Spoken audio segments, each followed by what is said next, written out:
messing around, calling all you freaks and nerds. You're just missing what you want. My brother's going down the drain, my sister's living the dream, but everybody's singing along. It's okay, we'll all soon be gone.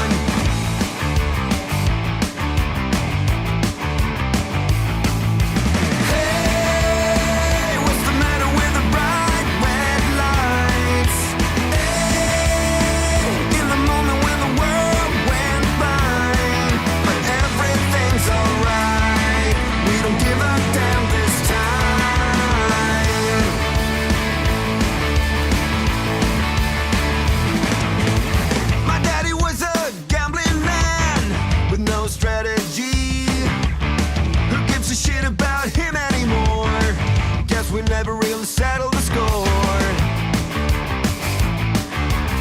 Half the town screaming out in vain, the other half is fake, but everybody's singing along. It's okay, we'll all soon be gone. Hey, what's the matter with the bright red lights? Hey, in the moment when the world went blind, but everything's alright. Don't give a damn this time.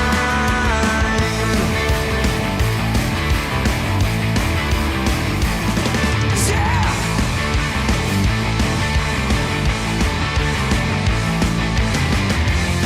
Everyone's a hypocrite.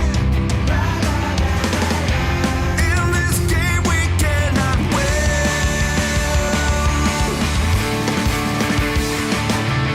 Hey, what's the matter with the bright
right click. Oh, misses the right click. Force around again, he gets it on the DK. There's no TP for him anymore. Got it. That's locked in. Oh my god! Could build some farm.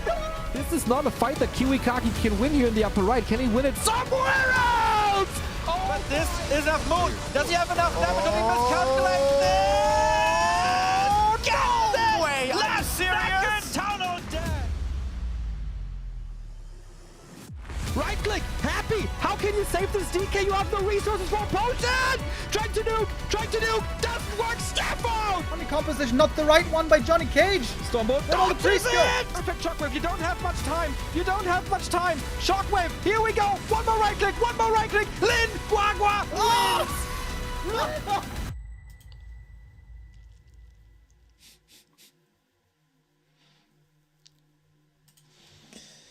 Ladies, gentlemen, everyone outside and in between, welcome to a weekend full of Warcraft. Welcome to the first W3Champions finals of the year. It's April. It took us damn long, because some stuff was happening all the time. WAL, TP League, everything came in between, but now we're here with the best one-on-one players, the best 2-on-2 players, and the best FFA players, and the best co-casters that I could hope for. Hello, Carson! Hello. How are you? It's been a while. When's the last time I did one of these? It's been like, what, 3 seasons, 4 seasons, 5 seasons? I don't even remember. I don't know if I remember how this game works, or how to do commentary, or how to talk to people or socialize, but I'm going to try my best. Hello. So, hi, everybody. So I say you're the best co-cast that I can hope for, and then you say you don't remember shit? Yeah. What the hell? You did hype me up. Well, you didn't say I was the best analyst. You just said I was the best co-caster. So all I got to do is look pretty and speak, you know? So I think I could do that. I think I can make it through, but that's also what we have Remo Demo for. So who knows? Yeah, it's good to be back together. The band, if you will, is back together once again for the W3Champions season finals. Always a big highlight for us. We're going to be all here together with all of you, hopefully over this weekend and next. We're going to have the best that the ladder and the tournament players have to offer here in a tournament setting of 2v2s and 1v1s, as we are entering today the season 17, guys, already 17th season finals. I don't have that many fingers. I can't hold up that many. We'll figure it out. You can use your toes. Yeah. Hold up your... I'll use my toes. Okay, yeah. Hold up your toes. Am I allowed to do that on stream? People are into that. Yeah, I guess so. It's not a private body part. Come on, do it. All right. Yeah. Well, how do I hold down 3 toes is the question, though, while holding up 10 fingers and 7 toes. That's the hardest part of this. We'll practice it in the break, and then we'll make sure I got it, and then I'll show everyone later, okay? All right. So we have a little bit of time because the game is starting in 12 minutes. But what we had and what we can be very, very thankful for is insane support by 2 people first and foremost, and that is, as so often, Kleine Schildpad and Sir Kato. Holy moly, these guys delivered. We already cracked the prize pool of the previous season, and that is prior to day 1. Outstanding. Incredible. Get that money. Absolutely crazy. Legends. I mean, they do it every time, too. They do it every time. They're consistent, and they're consistently great. It's incredible, really. So the prize pool currently stands at $3,753. 2,000 of that, 2,500 of that, Kleine Schildpad. I think he just paid that money to see you again, Carson, because he missed you so much every single Friday. Last month, you were on tour in the UK, so I had to cover for you. And every weekend, Kleine Schildpad was there, tears in his eyes. Where's Carson? I miss my Carson. Where's my Carson? But now he's here and you're here. So please thank him properly. Yes, thank you. Thank you, Klein. I mean, as promised, you know, there was one time I was in the chat. I don't know. I think it was when he made that contribution to the prize pool. It was either that or one of the crazy gift sub streaks that he always tends to go on. But I promise. I said I was going to be there for every day of the W3Champions Season 17 finals. And here I am, man. Here I am, as promised. So here is your prize, Klein. This is what you paid thousands of dollars for some reason, is me. So here you are. Here you are. Whatever you want. I mean, if you want like private call afterwards or something, you know, back rub, RaRaLand, something like that. Who knows? We'll figure it out. All right. You want to see 17 toes? whatever. 17 toes. All right. figure I it out. wonder where you get that from, but man, on that island in Canada where you're living, I don't want to know where you We get freaky over here. Yeah. I don't want to know where you get your toes. Like, I know that there's a lot of survival shows being filmed in your area at the moment. Maybe, maybe someone gets lost, you pick them up, all of a sudden you got extra toes. You never know. But it does happen. What I know is that Sarkato is supporting us and the Warcraft scene for over a decade now. $1,000 from him. We also got Skimmy coming in with a big $100, and a lot of you guys buying these profile pictures. As every season we got the profile pictures up for you, and this time we're moving away from the heroes and we're going into weapons, because for these fights in a real-time strategy game you need some weapons, eh? And what better weapons than these? The Frostmourne, the War Glaives of Azeroth, a mighty hammer and a mighty axe, undead, night elf, human, orc, all represented, so you can equip yourself with these profile pictures, $5 a piece, instantly towards the prize pool. No share for us, no share for the artist that is a Riptide, just for the players to reward them for their skills and their grind. What's your guys' favorite? We always talk about this. What's your favorite? You guys probably don't even play WoW. If you played WoW, you'd probably have a clear favorite because it'd be like a best item. But since none of us play that, what's you guys' just, visual favorite? I mean, I'm an undead player. The entire True. Warcraft franchise is built around Arthas, Lich King, Frostmourne. It's gotta be Frostmourne. Yeah, it makes sense. It's kind of classic here. I think it is. I think it's the way to go for sure. But options. It's options. If you're not a fan of this game, you're just for some reason watching this, we could go with something else. Maybe you're a WoW player watching this because, who's a big WoW streamer isn't on? Anyone watch WoW streams? I don't know. That's the thing. What do they do on WoW streams? Is it like arenas, or they yell at people, or raiding? Yeah, super nerd. I think they have this Battle Royale mode now, right? So it's kinda hype right now. That's cool. You mean? Wait. You mean like a? I have no idea what I'm talking about. Is it like an arena? Yes. What do you mean that like a Yes. battle royale thing? Yes. But they also have had a season of discovery, something we hear from the ether, right? From Twitter, which people are kind of excited about. And what I thought was pretty cool, hardcore WoW, dude. Oh yeah. The stakes are high on that one. Hundreds of hours put into a character, and then you might just go rip. We should have that on W3Champions, where if you lose a game, your account just gets permabanned or deleted or something like that. But you have like a chance with each race. So you're just like, okay, my human lost. Okay, let's go to orc. Let's go to undead. Hardcore experience. Yeah, let's do that. That's kind of me, except I just quit the game when I get one loss on my ladder account. But different thing. But you never lose, so you keep on grinding. That's why you see not the you back of play the day. tomorrow against Happy in the first round. Yeah, I'm down for that. Why not? I've beaten him before when he's left 5 seconds to do a game versus me on ladder. I mean, technically that's a win, right? Do you guys remember old BattleNet days? Old BattleNet days. Oh, yeah. 200 ping plus, where you would always try to get a 10-0 account. Yep. And once you lose one game, scratch the account, never play it again. Yeah, try to get the first icon without a loss. I think it was 25 wins for the first icon. That was always the challenge. Then when you get it, you just sit in a channel and hope people like slash stats to you, and then you would brag to them. It was awesome. I love those days. But we had 200 ping, so did we really love those days? You really think that there was a time in my life where I could go 10 and 0? Well, Yeah.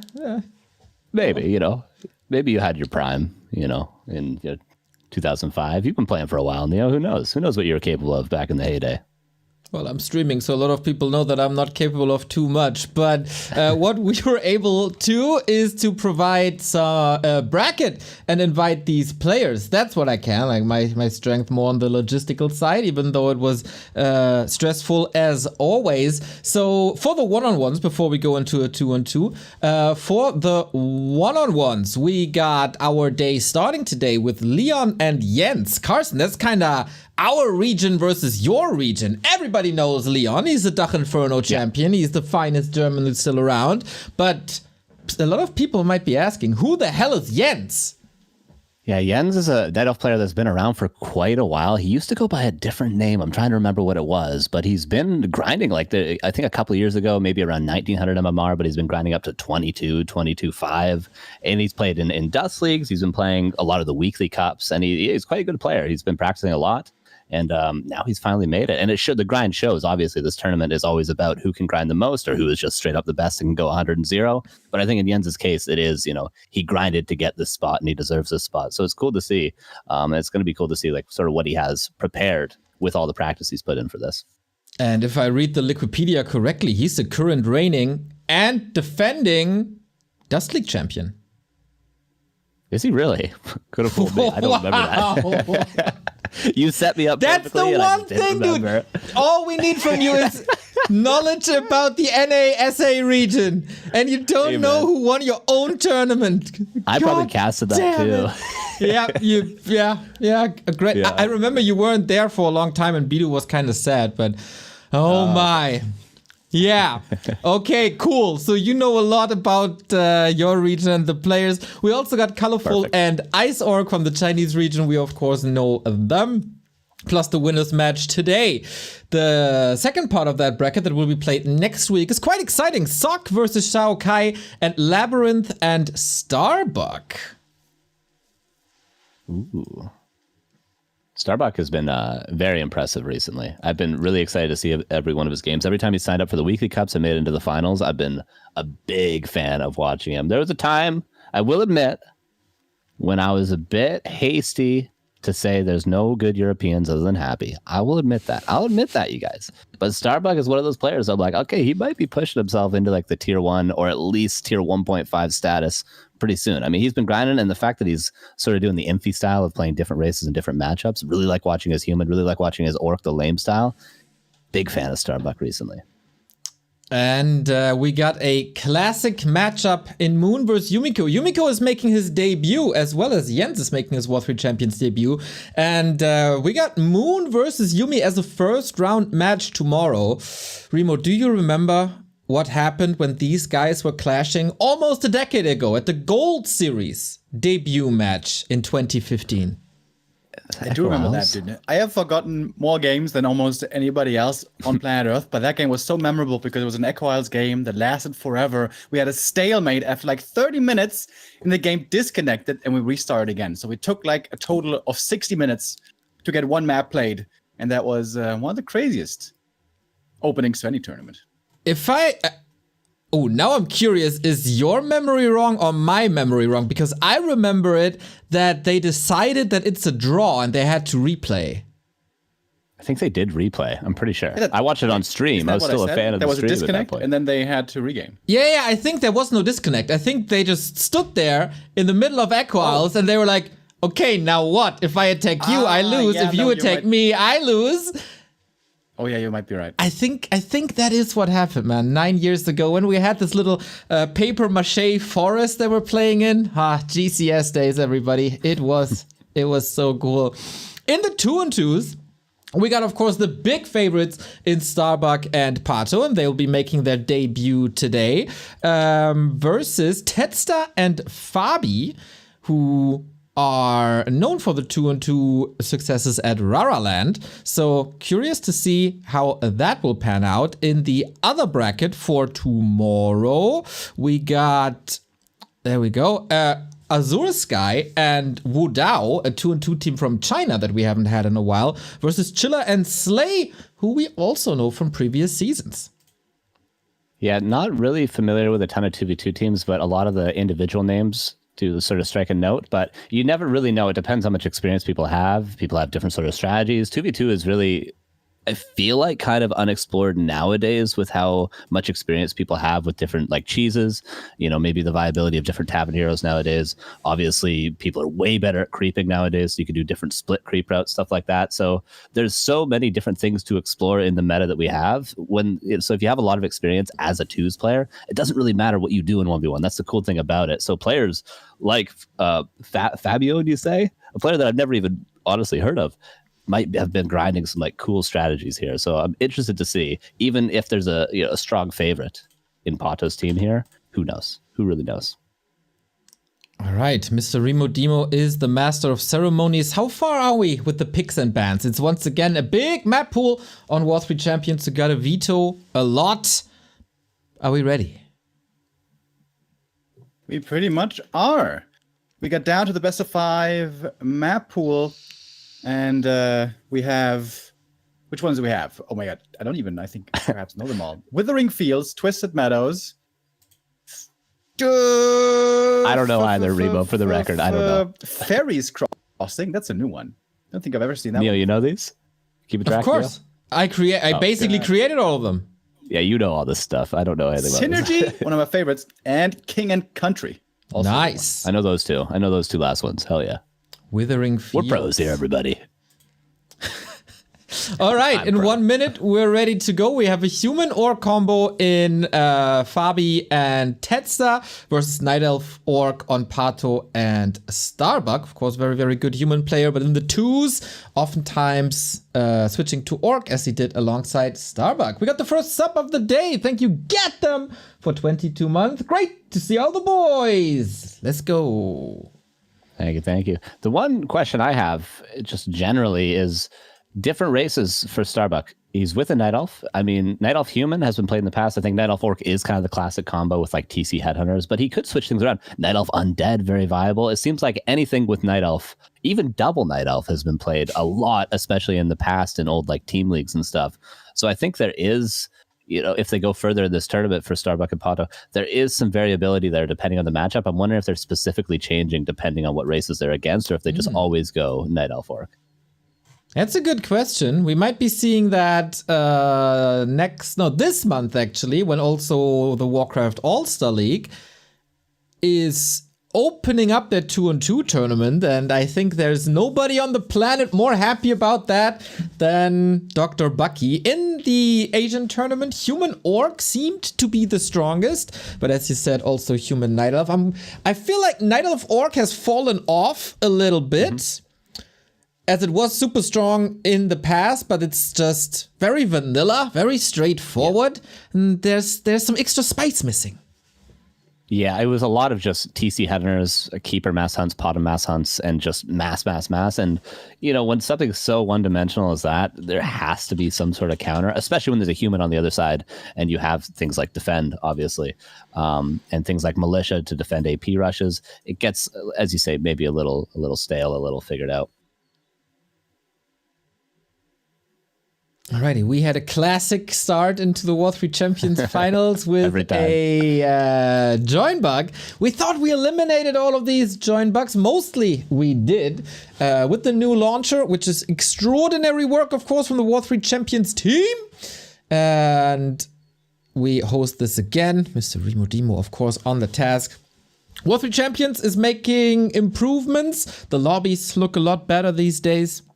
The new launcher as a whole is looking a lot better these days. And there was also a fix pushed, because this damn old Warcraft 3 game, right? It acts like a stubborn child and doesn't behave like usually we want it to. And with the new launcher, it oftentimes started in the background, and then you miss the first 4 seconds of the game and you automatically lose. This has been fixed now. Shout out to Kovacs, to Fluxu, and all the other boys, bringing more and more improvements to this beautiful game, and of course, more to come. This game, this start, this attempt looks a lot better. Here we go. Okay, Pato and Starbuck versus Tetstar and Fabi on Withering Fields. Best of 5, 2-on-2, semi-final. You guys want to cast? Sure, let's do it. Remo Demo, it's been a while. Hells to the yeah. Let's do it. We have had a little bit of 2v2 experience lately. Saw in the Warcraft All-Star League. Now here also in the W3Champions season finals. This is our first opening game of our season 17 Warcraft 3 Champions season finals. This weekend, next weekend, now it kicks off. 2 versus 2. It is on Withering Fields. This is, with absolute certainty, the first time I ever see this map. Let's look around. What do we have? In the top right, we got the red team, Pato and his ally Starbuck, very well known across the scene, of course, closely spawning to each other. So that reminds us of other maps like Turtle Rock, where the spawns are close to each other. Also Synergy, we've seen that a lot of, which normally means the bases are very safe. You can easily help out your ally if there's a need for it. And if the map is big enough, we've seen that on Synergy, that oftentimes results in high tech and tier 3 play almost across the board.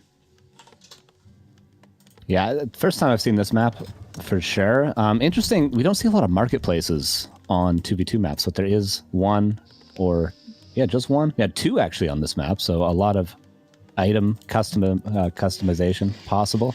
One thing worth noting, Pally Rifles, Remo Demo Man. What do you think of that in 2v2? I think it's totally broken for the record, but what do you and Shadow Hunter first? I was saying there's some special tactics, some secret strategies. Tedster and Fabi might be pulling that out right here. Okay, pretty cool. I like what I'm seeing. Pally Rifles has always been a fan favorite strategy, sometimes finding its way into the meta. So he's playing Pally Rifles and he's got farms. What can stop him now? Oh my god, nothing. Other than maybe the fact that he's going Blood Mage first and not Paladin. But of course, this isn't the craziest thing ever. It's not uncommon to go Blood Mage and then tech and get Paladin second. Higher level Blood Mage is not a bad thing. Level 2 Siphon is really, really strong. Blood Mage arguably might be better at creeping if you go Banish first, stuff like that. So not a terrible choice, but not the craziest one either. Shout out to the map makers, by the way, pretty well known in the scene. Rhythm T and Save Orcus made nice. this map together. It's one of the newer editions. I'm glad that we get to see it here. Unusual creeps as well. Look at that. There's Kel'Thuz out here. Kel'Thuz out the cool. creep goes down. Just like in the campaign, dies early. And this is really, really cool from Tedster and Fabi. They were doing split creeping. I've seen this from Infi and TH in the past. Before the hero's out for the human, he calls Militia and creeps a second camp with the Shadow Hunter that's already on level 2 now. Really, really cool. But the Farseer of Starbuck already creeped Jack. So he got one peasant kill. He's pressuring that first rifleman. But really not the end of the world as long as he can keep this rifleman alive. But the critter says, no, a guard dog, actually. The unusual critter, too. He's guarding the base and gets shot in the face for it. That is very nice of the human here. Yeah, the downside of the Blood Mage, of course, is you have no healing at the start. You can only drain mana away from the Farseer, which is going to be annoying for Starbuck. But yeah, Pally Rifles takes a while to come off the ground. We see that here. Shadow Hunter level 2.1 right now. The Keeper also creeping at the same time for Pato with the Headhunters of Starbuck as well. He's just trying to get to level 3, then he'll probably go across the map. Level 2 Entangle is going to kill pretty much every rifleman, so you got to hope the Shadow Hunter levels up soon. Look at the creeps, dude. There's a Blood Wizard here. What does that even do? Bloodlust. Oh, that's awesome. Never seen that. Let's go. So it's custom made creeps. Or is there a Blood Wizard somewhere? I don't in the know. game files? Yeah, I was gonna say I don't know how many creeps there actually are in the editor. I mean, obviously you can just, like you say, make whatever you want, kind of. But I don't know if every creep has been used on maps. Have we seen every single one? I certainly don't go into the map editor very often.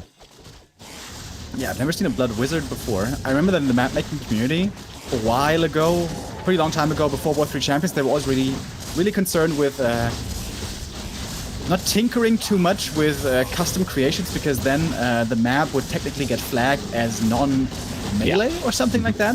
And that would be then make things difficult to have it picked up into the ladder and stuff like that. But nowadays, that is a limitation that no longer has to worry us. Yeah, I think that's a custom-made one. Maybe we can get confirmation on that. We have the first little fight breaking out in the middle of the map. Grunts and Rifles against a big ranged army here by Starbuck and Pato. We have the Headhunters and Archers. Lots of piercing damage here everywhere with the exception of Grunts. Yeah, really, really nice positioning from the Keeper there, always on the left side of the army while Starbuck is poking from the right. There is a greater mana on the Farseer as well, worth noting. He could pass that over to Pato and probably find a lot more Rifleman or Grunt kills. They should definitely be aggressive. Yeah, the greater mana gets passed over. They could, correct me if I'm wrong, can they not just push and kill them right now with this greater mana? It feels like this army is very, very squishy for Tedster and Fabi. Yeah, I was expecting a longer game here. High-tech tier 3. Maybe that is not at all what's in the cards here. The hero levels are looking dreadful, especially for Fabi. Only a single level on this Blood Mage. That's the one he came out with. Has to call the boys from the main. That's finally level 2. Tell you what, Flamestrike could be pretty sick if we get to the very late game. But it seems like the intention here is for Starbuck and the ally to put some serious damage on early, inflict some pain. But then again, Route we have now 2v2. Starbuck Great going to tier have the 3 as whole well. team on Fast deck. Headhunter into tier 3, of course, attack we've seen plenty of times. Interesting from Pato to go Potom second. I mean, it's not the craziest of thing. A full ranged army obviously is going to be very, very strong, but you would typically see something like, a Panda or a Naga second with the amount of pressure they're putting on. But Potom going for the long haul.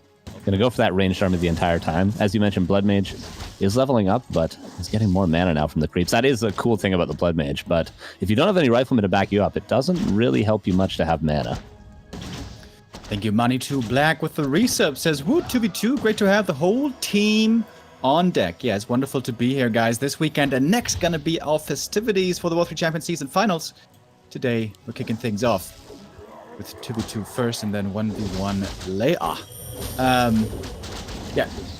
If we've seen in the Warcraft All-Star League in the 2v2s that Blood Mage with Siphon onto a Shadow Hunter can be really, really good. That's how many games were won. Heal Wave, one of the best spells in the game if you want to have. If you have enough mana to supply them, then that can make the difference for you in the end. I'm a bit saddened not to see Flame Strike, but who knows? Yeah. Maybe there's going to be a retrain available at some point.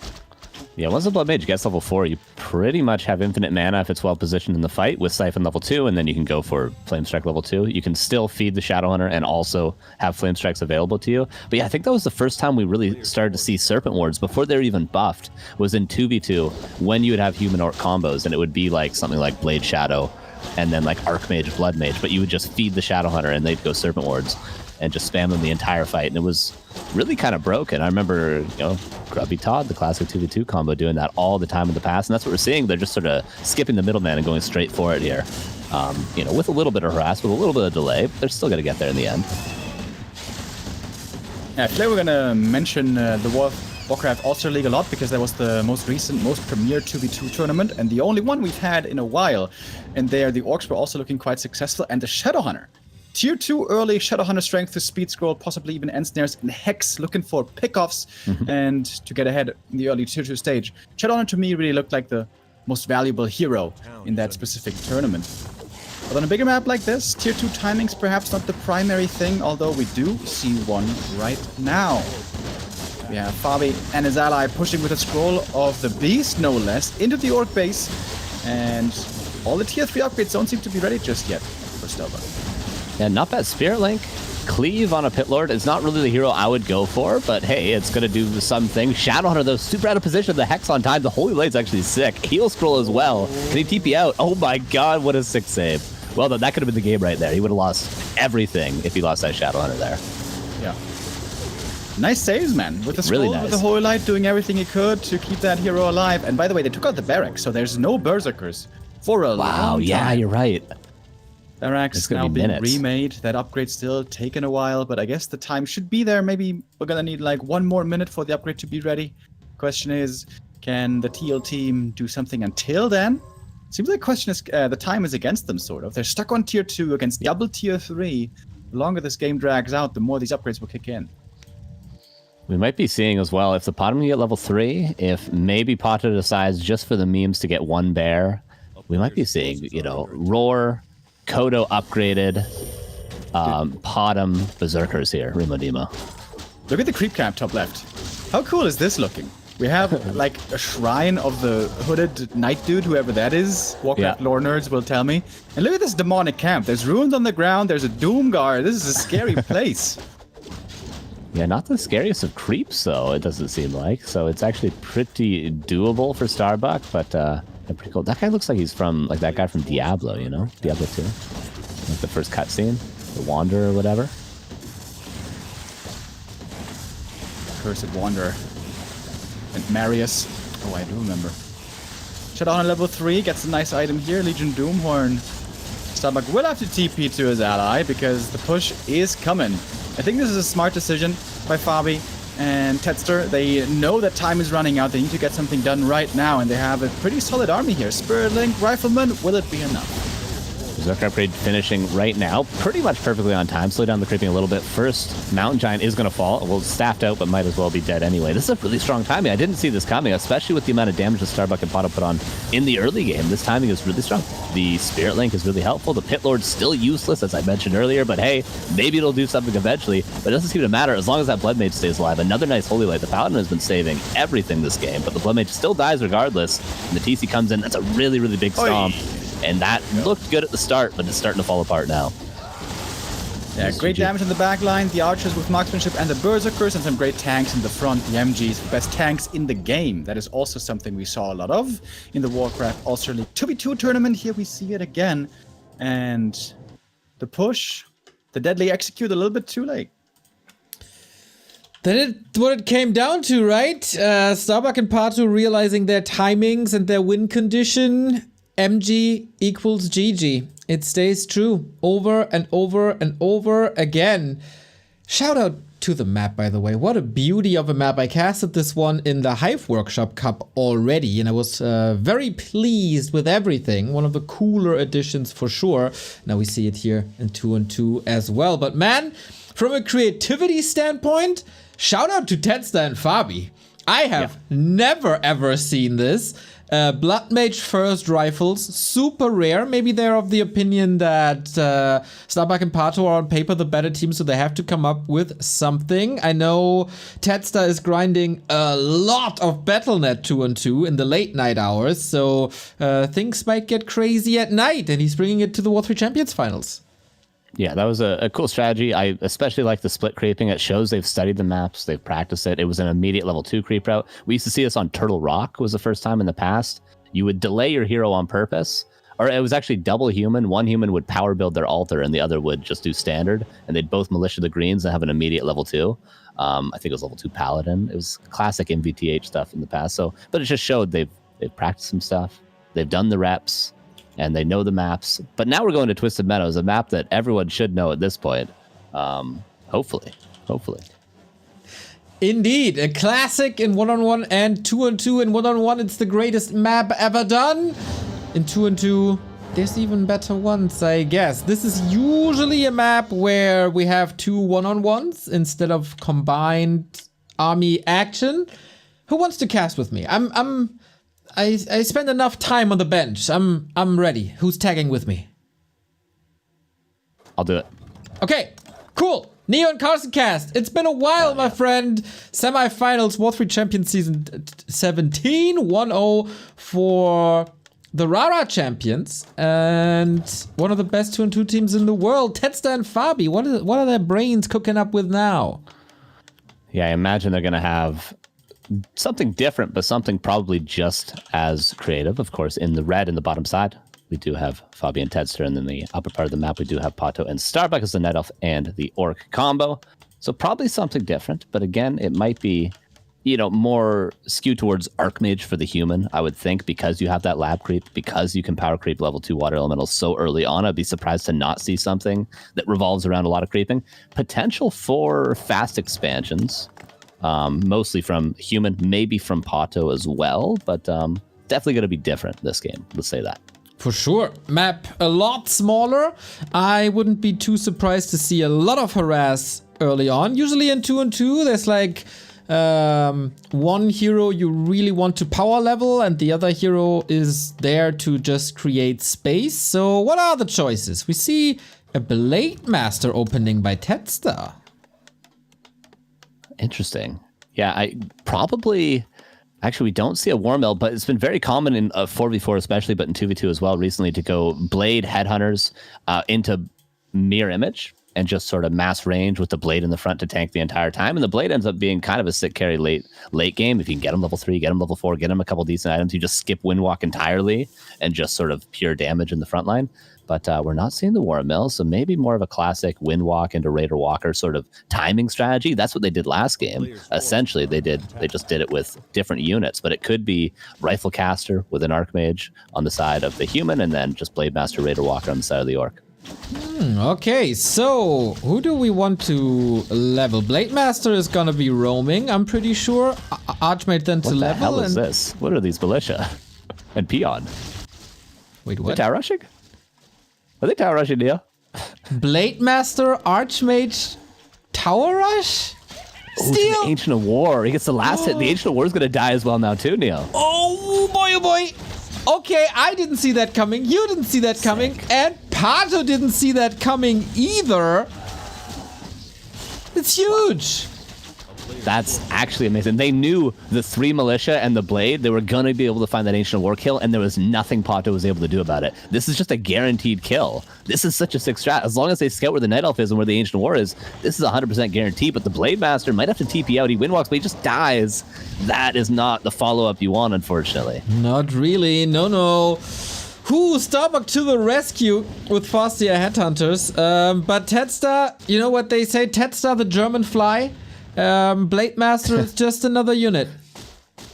That's true. 170 gold. It costs less than a grunt on level 1, and he'll be back pretty soon as well. Maybe he can even grab items if there's a shot back at home, but the Archmage is now the next target being chased down. And an Ancient of War kill is great and all, but not if you lose both your heroes, and not if you lose all these peasants as well. Yeah, that is not ideal, I gotta say. Pato a bit crippled, a bit thrown back, but he can Q attack. Easy as that. Starbuck the same. Did this buy some time for anything? I guess Fabi has the fastest progressing tech, and Tedstar is also far ahead of Starbuck. But yeah, the initial plan didn't really work. Yeah, again, a really good idea, but maybe just the execution, of course, is going to be better on the side of these two really, really strong 1v1 players, Pato and Starbuck, so they outmicro them a little bit, crisis manage a little bit, and they end up ahead at the end of the day, but still, I mean, that's a pretty sick Ancient War side. I feel like if they just call the 3 Militia, kill the Ancient War, and then just walk away and go creep something together, that'd be even sicker. Don't even full commit to it. Just send your Militia back after you get the kill. Sounds about right. We got rifles, mass rifles coming from Fabi, so a classic grunt rifle play in the mix. Yeah, even two barracks as well. Yeah, very interesting. You don't tend to have the economy to support this if you want upgrades and you want to, get long rifles at tier 2, etc. And, build all those expensive farms that just cost so much, But interesting, we'll see. I mean, I'm assuming he knows what he's doing. So far, they've been very well rehearsed, so... Subimask for Pato is kinda nice. We do have a bit of a creeping phase with lots of information gathered by Pato. Lots of wisp spread, so he has the opportunity to go for any pushes, any dispels, any expansions maybe. And now I'm curious what Tedstar is doing on tier 2. Rifles with Shaman, I could see. Shaman could be great for sure. Could also see Spirit Link again, just like last game as well.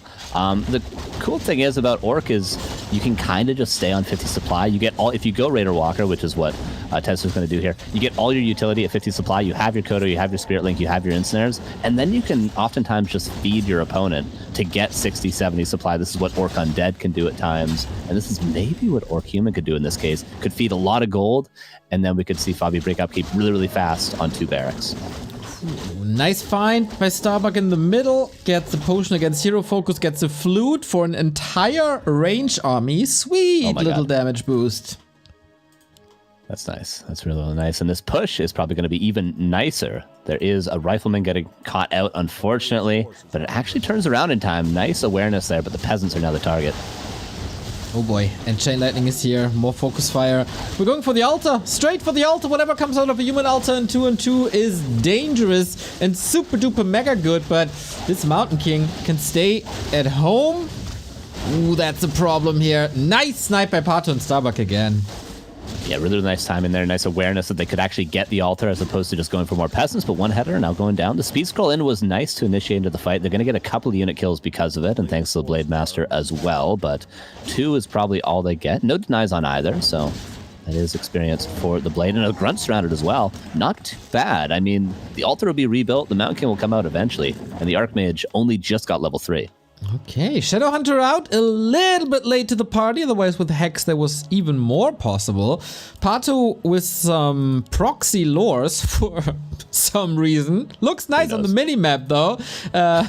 Starbuck fortifying the Night Elf base with spikes and cement, so that Night Elf base should be safe as it is wide open.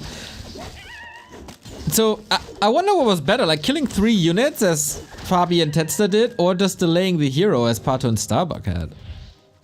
I would say the 3 units for sure, depending on how much you're relying on that Mountain King to carry. Is he even committing to the Mountain King, I wonder, though? Is he just going to go for a Tavern Hero? Seems like he's just going to get a Tavern Hero. So at the end of the day, if he just makes up for the time lost by just going to the Tavern, not that big of a deal. Naga is, of course, going to be worse in the long run than Mountain King, but currently, I'd say probably just as good on level 1. Pato, the tier 3 is still far away, but the defensive setup is there. Keeper Panda, Tower, Ancient of War, Treants, they're all ready. And now we got this classic setup in 2-on-2s. Whenever you push a base, it's probably via this avenue. Rifle a little far up front, Tetstar trailing behind, but now everything is set up and we're ready to party. Again, a really nice timing. I love that tower, though. That's hilarious, but it's really effective. Ancient War, unfortunately, goes down yet again for Pato. Panda's also only level 1, but the TC, level 2 with a greater heal. Nice stomp to start things off. And again, the ranged army just doing so much. The timing seems good, but where's the damage? On the Keeper is the damage. There is a Town Portal in the heal scroll, and of course Moonwell, so that hero snipe maybe a bit ambitious in that particular situation. Raiders falling quickly, backline still looking strong. Man, in these fights, Pato and Starbuck, you don't hold a candle to them. Yeah, just such good positioning. Always getting damage. Speaking of damage on the Blade Master, push and vulnerability is there, but the GG is there even quicker, and that's a quick 2-0 as well for Pato and Starbuck. Nice strategy yet again, but Pato and Starbuck with just better execution. Yeah, they're making it look pretty one-sided right now. It feels like Starbuck and Pato are doing the Khabib impression here. I'm gonna smash your boy. I'm gonna smash your boy, because that's what's going on right now. 2-0, very clear. Of course, they came into this as the favorites, but it seems like, with a tier 2 strat, pushing with a heal scroll, AM level 3, that's supposed to be pretty strong against these somewhat greedy tier 3 tech plays. But they look very, very manageable. Twice so far. We're rushing through the semi-final. Tetstar and Fabi, creative, yes, but always a dent in the early game. We haven't seen a undisrupted early game, I would say. Yeah. And maybe they need that for their strategy to really unfold. Or maybe that's just what you get when you're playing on Battle.net, when you could just be playing on W3Champions the entire time for the real practice. Well, they must have played a lot on W3Champions as well, otherwise they wouldn't be qualified. So I should probably take that back. And they wouldn't know the maps. They wouldn't know the maps. Correct. Not correct. all of them. Yeah. What is Battle.net map pool? Is it still like Nullwood, Lost Temple, and that's Goldshire, something like that. Okay. Dude, hey. Goldshire, exactly. Bro. Don't you hate on Goldshire? Map. That's a classic. I know. I love Goldshire. I love Goldshire. Okay. I do. Good. You can stay. Whoa. We're getting a little lost, you guys, all right? We're getting heated in here. I know it's been a while, but, I'm still me, okay? You guys still know me, okay? It's all right. You're safe here. Yeah, in the Warcraft All-Star League, we also saw that the map pool was mostly conservative. We still have Turtle Rock in that map pool, which I would like to see go into. Oh, spicy Remo Demo. Talk dirty to me. It is boring. It is a boring map. Yeah. It reminds me of Amazonia. I love it. Whisper that in my ear, Remo Demo. We're so synced, Remo. I was about to say. Of 2v2. It really is, man. Tier 2 in 2-on-2. It's what the hell is going on here? Yeah. Hopefully we get some more tier 3 here. If you put like Bloodlust in a fire on a mountain giant, that's quite nice. And quite nice is also to see another new map in Ferry's Crossing. At match points for Starbuck and Pato, one step away from the grand final. Mr. Demo Man, will you dance with me? Hell yeah. Let's do it. Take my hand, Neo, spin me around. Hoist me up in the air and blow me a kiss, because now it is time for the third map. Could be our last map already of this 2v2 portion of the day. If Starbuck and Pato keep delivering the way they are, of course, big names in the scene, and so far they are proving why they are so renowned. Very one-sided games up until this point, we have to say.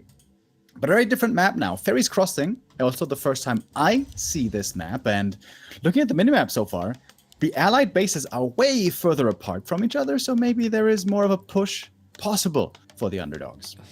From starting spot perspective, a little bit Shattered Exile-ish, I would say. So I assume it's top versus top and bottom versus bottom.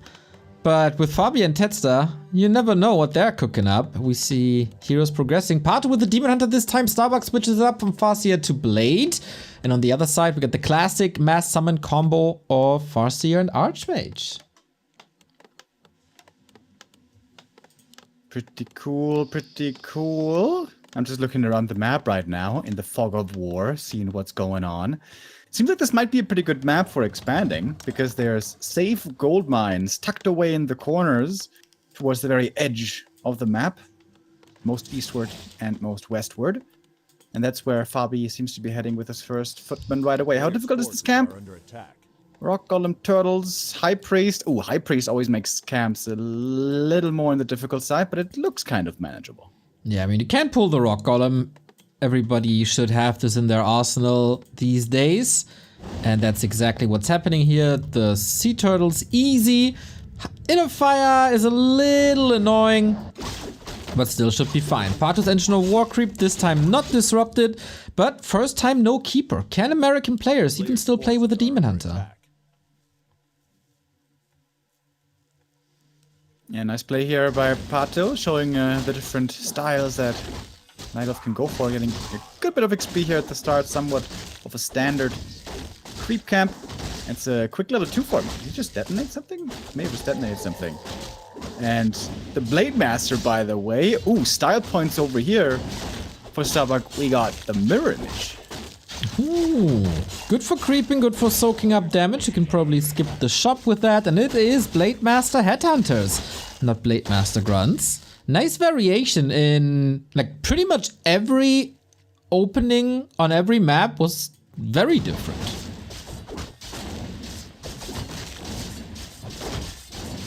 AM is creeping quite well over here for Fabi. Gonna get level 2.5 quickly, level 3 not too far off. Got some decent items, but did not go for the expansion.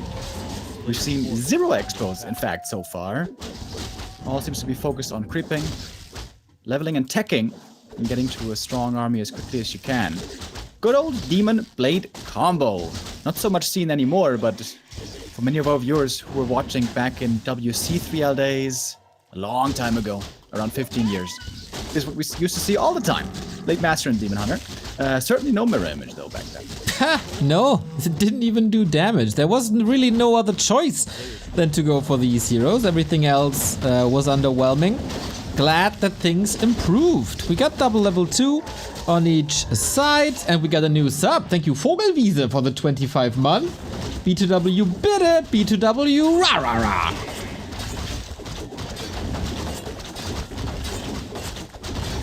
Indeed, also for me, creeping continues in the middle, level 3 for the blade. Ooh, heal wards, that is a nice item. Can use that right away to heal up a bit. And level 3s are getting reached across the board. Who's that going to be stronger for? We'll see in a moment. It seems like the summon timing could be pretty impressive right here. We got the level 2 wolves, we'll have the level 2 water elementals, but also mana burn again. It seems like this Demon Hunter with the level 2 burn now is going to be extremely important. Yeah, you gotta get rid, and Pato does this really, really well. No more water elementals, who are arguably the strongest summon in a push. Wolves a bit better in a fight most of the time. But this was just a little warm-up. We see more and more rifles, or more and more footmen this time on Fabi's side. But Starbuck and Pato, they really don't care. They push Tetsta all the way back into his base. With level 2 mirror images, no less, on the Blade Master. He's gonna have a bunch of summons, bunch of illusions working at his bidding, but do a little bit of damage.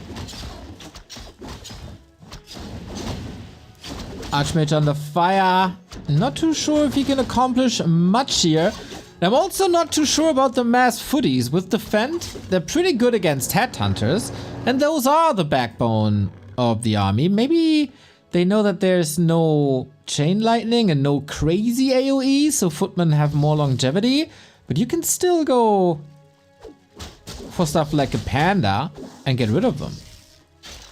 It's pretty surprising how heavily Fabi has been focusing on tier 1 units, be it footman or rifleman. He's been going double racks, but normally we see humans focus much more on tier 2 units. The casters, the priests, normally considered very strong, not really a factor here. This reminds me of an old Todd strategy that was telling me about a while ago.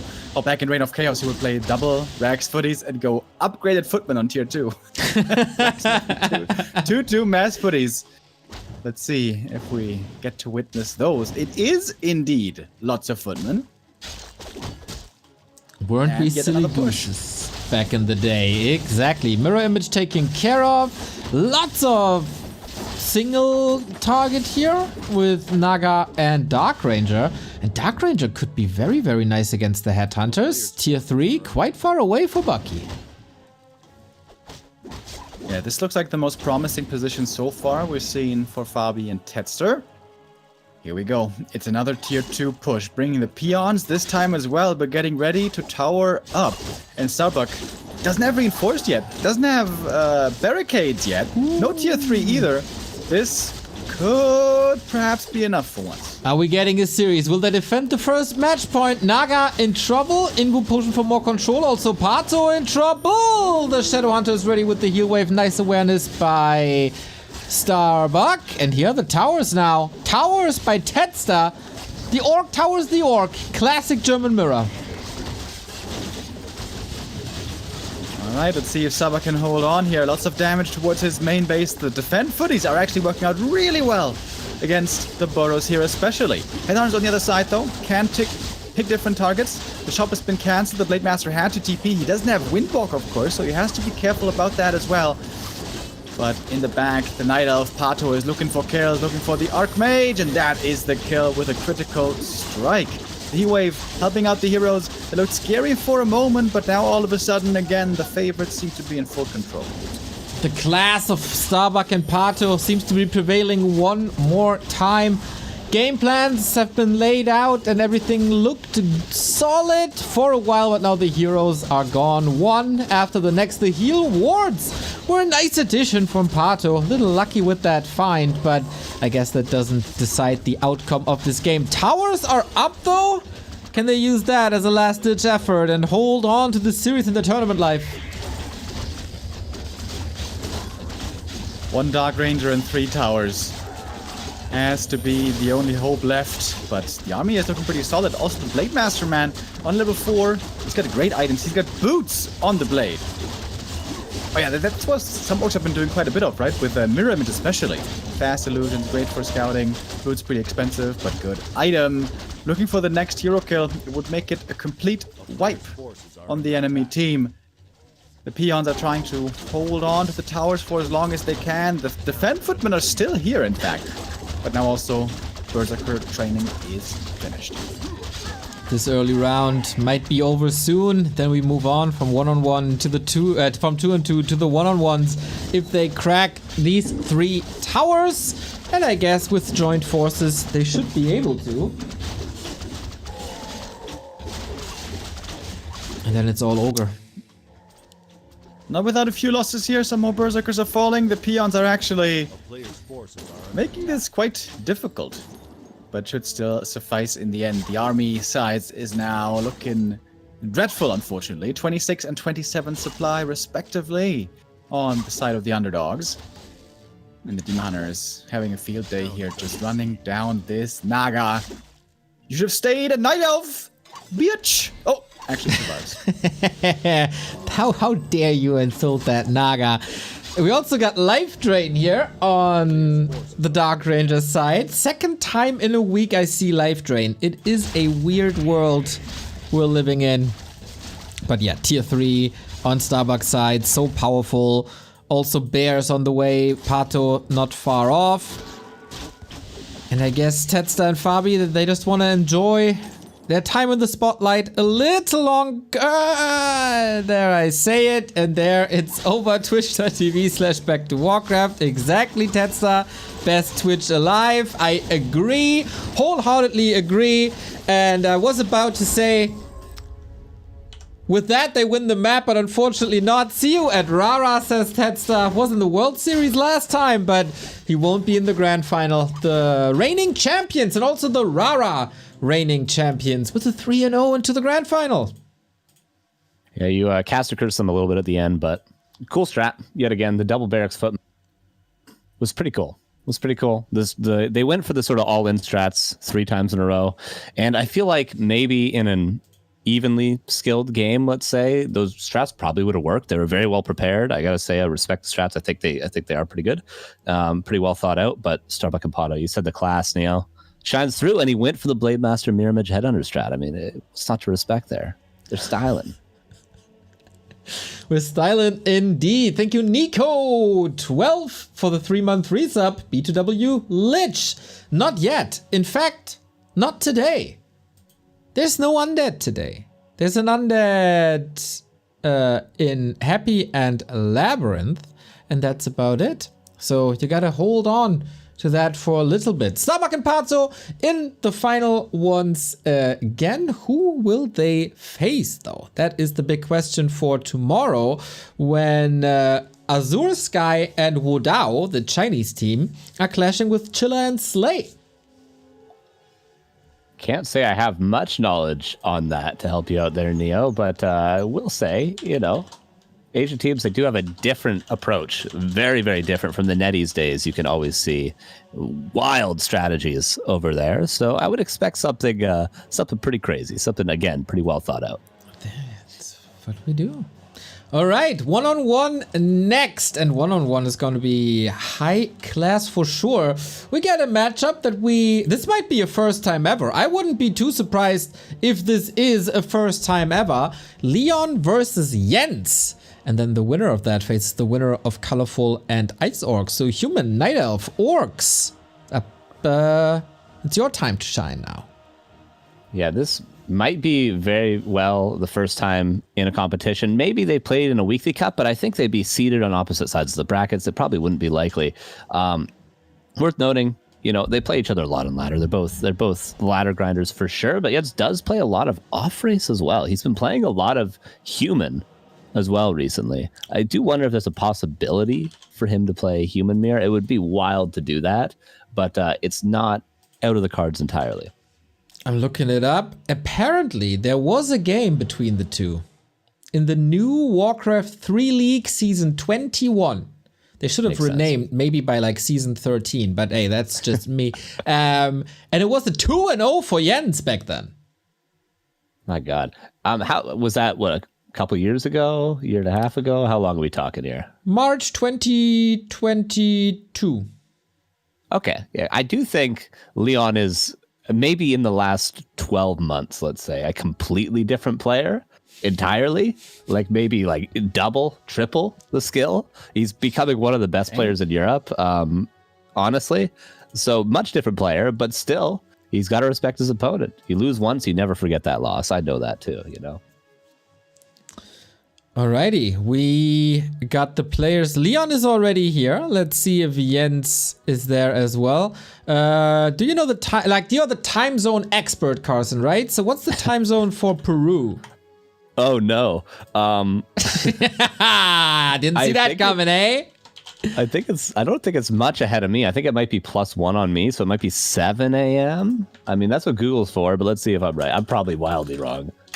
Okay, it's 2 hours ahead of me, so it's almost 8 a.m. 3 minutes to 8 a.m. in Peru. That's fine time for gaming. Yeah, okay. Perfect. I gotta tell these players to join the camps. Leon, of course, a big fan favorite, one of the best Warcraft streams on Twitch. He hates when we raid him, but it is what it is. When you look so good and have such skills, then you just deserve that raid. Okay. That, of course, leads me while we do the map picks and bans. Map picks and bans with the entire map will always takes a long time. And, of course, Jens has to arrive first. We can talk about W3Champions a little bit, eh? Whenever we have these finals, the slides are still in winter mode, unfortunately. Couldn't update them because Riptide broke his hand. Anyway, the facts remain the same that War3Champions is and will always be the best ladder experience that a Warcraft 3 player can have. You grind your games, you get a profile, you will put in a league according to your skill.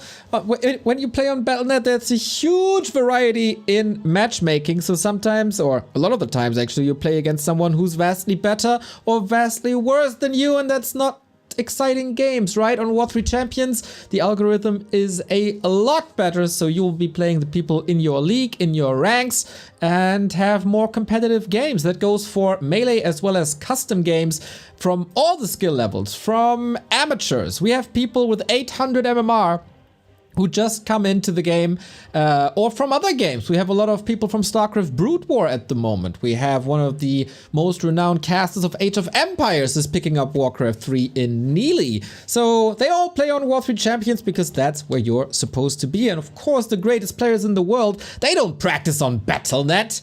Nobody practices on Battle.net for the real competition. It's all about the War3Champions, and that's why we're celebrating these people here for their achievements on the ladder. All you gotta do is download a little tool. It's called the War3Champions Launcher.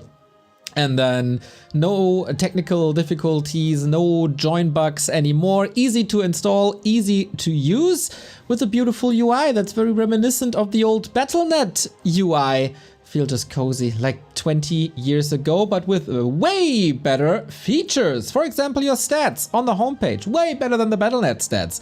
You can play 1-on-1, 2-on-2, 3-on-3, 4-on-4, FFA, and custom games like Legion TDB, like Reign of Chaos Balance, Random Heroes, Survival Chaos, etc., etc., etc. Thousands of gamers playing thousands of games every single day. You can select your own camera zoom. That is actually a feature that Battle.net has now as well, so maybe should not be advertised anymore, but it is very precise. We have servers, and that is probably one of the biggest advantages over the old Battle.net ladder, and that we can count your wins correctly, that Battle.net still isn't able to.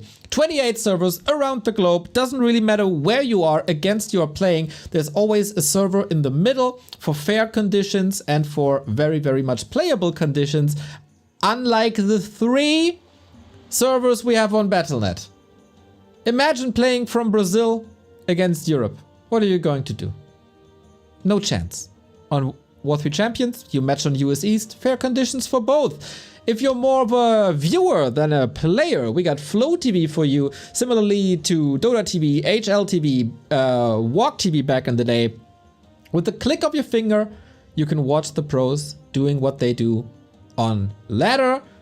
As I said, all of that with the launcher. If you want to help the team, we're always looking for moderators to keep the ladder clean, because our ladder, the War3Champions ladder, actually has moderation. Unlike Battle.net, where you see disgusting slurs over and over and over again, on War3Champions, not the case. And if we have a bad apple somewhere, get weeded out pretty much immediately. We're also looking for developers who take this to the next level. C#, .NET, React, Rust, TypeScript, and Node.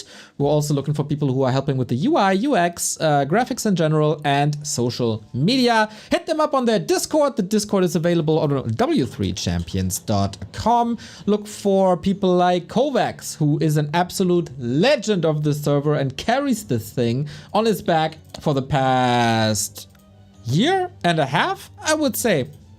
You can also support them financially, because 28 servers, they cost a lot. I know that because I'm paying for, or we are paying for a lot of them. So having support there would be great via Patreon, PayPal, Bitcoin, Ethereum, Litecoin, or if you're viewing from China, Alipay and WeChat are also payment options. That's all I have to say.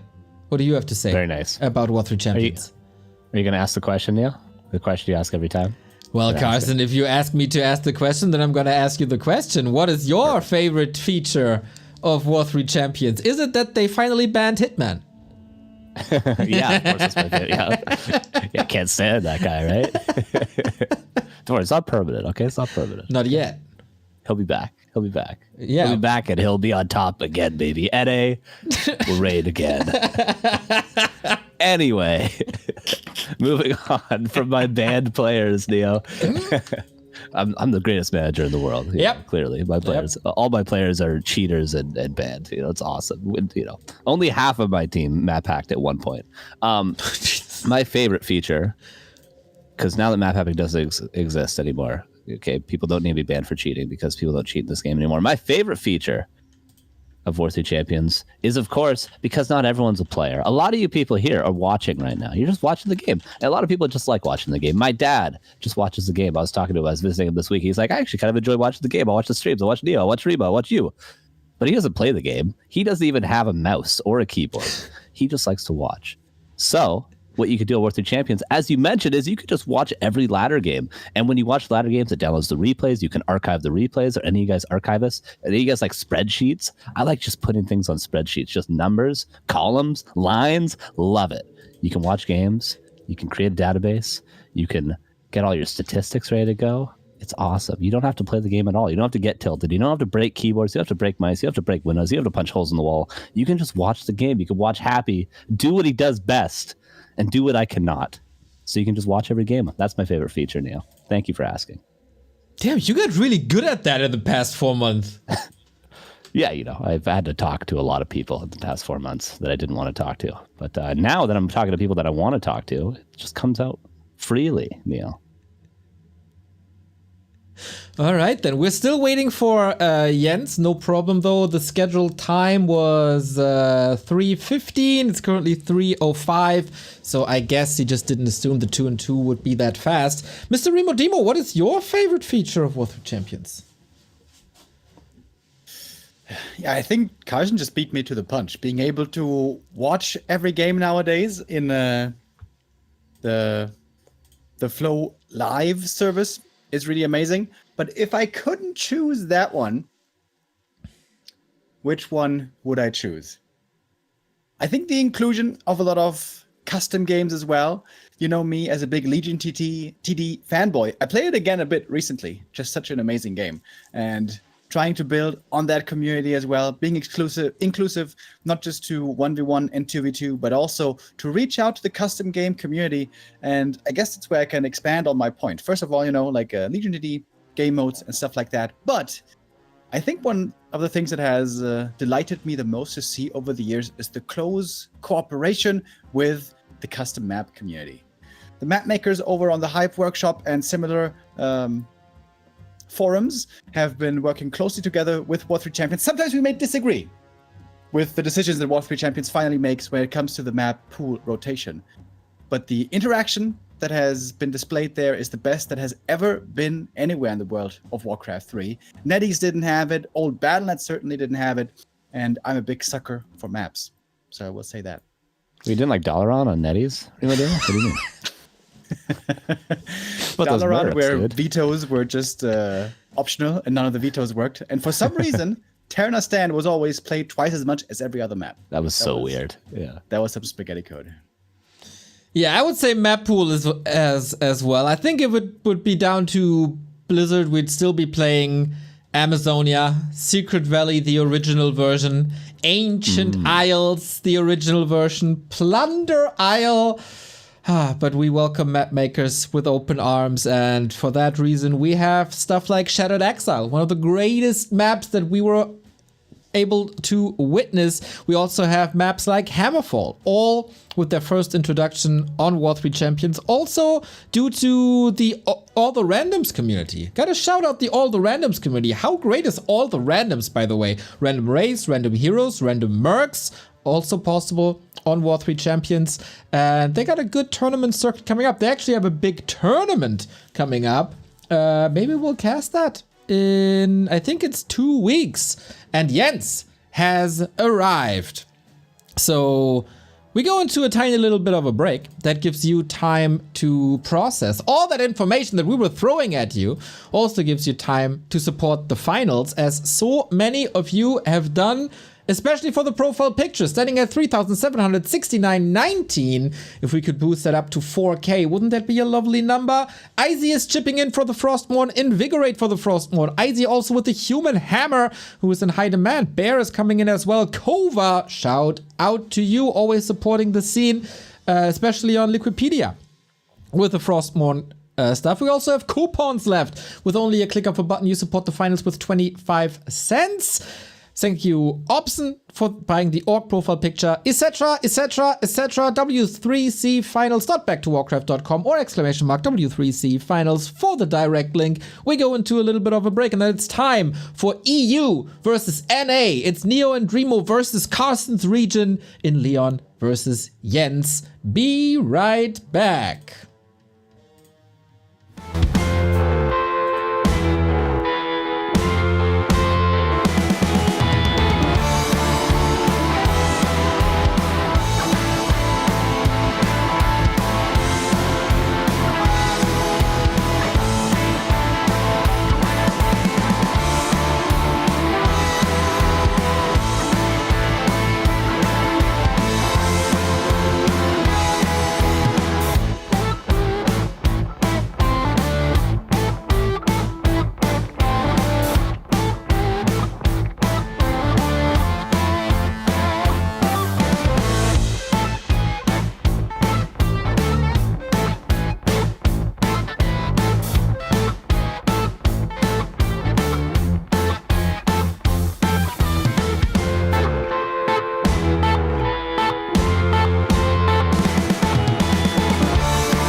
Yeah, ready? Yeah, should I hit the button?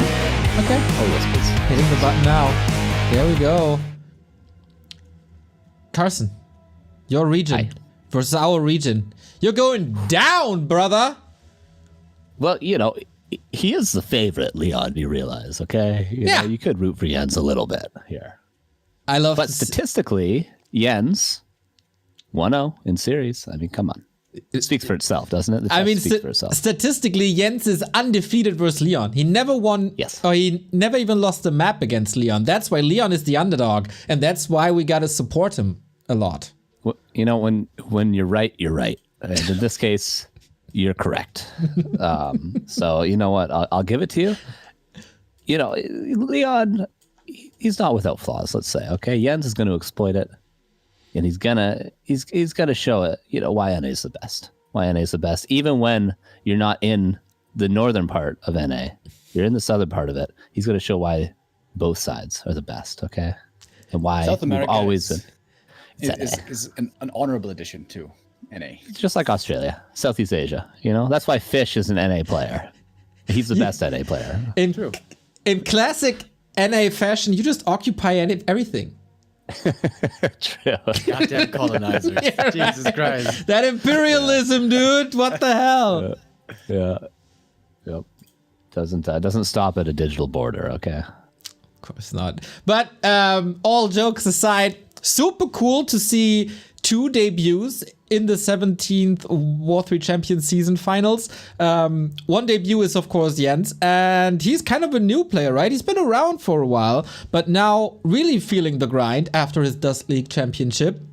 And now among the top 16 players on the server. Yeah. He's certainly been practicing a lot. He's been playing, as I mentioned, also a lot of off race, a ton of human, which is great, especially when you're playing versus a human player. So, you know, he's going to be well versed in this matchup. He's definitely seen the other side of things, and he's definitely put the work in. He's definitely played Leon, you know, we joke, but he's played him a lot more than just that one series 2 years ago. So he's going to be prepped. He's going to be prepped, but Leon, let's not meme, big favorite. He's been crushing recently. Alrighty, Leon has been crushing it, and of course, after the Dach Inferno Championship, he's tackling the W3Champions Championship, and you know what? The bracket for Leon is actually quite doable. I wouldn't be ultimately surprised if he makes it to the semi-final. He got, of course, Jens ahead of him, and then either Colorful or Ice Orc, and then that's top 4. So, Remo, what are his odds here today?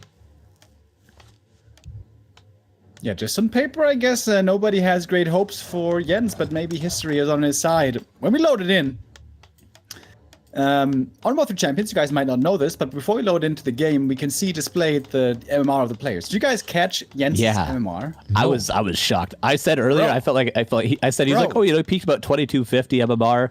Dude. He's got 2,500 plus MMR. Tell you what, the hell? In the Grandmaster League, Jens is the only player, I repeat, the only undefeated. My God. He's 22-0 on the ladder. Whoa. That is quite impressive. So we definitely shouldn't underestimate Jens. There we go, everybody. We have the game running, and I think you two beauty boys can take it away. Beautiful. Rima Dima, what a great way to set up a storyline here. Just crushing. Looking up the stats. You know, it said Jens is the underdog. Now I feel like he isn't. Like, well done. Well, I applaud you. I applaud you for that. If he wins this series, and especially if he wins 3-0, I will officially anoint him as Jens the Unbeatable. He's 22-0 on the ladder. He has never lost a map to Leon. Can he keep that streak going today? Leon, of course, the talk of the town. He's a very famous Twitch streamer in the Warcraft section by now. We've seen him in many tournaments. He just recently won the Warcraft 3 Dach Inferno League. Sometimes in the past, he used to be known for having a rather weak mental, to be honest. Things would fall apart. He would fall apart. This will be my question for today. Can Leon keep his nerves together and continue to play his best without any slip-ups? Yeah, I wasn't actually aware of that in the past of Leon, because watching his stream, obviously his stream is not tournaments. Tournaments are a much different beast. When you're playing off stream, when the pressure is on, when you're playing against an opponent that is fully prepared and fully focused. But on his stream, he seems very untiltable just in the last 6 months of watching him or so. He'll play, happy 20 games in a row, lose every single game, and just not be phased at all. Maybe it's easy when it's a player like Happy as opposed to a player maybe that you think you can beat more often than not. But still, I feel like his mental has seemed at least recently strong. I'm surprised to hear that from the past. Yeah, I would say he's an emotional player. When things start going wrong in a series, when he starts making mistakes, those mistakes will creep in that are normally not supposed to happen. And yeah, with how much he's practicing, trying to improve, and I think an underrated factor is also his APM. His potential for multitasking and just sheer speed is really high. So I think the priority for him has to be to try to minimize mistakes. Creeping the first 2 camps, the AM gets +9 strength, which is not great for him, but good for a second hero. he's not expanding on Titaners. He's trying to go for a level 3 creep route into pressure play, which is very, very unusual on this map. Yeah, Leon was trying to go for a split creep, the Sea Giant with the Militia, while the Archmage went into the main base, which would have been an amazing timing. His Archmage would be level 3 right now. Absolutely incredible. But the Keeper interrupted it, and now Keeper is going to have to defend back at home. But Yen's not yet teching? Is this on purpose? Is this by design, or is this by just pure mistake? It was about 100 lumber short. Now he starts his tech, but he's going to be quite a bit behind Leon. Well, 20 seconds, let's say. And because you wanted to go for the fast expansion, Tree of Life, tier 1, which should be finishing. The Keeper and the Archers are here, ready to defend. Good deny there, though. Doesn't grant experience. The Archers were here, the Keeper as well. The Wisp were ready to detonate against the Watch Elementals. And I would say Jens here takes a big lead in this game. Sure, his tech is later, but the expansion is going to be coming up nice and early. AM going to have to do some heavy lifting here. He just got the level 3 with the aforementioned Militia creep. And I'm quite surprised to see Leon here so aggressive out the gate. And maybe he can still get that cancel. Yeah, 99% cancel is very much possible. Depends on the second water elemental timing. If the second water elemental was available maybe 5 seconds ago, I think this was a cancel, but there it is now, and the Wisp get pulled, and the repair is there. Or not. No, there's no repair. No repair. Oh, okay, now there is. Okay, there we go. Sort of. Calm, it could have been. Cool, collected. He's chilling. Very, very composed is Jens so far, despite the pressure Leon's been putting on him. And interrupting that level 3 cannot be understated. That was a huge play from Jens. Very well aware of what Leon was going to do there. Yeah, it seems like he woke up on high alert over there in Peru. It's still early, 8:20. He must have been getting in that holy energy drink to really spike his nervous system. And Leon seems to kind of not get anything going here. What's he going to do next? He tried for the cancel. That didn't work. He tried for a very quick level 3. That didn't work. He tried to kill lots of Wisps. That didn't work either. Of course, there was no expansion for him. He's just running on, or he's reaching tier 2 in a moment. That mostly means rifle pushes. But I would say if Jens just spams Archers like crazy and gets a second hero, this should make for a safe expansion, I would assume. Yeah, this does seem, correct me if I'm wrong, a little unorthodox. Like, you don't often see a super fast expansion playing up against a fast rifle push. Like, I do wonder, there are certain things in this game that are just build order losses, and, going up against a really, really strong timing push and doing a super greedy build could be one of those cases, but maybe this is more common than I'm aware of, Mr. Rimademo. I'm not sure. Yeah, I think Jens was just expecting to face the meta strat, and the meta would have been for Leon to fast expand, and I think he just wanted to counter fast expand. But then he found himself not facing an expansion, but he was like, all right, I guess my tech is late anyways. I guess I'm trying to get this tree up, so may as well just get it. And now Leon is far behind economically. He's going to cancel the entangles maybe once or twice, but it will finish before too long. And Leon most likely will be forced to go for an all-in push, against which Jens needs to get ready. Yeah, Leon's just going to delay as much as he possibly can. In the meantime, the Archmage is doing as good as it possibly can. The strength is actually helping out quite a bit for the longevity of the Archmage harass. The second gold mine cancel, as you mentioned, is probably all he's going to get, but that's still a delay of about 40 seconds, 400 gold there. Love that the units were already in position to immediately creep the Mountain King up at that green camp, and he's probably going to move on, Leon, to get at least level 2, maybe level 3. Could go towards the expansion, then maybe the shop in the center, and then he's going to have to push. He can't give too much time to Jens to macro up with the second base. Naga second for Jens. Oh, okay. The normal choice, the most common choice would be the Panda second, but Jens might be identifying that a push is imminent. It may not have the time to creep up, so it's about having as much strength right now as he possibly can and waiting for the Dryads to come out.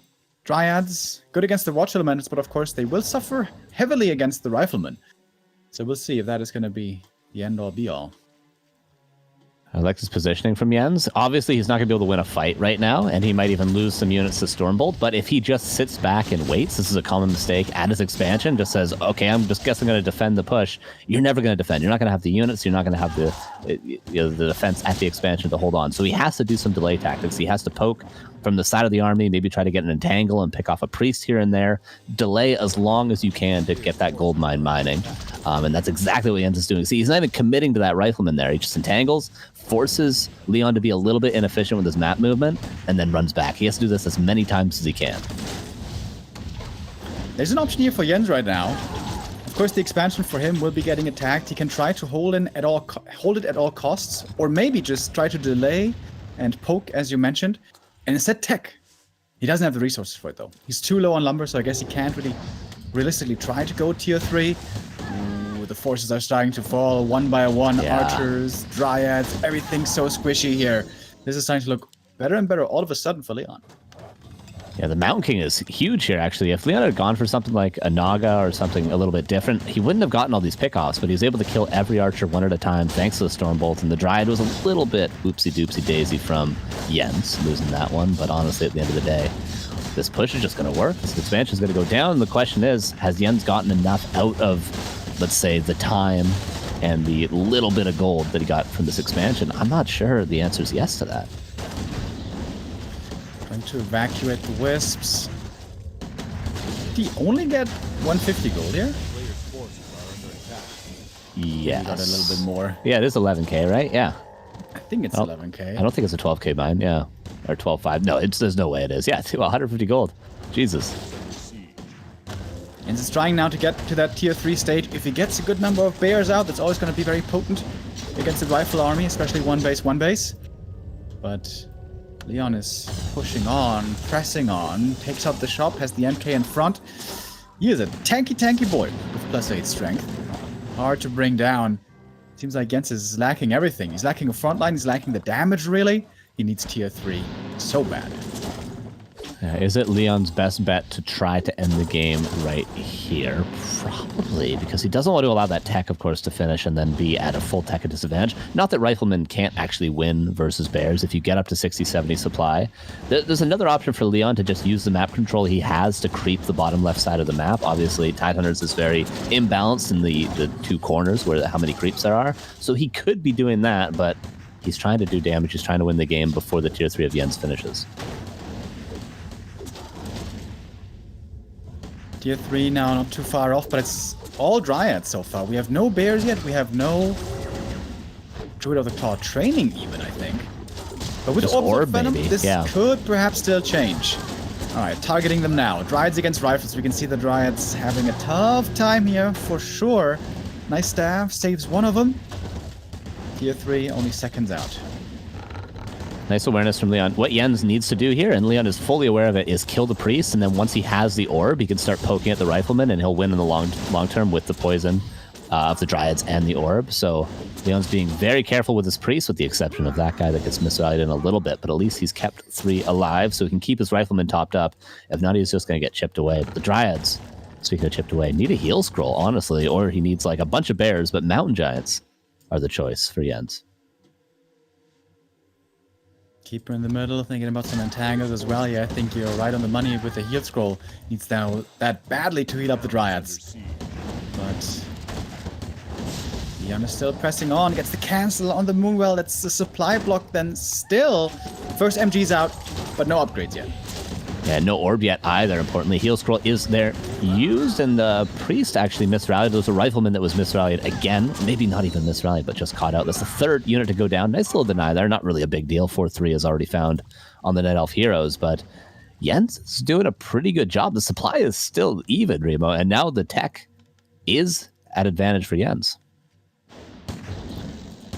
Leon expanding where his opponent did so before. The 5 peasants here building a town hall, and this one is certainly gonna be finishing. No way to stop this. Jens's army is pretty unimpressive. The 1 MG, I suppose, is the glimmer of hope. MG and Orbs of Venom actually can make for very strong transition later on, but he still needs those upgrades. Yeah, he's going to need a ton of upgrades, a ton of time. He didn't even have the supply, as you mentioned earlier. He still doesn't really. He's got a Moonwell finishing pretty soon. This expansion, we've seen many games in the past where a player goes for this sort of a greedy expansion after breaking their opponent's second base, and they just lose because it's too close. You can't really defend it, but Leon doesn't seem to be in that position today. I think he's just fine, especially with that newly leveled up Mountain King to level 3. He's going to be able to pressure this keeper a ton. I'm quite impressed that Jens, despite the pressure he was under, had the calmness of mind to still go for a Tree of Life. So that one is finishing. He can walk that over to the other gold mine in a moment, although without Nature's Blessing, it might take a while. But he's got the Orb of Venom now, the first one. The second one will become available pretty soon, and the MG upgrades are about to be done. This might start to look better soon for Jens, but he's still struggling with low supply numbers.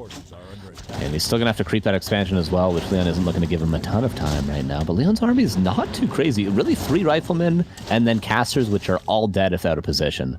Yeah, I think you mentioned calmness from Jens. That's really been what he's looked the entire game, despite being under so much pressure. Still, though, pressure is there. One priest going to be picked off. Dryad staffed out, but soaks up a lot of moon juice. Okay, Hardened Skin just now finishes. Again. Dude, Jens is doing this pretty well. Yeah. And he's got a Demon Hunter coming out soon for mana burn, although of course the Demon Hunter is going to be underleveled for a long time. But there is some serious late game potential here for Jens if he can survive. Still nighttime for a long while, which is good news for him.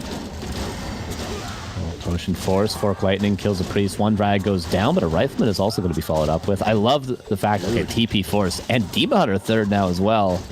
I'm sorry, I don't even know if you mentioned that. You might have. But really, really nice defense there from Jens. I also love the 2 Dryads that reinforced at the end of that fight that forced the town portal were poking and looking for reinforcements with that Ancient War in the center. And then the Keeper could have pivoted, gotten the entangle, and killed a reinforcing rifle or Sork or anything like that. Really, really nice, calm, cool, collected play from Jens so far. Yeah, I'm quite impressed with him, man. Yeah. The ways they've been able to hold on here, stay calm under pressure, and keep his chances alive. 2 base is not something that the human wants to have happen when he's tier 2 only against MGs, which is why Leon is going tier 3. Cast attack already halfway done, second barracks coming, knights soon to join. Yeah. But you mentioned earlier the peasants over here trying to mine this expansion, very exposed, and indeed now they feel the pain for it. This is really nice play from Jens. Yeah, this expansion is sort of biting Leon a little bit, but Leon's forced to defend on the right side. The Demon Hunter immediately creeps out of the altar, the Null Camp, and now he immediately creeps the expansion. This is already going to be pretty much a level 3 Demon Hunter. As I say that, hopefully he doesn't lose it to creeps. Okay, he's aware of it. And the staffs do save the heroes that were harassing there. So pretty much a guaranteed play for Jens, but he's struggling to creep this a little more than I would like, but still a nice play. But honestly, how does he heal up this Demon Hunter now? Oh no. The biggest problem right now for the Night Elf is that nighttime is over. We are in fake nighttime, Moonstone nighttime right now, and then it's going to be a long daytime ahead of us. Without bears, there's no rejuve. Healing is extremely difficult to come by. He's going to have to rely on heal potions pretty much exclusively. But he does have double orb. He does have at least 1 MG. So if Leon decides to push, he can poke for some counter damage. Yeah, Leon should absolutely. I mean, if he could see the whole map, he would say, I'm absolutely going to push right now. But okay, Demon Hunter heals up. There was a depth for the bears finishing. So when upkeep is broken, it will be broken with bears for Jens. But the fight in the middle, is this what Jens wants currently? He's got double staffs. So the heroes aren't really at risk of falling currently. But he doesn't have a way of healing currently. Might be a 1-for-1 trade between Rifle and Dryads. Hero most close to an important level up is the Demon Hunter. Very close to 3 all of a sudden. Keeper finds a pick-off as well. The Dryads, of course, with the slow can easily find kills here. Although there is some nice invis play as well to save these units. Leon is waiting for important reinforcements. Knights are coming. 4 are in queue. Oh my and a God. Blood Mage third as well. Yeah, that's going to be pretty strong. There's going to be no tank in the front line, and Knights pretty good against heroes as well, which are really the carry for Jens currently. That's where all the damage is coming from. The Dryads can't really stand up too long. So when these Knights come in, Jens might be a little bit screwed, but he's got his second base up and mining, and he's pressuring Leon's second base. This is probably going to be a town portal after he kills the peasants, but with what losses? He sees the 2 Knights. He has 2 Dryads about to die, but he has to TP now. So damage on the MG. Everything gets out, but how is he going to heal up now? Mana shield, by the way, nice little touch here, since he's carrying the orb. Speaking of orb, could throw a third one on the Demon Hunter, although I would say that it's not the most important thing to get right now. It's about pumping out army, whether it be bears or MGs. I think if Jens can survive here for a few more minutes, he might be favored. Yeah, I think so. He's got to continue pressuring that expansion, even if he has to trade expos right now. it's worth it because that's another 30, 40 seconds that he's able to buy for himself while Leon kills this Tree of Life and then moves to his main base. So if they trade here, I feel like, correct me if I'm wrong, this is going to favor Jens because it's more time bought. He needs a couple of bears and he needs a couple of rejuves, though, for sure. And this is a very interesting game here. It's going back and forth. Expansion plays later on. Leon with a fast tech. He's TPing home now to the expansion. Can that save it? He just took out the enemy expo, and indeed, he is here in time to still hold on. And that now puts Jens in an awkward spot. He's down to 1 base, income only. This might force his hand and force him into an all-in. Yeah, Jens unfortunately didn't have enough time to kill the Town Hall. Didn't pick up a tree on the Mountain Giant. Don't think that would have made the biggest of differences, but maybe a small one. First bears are out, or first bear. Shouldn't even pluralize that yet. So 1 rejuve is all we have, soon to be 2. But healing is not currently an issue for Jens. He's relatively topped up with the exclusion of that Mountain Giant. But here comes Leon, now with Blood Mage, now with Inner Fire, and 4 Knights is absolutely terrifying. The supply may be even, but it doesn't look that way. Dude, he's using Siphon on the Invis MK. Yeah. If you see this as the Night Elf player, how does that look? I don't know. I've actually never seen that before. Do you see where the Siphon goes? Or is it just like Invis? I don't actually know. I can't believe I've never seen someone do that before. These Knights aren't that tanky, Primo Dealer. Look how quickly they die to the double orb. Oh my god. Jens. 2 Knights already dead. Siphon on the Demoner, but it's only level 1, and the damage here from range is coming in very well. Dryad's actually pretty damn good against Knights, as we can see right here. My god. The one thing that's really missing here is mortar teams. Leon was trying to get ready against the MGs, but the MGs are hardly a factor. It's only a single Mountain Giant. Jens just dodged a staff from the Invis Mountain King, or dodged a bolt from the Invis Mountain King with a staff. Incredible. All the Knights are dead. The Demon Hunter is still healthy as ever. The Treants are going to harass the expansion. Jens has won this game despite a huge build order loss at the start, I would argue. Demon Hunter hurt now, but the Blood Mage is the first to die. Stormbolt flies. Demon's still alive. Mortar teams are too late. Leon is getting destroyed by Jens, the unbeatable. Unless the Naga here falls. The Demon, though, he might be going down. Oh, one big mistake by Jens, not paying attention to that hero. Now the Naga as well in trouble. The staff will save her. And the game's not over yet. Not over. Yeah, the healing, again, the issue, it's hard to keep all 3 heroes topped up with only 1 bear. The Naga had to be preemptively staffed out. The Mountain King is being pressured, but there's a shop there at the expansion. The Treants did take care of the peasants, but still that Town Hall lives. Oh, the heal scroll. Is there one? Yes, there is. Oh my god, what a glorious heal scroll that is. Has to use it right now, and he does. Keeper, if he would have got to level 6, that would be absolutely tremendous, but he's still fairly far away. Town Hall being sniped. Oh, Mountain King now being killed. Potion. Okay. So much going on. Dude. Sick. What a game it is. Yeah. First it was Jens to lose his expansion. Now Leon's expansion is gone. And this game has been going on for a while. Mining in the mains. Won't be available for too much longer. Absolutely. Right. Nature's Blessing is also done for Jens. Worth knowing. There's less gold in both the gold mines close to that Tree of Eternity. But way more than Leon's going to have available to him in about 1 minute here. Jens. I said it maybe preemptively earlier, but he's looking very, very good in this game now. He's up. All 7 supply, but he's at home. He's playing defensive. He's going to wait for the gold mines probably to run out and then just take this one home. But still, Leon has 1 ace in the hole. Hero focus, that Mountain King. I love the clarities, by the way. Jens always getting clarities on MK, on Naga and Keeper. Although this time, one of them is getting cancelled early. But point being, many Night Elves I feel like don't get them enough. They are so worth it for their gold cost. Demon Hunter now returning. The mana burn very important here.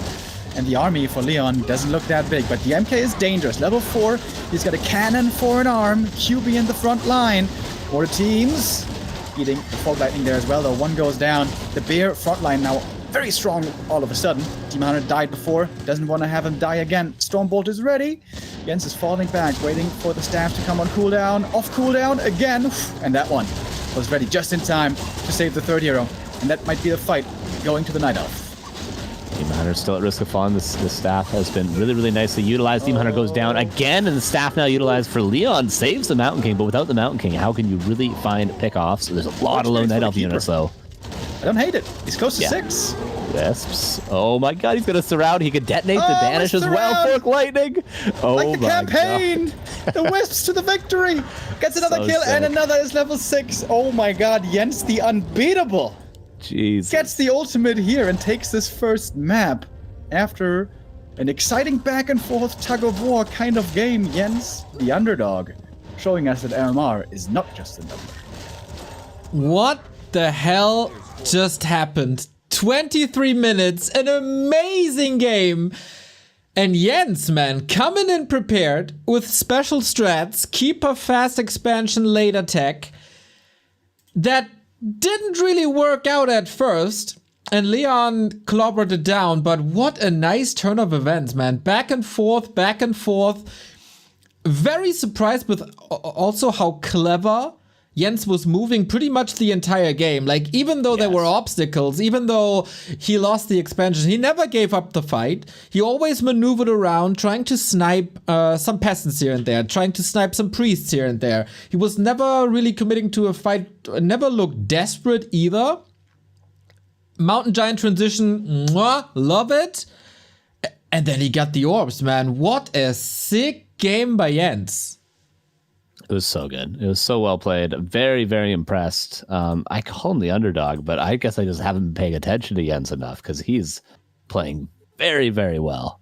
Yeah, very, very impressed. Leon, of course, can't really fault him. He played very well himself. I think the main mistake, correct me if I'm wrong, was just not expanding it as natural.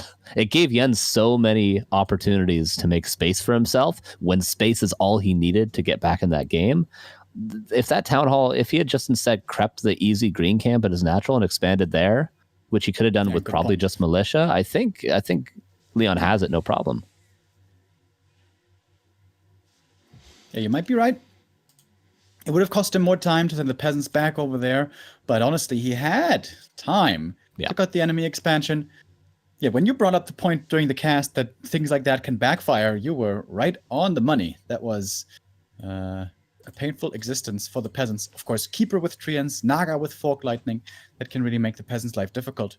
Maybe more towers could have been an idea, but it's also more expensive. Yeah, I think just falling back, expanding at your natural, would have been the much. If it was like a more difficult expansion, if it was like a Turtle Rock or something, and you had to back up and creep a red to do it and run all the way across a huge map, argument to be made there for sure. But on a map like Tidehunters, it's so small. Expansion's so easy. Just go back, Leon. Just go. You're not trying to impress anyone here, okay? I know you're not. You're already impressive enough. Just go expand at your natural. It's absolutely phenomenal, man. First map of the first series of the one-on-ones, and we already have the underdog player scoring here. Pretty sick. Also pretty sick. A huge dono by Kenny G. $100 to the prize pool. Let's go. We are on the road to 4K. And players who create entertainment like this, the Leons, the Jenses, gotta be rewarded for what they do. We are 115 away from the 4K. Chat, you can do it. I believe in you. Thank you, Kenny. Also, Eris for the profile picture as well. 2 profile pictures, actually. And Anonymous for the €5 dono to us. Is there a hero spell that you would consider underrated? Shockwave? That's the first thing that comes to mind. I'm a big fan of Shockwave. I think it should be used a lot more. Hit and run, baby, all the time. But maybe it's not underrated. Maybe TC just has 4 good abilities. I don't know. As we are ready to go, Mr. Remo Demo, is there an ability that you think is underrated?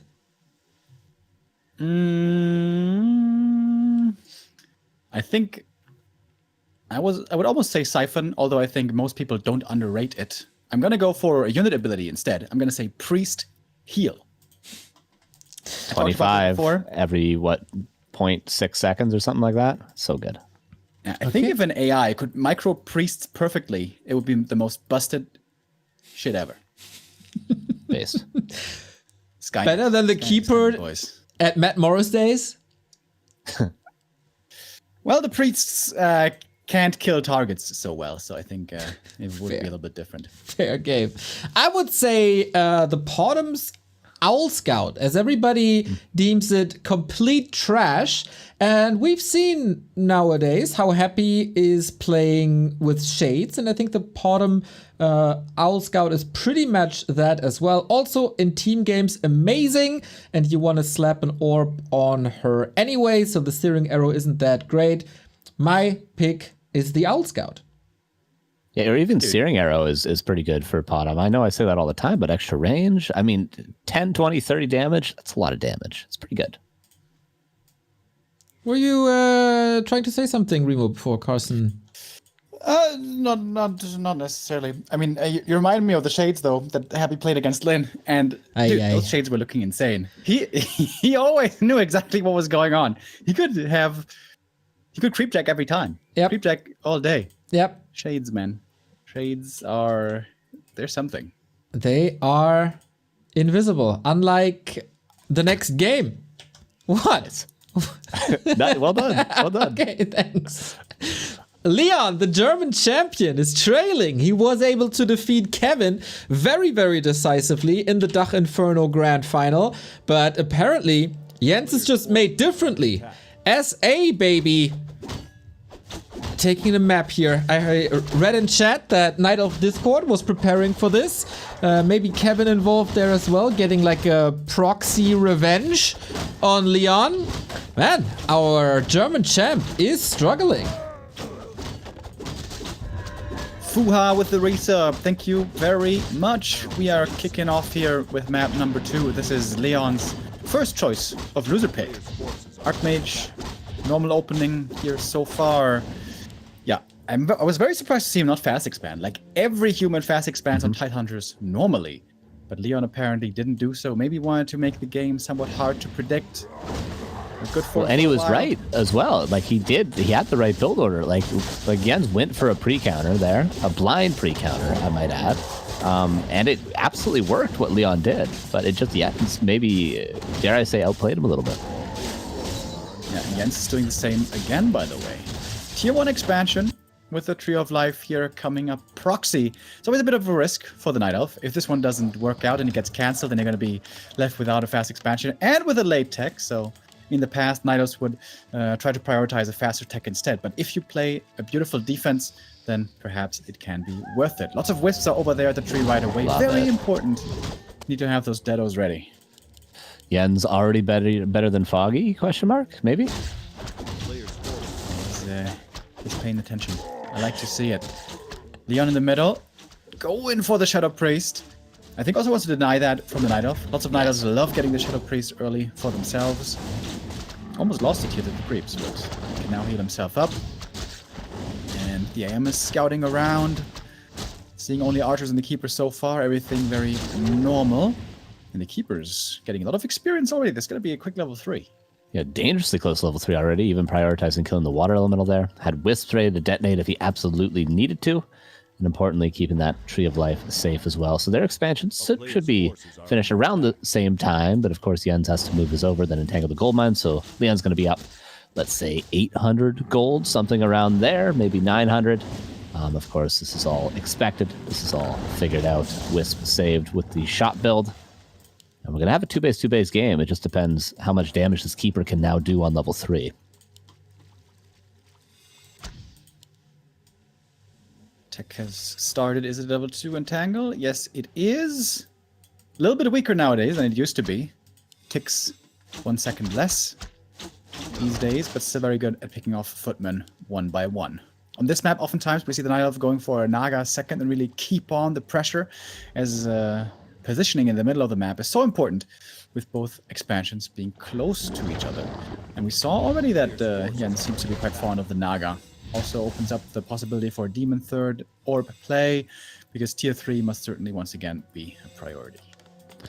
Yeah, the Tavern in the center also for the human side of things. We often see Panda second, which is pretty good for going for like Tree of Life snipes. We've seen Sock do that in the past with a ton of footmen, just going straight for the Tree of Life with Defend, Breath of Firing the Wisps, and then not allowing repair to happen, killing the tree straight up. Big fan of that. I talk about that almost every time I see this matchup on this map. That one game, I think it was even in W3Champions a couple of seasons ago. I'll never forget that game in my life. So yeah, give me some Panda from the Tavern. Yeah, I'm a big fan of Panda as well. When it comes to contesting for the middle, every second counts. The MK will take forever. But the Archmage here, not looking too impressive just yet with the levels. He's got a decent footman army. Is he going for defend? Yes, he is. Alright, that's going to give him some increased fighting power, surely. As it's going to be finishing in a few seconds. But we have the Panda second this time for Jens. That's where the damage is going to be coming from. No Naga, so that should then point us more towards a creep game rather than an aggressive game. Leon already going for a second barracks very early on, and the blacksmith is coming up, but I imagine this will be for a couple of extra footmen off the rip. But then at tier 2, lots and lots of rifles. Of course, a small map like this, you're not going to want to go for anything that takes too long to get online, like the knights we saw from last game. So probably going to be some sort of, 65, 70 supply push. The expansion was so quick for Leon, about as quickly as you could possibly get in Expo. But he's going to be able to have a nice timing eventually. But for now, he has to hold on. He has to not take too many losses. And he has to try to delay that Panda from getting level 3 too early. Got a quick level 2. Now eyeing up the next creep camps. If he takes the shop and a couple of greens, that would be enough. As we learned from our parents, who never want to forget about the greens. They are very important. And tier 3 is not yet started. On this map, oftentimes humans, after fast expanding like we saw, will try to go for a quick tier 2 execute. 60 supply, 65 at the most, some heal scrolls, and then it's time to go. We see Leon right now being aggressive already with 2-1 heroes only. This, of course, is not the big push, but he's trying to assert some pressure, stop the enemy from creeping. But Leon also, very notably, has very little experience. The experience gain has been horrible these last few minutes. Yeah, Panda also a lot better here than I would argue a Naga would be for Jens to defend these footmen. If there was a few more footmen, he maybe could have just dove straight for that tree and gone for the kill with double breath of fire on the Wisp, but obviously the town portal immediately from Jens showed that he was aware of this option. This pressure not doing a ton so far. Maybe a couple archers will eventually get cleaned up, but for now it seems to be more footmen falling than night elf units. But an archer and a priest are going to die, but the priest is denied a lot of experience not being given to Leon currently, as you mentioned that earlier. This Panda, nowhere near level 2, but he again goes for the Tree of Life. Don't think he's getting this one, though. Double clarity cast here by Leon, minus 70 Keck. Nicely paying attention to this. Again, seems to be a big fan of clarities, indeed. He's got potions still on the Panda. He may need them here to survive with. The Moonstone is running, but he's not producing. Oh, the lures are inactive. Only now Jens begins production. That was, I think, at least half a minute, maybe more of no production. That's painful right now. Yeah, we can see quite a bit of gold bank for both players, but Leon is the one that's at 52 supply. He was waiting to break upkeep before he had all the production means that he needed.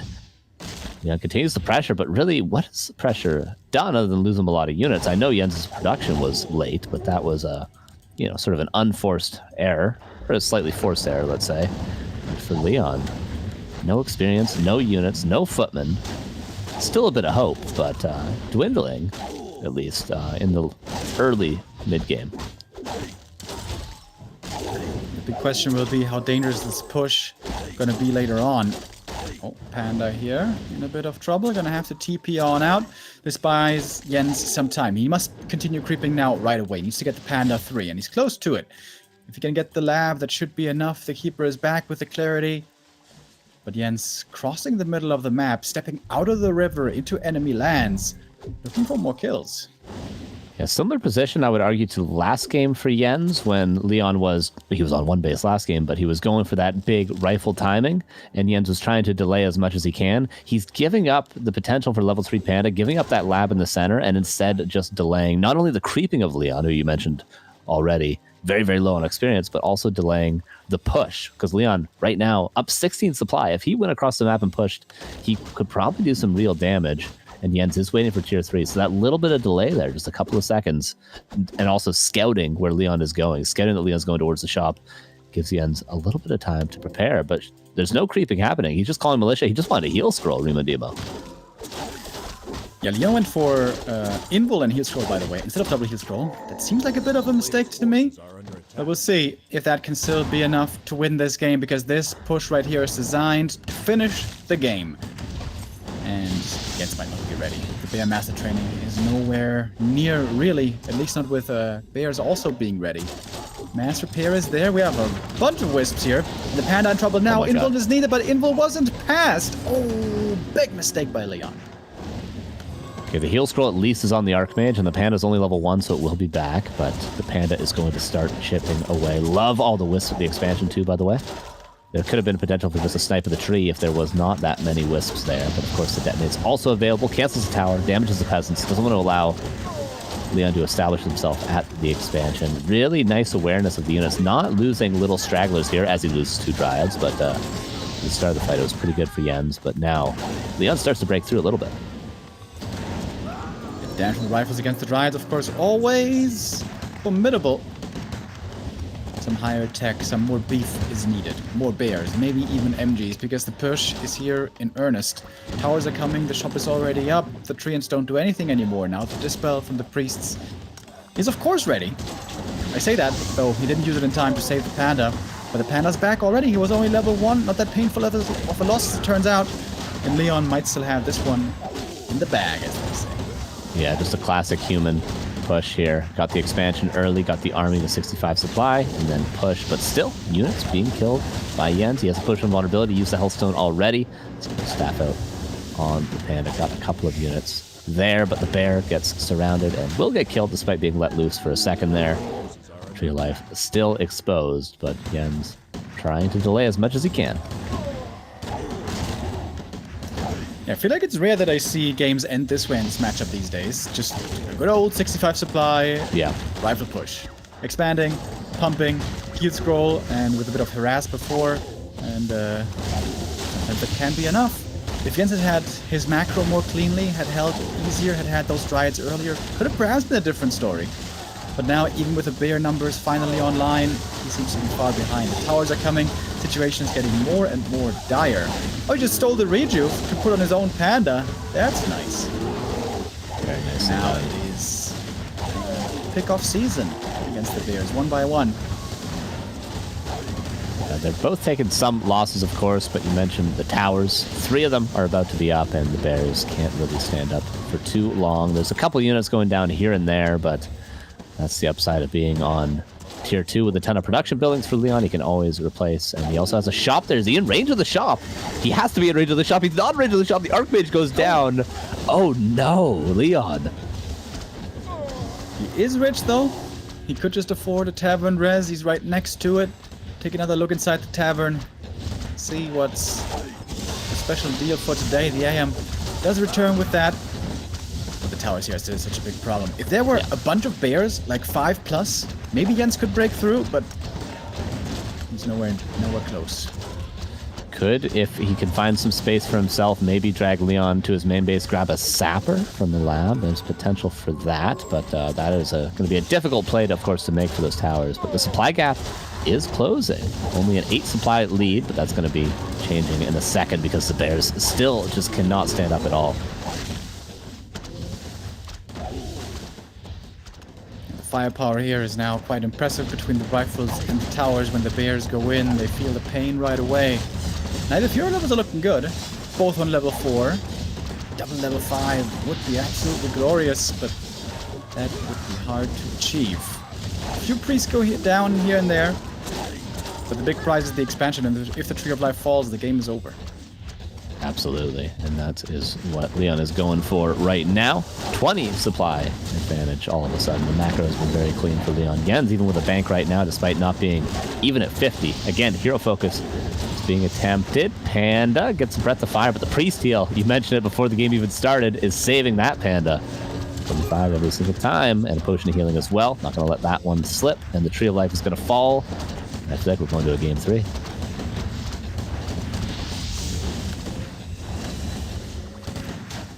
Yeah, not exactly a flawless game by Leon. A few mishaps did occur. Some heroes going down, the items not in the right position, the Dispel a little bit late, but still, big picture-wise, this all went pretty well. The expansion came up with a good time. The AM was able to keep it safe. The early Shut Up Priest, I would say, helped out quite a bit in that regard. And now the big objective was successfully taken out, and it's time to close this one. Yeah, Leon showed that experience on your hero is not really a big deal. If you can macro cleanly, if you don't take too many economic losses, note he lost a lot of footmen this game, but you're either going to lose footmen or peasants. You have to make a choice. You're either going to get harassed at your expansion, or you're going to go forward with footmen, lose them to entangle and archers, but you're not going to take economic damage, and Leon shows that you don't need a ton of hero experience. You just need to macro clean them, get your second base up as early as possible, and then the push can oftentimes work, maybe not always, but it'll at least get you in a good position. And in this case, for Leon, it's actually winning him the game. Unless something insane happens here. Yeah, could. Rarely in games can be able to hold on with inferior economy if the levels are there to do it. Keeper level 5 is decent, but Panda 5 really is what he needs, and I guess level 6 is what he needs. Yeah. But that seems rather impossible at the moment. Jens is trying to stay in this. Also, game 1, he was against the ropes, but was able to find his way back. But this position now, a lot more dire than before. Yeah, absolutely. I wouldn't call it impossible, for sure. Leon leaving 2 breakers there, like, you know, a couple of mistakes like that happen before you know it, you've picked off 20 supply. Panda gets level 5, and then things get a little dicey. Absolutely not impossible, and Jens is trying to make some space with the keeper. This is an excellent play right now, too. Forcing Leon to make a choice. Do you want to fully go forward, or do you want to defend this harass? But he's just expanding again at the natural, because this time around, unlike Titaners, he has enough towers to expand at the natural of Jens. I wonder if there's going to be a reoccurring feature for this series. Take out the enemy expansion, expand it yourself. It is rather a statement of dominance. 2 MGs, Rima Demo. Could this make a difference? 69 versus 50 supply currently. Not impossible numbers, if my math checks out. Keeper comes back. Treants still clean up that expansion. Really, really nicely played there. That was a great way to get Jens a way back into the game. If not, you know, back into the game. It's going to take a lot more than that at this stage, but still, again, I reiterate, not impossible. Downside for Jens, this time he doesn't have 2 ranged heroes. Yeah. You have double poke with the Orb of Venom. There is double Orb of Venom, but one of them is on the Panda, which is a little worse. And still getting some kills. He's trying to pick off enough, find enough kills to get level 5 Panda. He's not far away, to be honest. But Leon can always counter with heal scrolls. That's a good thing about playing against Panda. If you're rich enough, with enough scrolls, there's always a counter for you. By the way, Tree of Life was built immediately. As soon as that tree went down, Jens realizing he can't play this game, well, 3 base against 1, but 2 base against 1 at least. And that tree can, if it roots, creep that entire camp on its own, but it wasn't able to root, so the bear's going to have to go and help out that tree. But no mistakes, and Jens should get level 5 Panda, and this Tree of Life should start mining. The Panda's going to go back. Okay. So Leon giving a little bit of space to Jens, and Jens is going to use that time perfectly. And luckily, didn't lose his Demon Hunter to creeps on Titaners, and didn't lose his Tree of Life to creeps this game.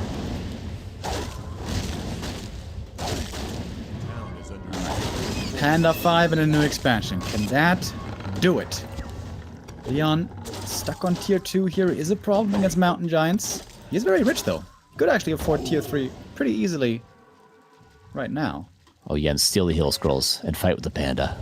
He can't. Doesn't have the positioning, but there is no heal scrolls for Leon at all right now, and no town portal. This Panda catches him out. He's going to lose a lot of units. Going the Keeper, Tree and Harass again. Quite a few things are reoccurring, similarly to map 1. But it's a huge, terrifying army of 75 supply for Leon that is basically inside the enemy's main base. Getting towards the Moonwells right now, possibly forcing a supply block once again. But the Panda is juiced to the gills. All right, yeah. Mojo Darkgale coming in. Hurricane Haze, Breath of Fire. Where's the breath? Breath of Fire, where is it? Throw it, baby. Oh, late on the trigger. Was kind of messing up with the targeting right there, and that's a lot of damage lost. In the meantime, he did shut down the mining from that natural expansion of Leon, and he is about to be mining on his, if only he remembers to saturate at Jens, but yeah, maybe it's too much. Still a 20 supply advantage for Leon. This is his game to lose, his game to win. I never understood how that saying worked, but he certainly should be winning this game if he doesn't make too many more mistakes, but Jens is doing absolutely everything he can here. Looking very resilient, making use of every opportunity Well, I guess he just dropped the ball on one of them, where the Panda didn't connect with the damage. I can't believe that Leon doesn't have heal scrolls. Yeah, I'm so surprised. He's about to lose his whole army to this Panda if he doesn't get heal scrolls, literally. The Breaker Panda gets excellent positioning has been saving his behinds at the moment. But if the Panda gets to connect and the MGs are in, plus the Orb of Venom, this could be still quite the slaughter. Jens is sacrificing Moonwells, trying to buy more time. His expansion is now mining again. Leon is out of gold in the main, by the way. His natural might fall. Leon's about to be... He is back to 1 basic kill. Yeah. My God, is it fanboying too much to say, again, that I'm so impressed by Jens here? Like, this is crazy that he's not out of this game yet. And even has a win condition at this stage. Panda, full mana and a mana potion. But when is the right time to truly attack? Keeper takes out the Town Hall. All right, there goes the Natty. And Jens is forcing his opponent to follow him right now. He's on his way to level 6 on the Keeper too, Jens. If he can get a nice connection with the Breath, kill a few casters with the Keeper in range, he's going to be on his way really soon to level 6. Could go for the Peasants. He could go in the back of the base, buy more time. The staff is ready for him. Jens, my man. Again, looking really impressive here. Yeah, Staff Teleportation has been utilized perfectly, and the Staff of Preservation the last 2 games has been really well used by Jens and saving him a ton of time. 4,400 gold for the natural of Jens, which is occupied by Leon. Currently, Jens has 11,000 in the corner expansion. Expands again in the upper left, and that might not be scouted because all the peasants that would have expanded there for Leon are being killed by the Keeper currently. The militia trying to deal with the Keeper, but it's difficult to deal with a level 5 hero. They have to fall back. Panda gets a TP. Leon also must be thinking to himself, why won't you just die, man? I'm supposed to have won this game. Man, Ain't yeah. over yet. And in a best of 5 as well, how tilting would this be for Leon to lose going into game number 3? Like, it might be not recoverable if he's not able to win this game. Was that the Tree of Eternity going down? Yeah. He's eating his way into the trees, baby. Let's go. Oh, there it is. Okay, yeah. Oh, these Moonwells, though, they need to be used. The heroes, they need to heal up. They need to get, well, at least the Keeper does. He needs to use these Moonwells. Okay, weird game. Yeah. Looks like a base race game all of a sudden. How? How do we get here? I don't know, man. It is weird. There's so many buildings for Leon, though. Does Jens really want to play this game? I suppose he has to, no? Positionally, Jens is not in a bad spot. Of course, he's losing lots of buildings, but he's got a base in the top and in the bottom. Very hard for Leon to get to both spots at the same time. He doesn't have the quickest of armies, although the southern expansion should be getting taken out right now by the Panda. Keeper was hunting after some peasants at the natural, his former natural. Taking some out here, getting a bit more experience, but he can't deal with the towers all by himself. Bottom right, dead. Tier 2 Keeper. gone for Leon. Oh my God. Okay. Oh, the lab has never been crept. Okay, gotcha. Because earlier I was like, wait, what is a sap wrap? But hasn't even been crept yet. So the Keeper will not be able to utilize that to kill those towers at the natural. So Leon, currently the only one mining, but the Entangled is coming up at the upper left. These guys. Only had one redrive, by the way. His redrive is needed so bad on the Keeper. All right, and he gets it, thankfully. And all of a sudden, Jens has like 0 mana. Yeah, this Panda is going to be needed to carry in the fight. If he's able to get level 6 Keeper, pops a Tranquility, again, needs mana for that, and gets the Panda in a good position, the supply gap does not matter for Leon, especially with the still lacking heal scrolls. Has he even bought... He bought 1 heal scroll this game, right? And that was initially on the push. Oh, the unit's out of position, though, at the main base of Leon. What once was the main base, I suppose. This looks like an all-out base race now. The Keeper down south. Oh, he's finding the new expansion that's coming up. If he's looking, he can easily take them out. That is yet another step closer to level 6. What a series. Leon is giga supply block, by the way. He can't make new peasants. He's got 2 peasants only left. Where's the one? Oh, he's 2 mining. They're both gotcha. mining. Yeah, gotcha. If Jens identifies this, takes out these peasants, then Leon also has no mining. Speaking of He's gonna peasants, go how for the many towers, wolves do we have? maybe. He's got a rebuilding Panda, a he's got the lore. MGs. Is there a TP? Is there a TP? Yes, there is. Archmage has it. These towers have actually done a lot for Leon this game. They didn't allow Jens to do the sort of split pushes that he's been doing the entire game, but most of them will fall right now. 2 peasants left, farms being rebuilt. What I was going to say is, why the hell is Jens rebuilding a lore right now in his main base? Of all the things. The hell. Of all the things. Maybe he just wants to hide buildings, so he cancels it. Okay, there we go. Speaking of hiding, it might be time for the Tree of Eternity to Yep. Get the go hell on out a of there. little sneaky mission. Okay. Towers being rebuilt or Keeper. repaired. Uh-oh. Walks into a surround. Oh my god, he just walked out. Oh, Had staff, but that might have was just the game died. right there. Yeah, he might have just. I think he would have died just trying to staff there. Almost up 6. Jesus. Wild. How did we get here? Leon, how did you let us get here? I'm thankful for it as an observer, but as a player, I would be bad. Big item for the panda. Belt he doesn't need. That can be sold for more gold. Oh, caster's being caught. Invis play, very valuable right now. Oh, damn, these Nice. saves with Invis, yes. Well done. Prevented level 6 pretty much. Yeah, that's almost proving now. As long as there's mana on the casters, Jens can never really fight because everything should be saved in theory with Invis at this stage with the level of the Archmage. So Jens might have to go for the base race, which he absolutely is doing. Main base cleaned up. We're down to just the natural of Jens for Leon. That's all the buildings he has, I believe. Yeah, it's 2 wisps versus 2 peasants, by the way. It's the only workers left.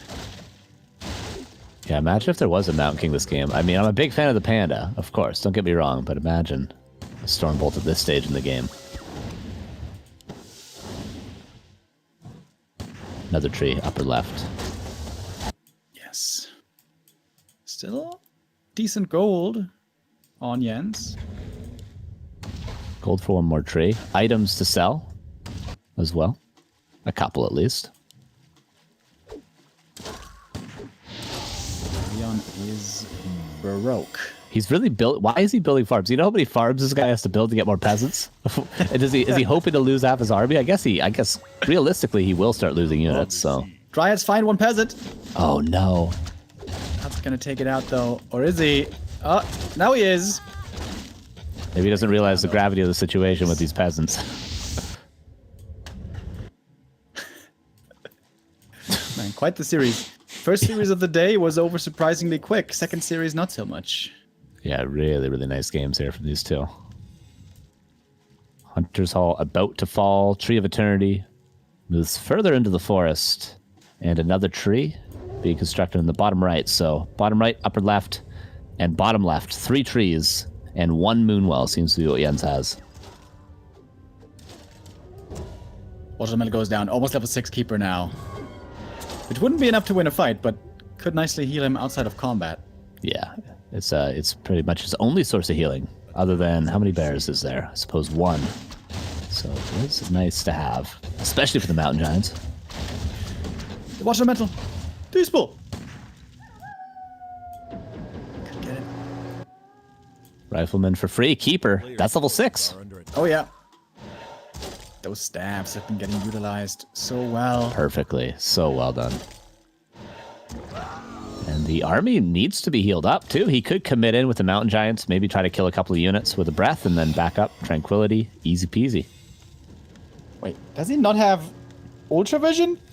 Bruh. Classic. I feel like this is Cow playing.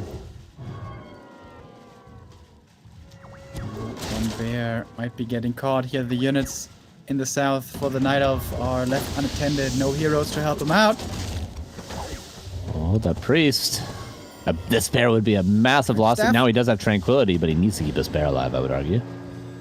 Panda goes back in now. Goes for the peasants. Panda the expo. Oh! Only 1 peasant left, dude! A single peasant is left. And we got 2 trees almost up, but no wisps mining right now. I only see 1 wisp at the moment. There's 2. There's 2. Okay. And that's gold. That's gold that he wouldn't otherwise have. No way, bro. No way, Jens. I can't believe this. Remember where we This were is earlier? really We thought it was unbeatable. just a standard, 65 push, easy peasy. But apparently not. There's the first tranquility of what could be many if this game goes on any longer. Look at that heal, baby. No way. No bloody way. Peasant is making more farms, dude. He needs 2 more farms. So He can get it. He can. He can technically get there. Forces are under attack. No way. No way, man. Town is under siege. Tree of Life has made himself a nice little home between his friends. It's the ending here in Fangorn Forest. Yeah, that Tree of Eternity isn't going down this game. There's no way. He could just root as well, and then there's only one path in, and he's just not. It's going to take like 5 minutes to kill it. I still suck at Are under attack. 40 out of 40 supply. He has to make 1 more Moonwell. He's mining with 3 Wisp right now, I guess. Yeah, it would almost be a blessing in disguise if he lost one Dryad accidentally, but he kind of needs everything he has currently. Water Elemental's going to feed more experience to the Panda, who's getting, if he gets this Water Elemental, he's getting there. Level 6 is a possibility. Oh, Mountain Giant, though. Staffed out, as always. There it is. Got the staffs, baby. Teleportation for the Keeper as well. Are under attack. There it is.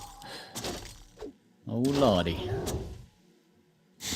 Panda got the Water Lily, I believe, at least. Turns out we do still have lots of creeps on the map. There True. hasn't been much creeping. 2 really. consumables left on the map, actually. Those are the most worthwhile creeps, I would imagine. More gold as well. Keeper gets the sentry wards. Those could actually be pretty nice. Yeah, true. Is under siege. Wouldn't expect those this late into the game for something like an Invis Panda or, even Invising Rifleman. You would never expect the opponent to have Supply those. block has been lifted, dude. Enough farms have been made. So dumb. New peasants He got there in the end. Okay. getting built. One could say he fixed the farms. He did hashtag fix the farms. Well, not anymore. Now he's supply blocked again. He lost I mean, he's building, to be fair, more buildings. It is a base race, technically, even though it's been going on for 15 minutes. some of those treants, baby. Right behind the peasants. Come on. Panda. I feel a bit bad for Leon, to be honest, dude. I feel This is a this rough game. one to lose. This is a very rough one to lose. Yeah, no doubt. No doubt. Look at this party of the Tree of Eternity. What the hell? Still, though, 30 supply advantage for Jens. Or for Leon still. Jens at the disadvantage. He's got the heroes. He's got the win condition. But he still needs to play this pretty much perfectly. This is a fascinating game, dude. Leon, he's got the way better army, but he can't really split up because then he's going to get picked apart by the heroes. Yep. He has Yep. to stick together, so he can't move out. This is so weird. And the tower numbers are dwindling. There's only the 2, which might as well be built by a computer for where they're positioned. Surrounded by farms. So as soon as he leaves the expansion, the Treants are going to clean that up. As soon as he leaves his army, split it all, as you mentioned, the Panda's going to kill everything. He's up against a 2-base Night Elf nearly. It's getting worse and worse. And still, there's tier 3. He can rebuild lores. Yeah, so he just needs the supply. He has the supply now.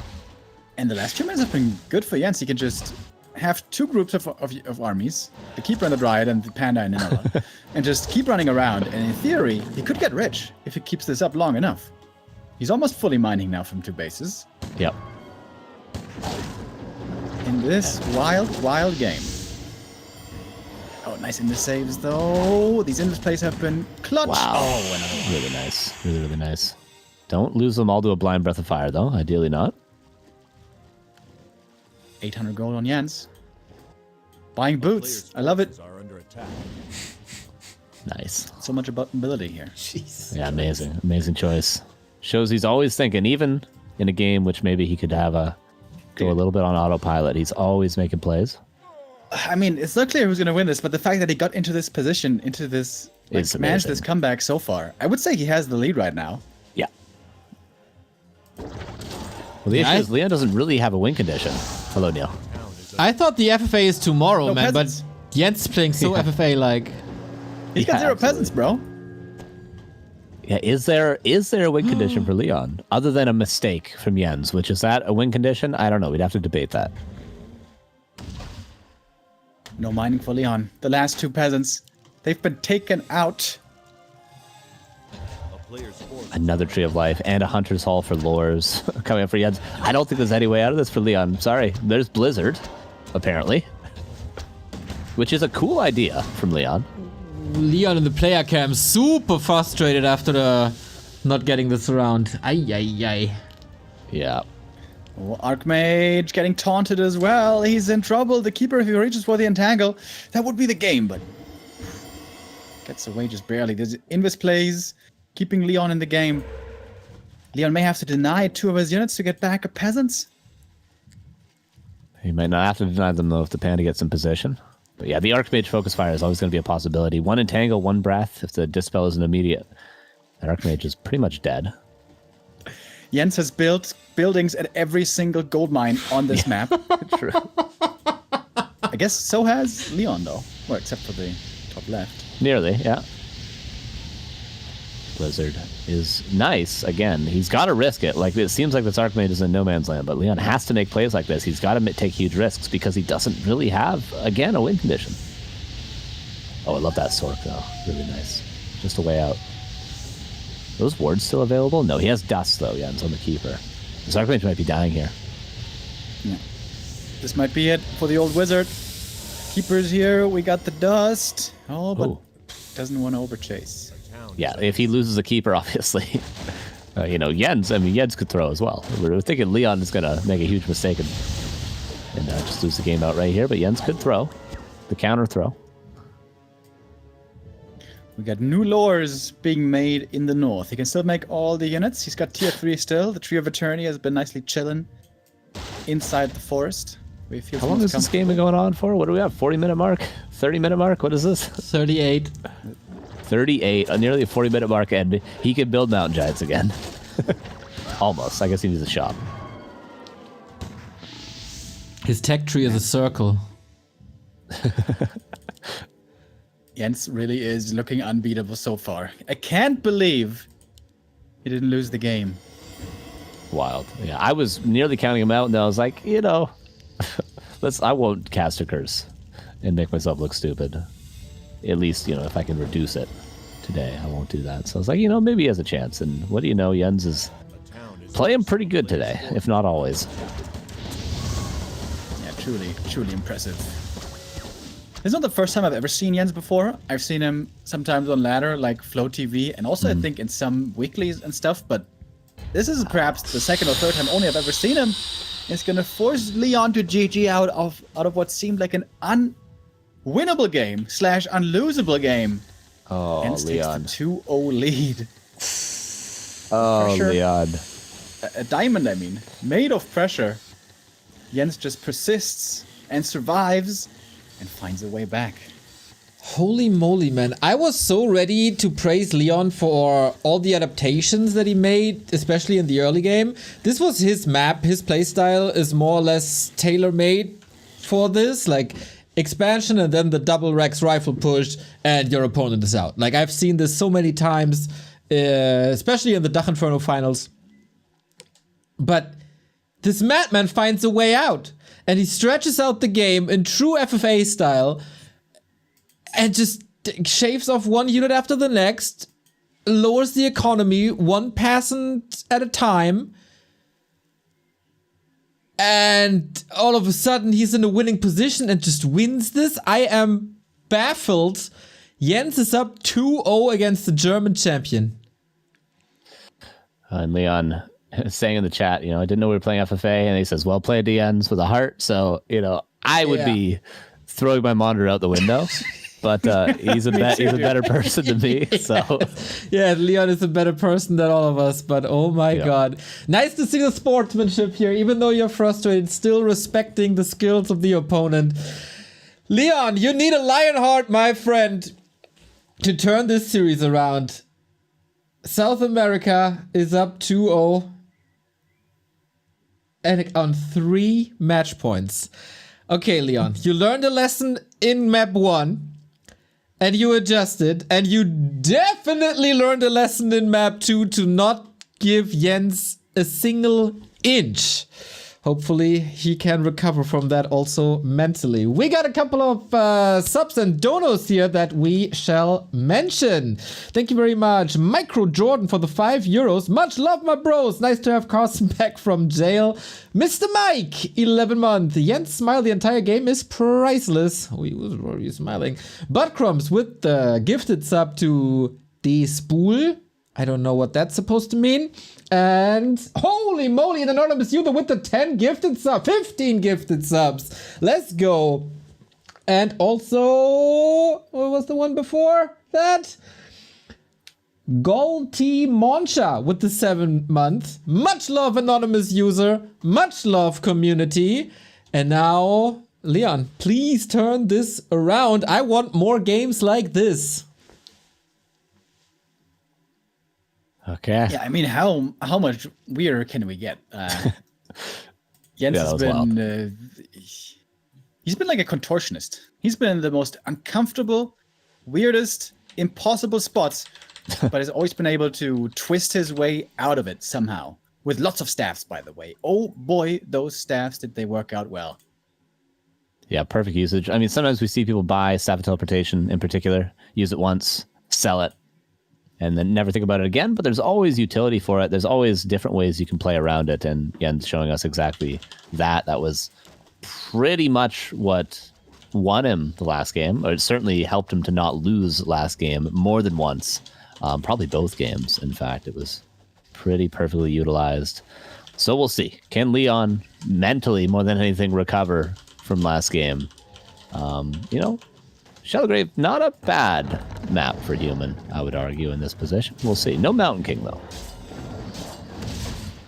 It's going to be Dark Mage with a Merc Creep first, which I've always thought could be strong on this map. The reason why most humans tend to not go for it is because there's a great level 3 creep route in the other direction. If you just go for the normal orange, into green, into natural, boom, that's a perfect level 3 with an expansion there waiting for you. But it doesn't open up the mercenaries, which this does. And of course be very strong. And I'm going to pick up level 2 right away. Big healing can actually be very good for early brawling. And I look across the map to look at Jens' main base, and this time we don't have that fast expansion that he's been playing before. Yeah, the biggest map that we've seen so far, no fast expansion, but obviously not the easiest expo to creep. And you can get pretty fast level 3 on this map as well. We'll see if Leon decides to go for that expansion. He has yet to do so and doesn't even have... Is he building a 4th farm at the Merc? No 4th farm. It's one base, as it seems, unless Jens goes now for the Tree of Life, as he pulls the He's going for a level Sasquatch. 3 creep route again, like on map 1. He's going to push across, tech, call the militia boys, and creep that for level 3 then. Jens pulled out the big creep, the Sasquatch. He's going to get another nice item here, but this is not enough for level 3, and he needs to get ready for the push that is coming. Keeper got some good items, though. Rings, claws, not bad. Yeah, the Merc's going to help out Leon quite a bit. Jens out of mana, but with 4 Treants on his side from that mana. And Leon just poking, probably looking for that Tree of Life. And now he gets level 3, not interrupted like he was on Tidehunters. The split creeping from the militia, and now Leon can actually go forward with, you know, kind of what he planned initially from the start of the game. Keeper almost could get us around on that Archmage, but not landing the Entangle just yet because the Priest is there. Big master on the Watchtower Medal if he gets the detonate. Oh, the Wisp! Is he gonna get it? Yes, he is! And that was almost level 3. Just needs a little bit more now.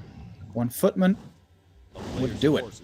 Outstanding Shadow Priest positioning, by the way, by Leon. You want to be very careful with how you place that guy. Very, very squishy, so he needs to always be way in the back, but in range for the D-Sport. I certainly know what that is. Oh, and Leon. Having a bit of a spike-a-roni here. And worth noting, in range for the Aura as well. But he is keeping a different hotkey, you can see. Yeah, the Priest Micro is on point. Yours. I haven't heard that one before. Okay. I'm into it. That's what I'm saying. How old is Jens, by the way? Is he Gen Z? I doubt it. I think he's older. I think he's around 30. Pretty sure. I might be entirely wrong, though. I'm kind of just lying. I'm like guessing so much that I'm pretty much lying. Yeah, just you never know if it's not true if you just don't guess hard enough. Let's go forward. Aren't you almost 30 confidently. now? Getting there. I'm almost 28. Okay, I'm almost 20. Let's chill. Let's chill a little bit. Not quite 30. Okay, I'm still a young man. Yeah. Thank you. Appreciate that. Demon Hunter second with the keeper. Demon, 1 base, all right. But now the footmen are starting to fall, and Jens, I would say here, holding pretty solidly. He was staring down the barrel here of Water Elementals and Mercs and Wand of Illusion, but holding his nerve with a couple of good detonates, got the important level ups, and now he's got the Demon Hunter coming, which is always going to be a very strong second hero addition if he gets the levels.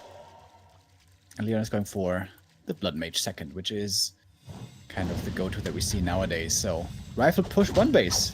It's looking Just like map 1, but this time Jens is going to be more prepared. That's quite a few archers. 6 already. Can I get a 7th? No. Seems to be that's where he'll top up at. Demon Hunter almost out, and then he'll have to start creeping something. Maybe the Merc camp, maybe the remnants of that expansion. But for now, Jens looking for more kills, but the double priests are going to help out a lot in that regard. Still, we could find an entangle kill if these priests are out of position, but for now, they should be keeping everything alive. quick with the dispel. You gotta have your finger on the trigger. And he did. Like his items already for the Deminer. Put the rings on the bad boy. It's gonna be nice and tanky, which is the only thing not frail right now in this army. Though that will change. Lures are coming, although I say lore, it's only a single one so far. Risk making the second? No. Single lore only into shop by Jens. Interesting. He's playing marksmanship archers, maybe? This is looking a bit weird. Yeah, I feel like he would be building more archers now, but yeah, I was thinking like mountain giants when I saw a single lore, but he should eventually build that second one. It's just so late right now. So late.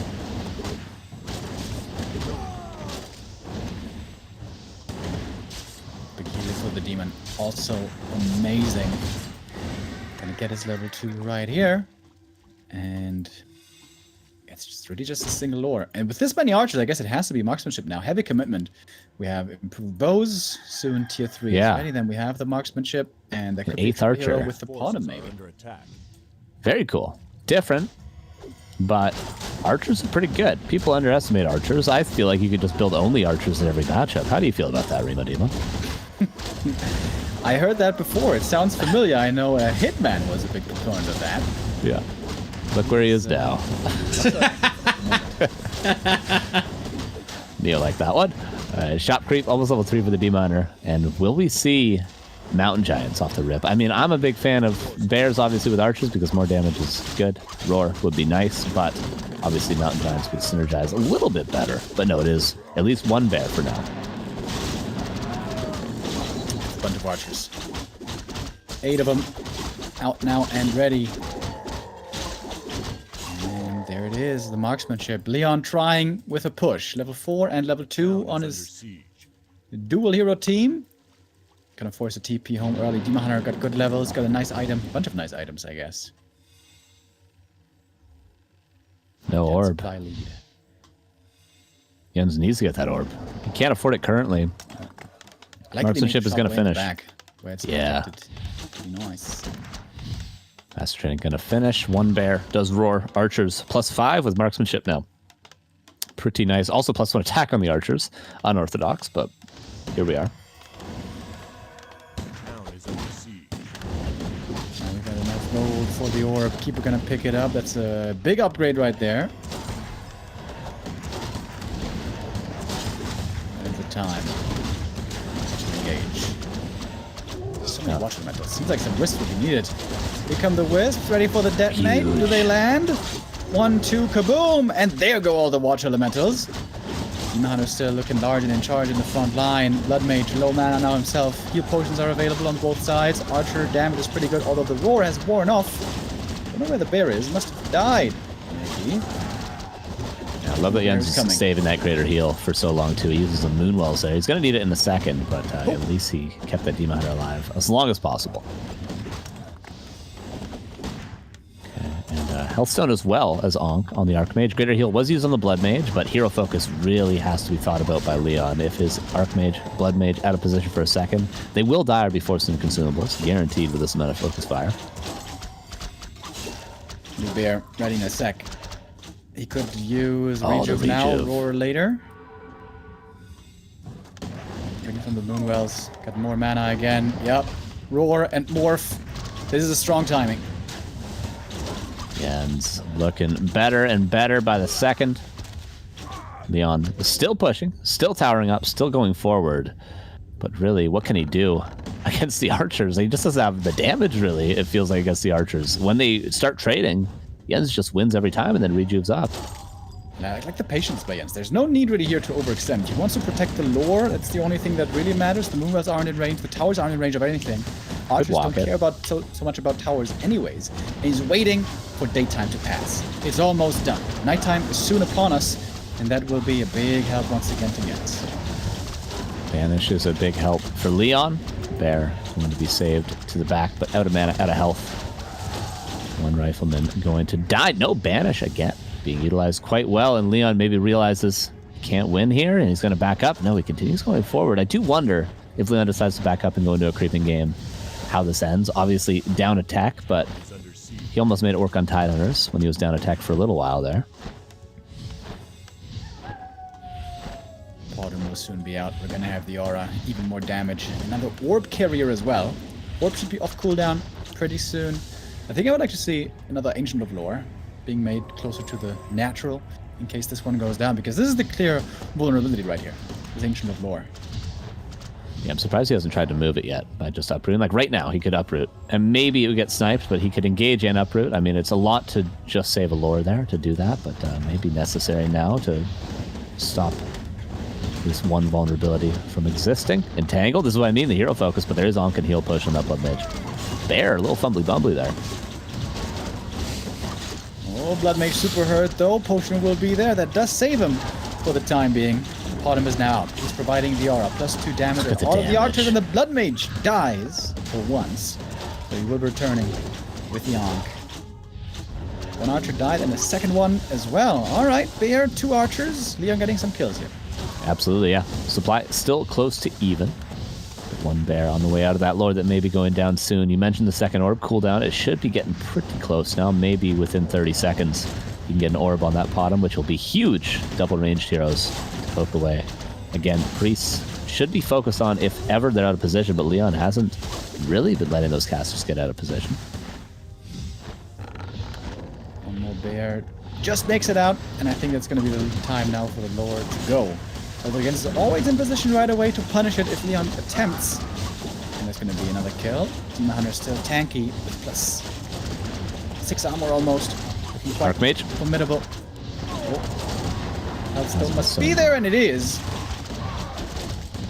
So much damage. There's so much damage. Everything's dude. hurt. +8 on all the archers with the roar. Like the second orb's on the way. This is 3-0. Rima Demo. I don't think there's any way out of this one. Look at the damage. Has to TP out, and Leon has to call it. GG, well played, and well played indeed. Jens today is the unbeatable. 22-0 on the ladder. He is now 5-0 against Leon. And Jens impressing us all today and making a few new fans. He went 3-0 against one of the strongest human in Europe. Applause. I'm stunned. NA is back, baby. Apparently. Although that's all Jens. I don't even think NA can take credit for that. He played so well. Let's just give him the win here. I'm not even. Let's not even talk about regions there. That was just Jens just playing really, really good. Very impressed by him. Hell yeah. Seriously. Coming like for a lot of people out of nowhere, and just like, let's be honest, he kind of destroyed Leon. Oh yeah. It definitely outplayed him every game. Game 1 was a build order loss, let's not forget. So crazy, man. This is so crazy. After seeing what Leon did to Kevin in the Inferno, now seeing this from the opposite side is unreal. It's unreal. I was like an hour ago, 1.5 hours ago. Oh, Leon, great chances for the semifinal if you're a solid bracket here.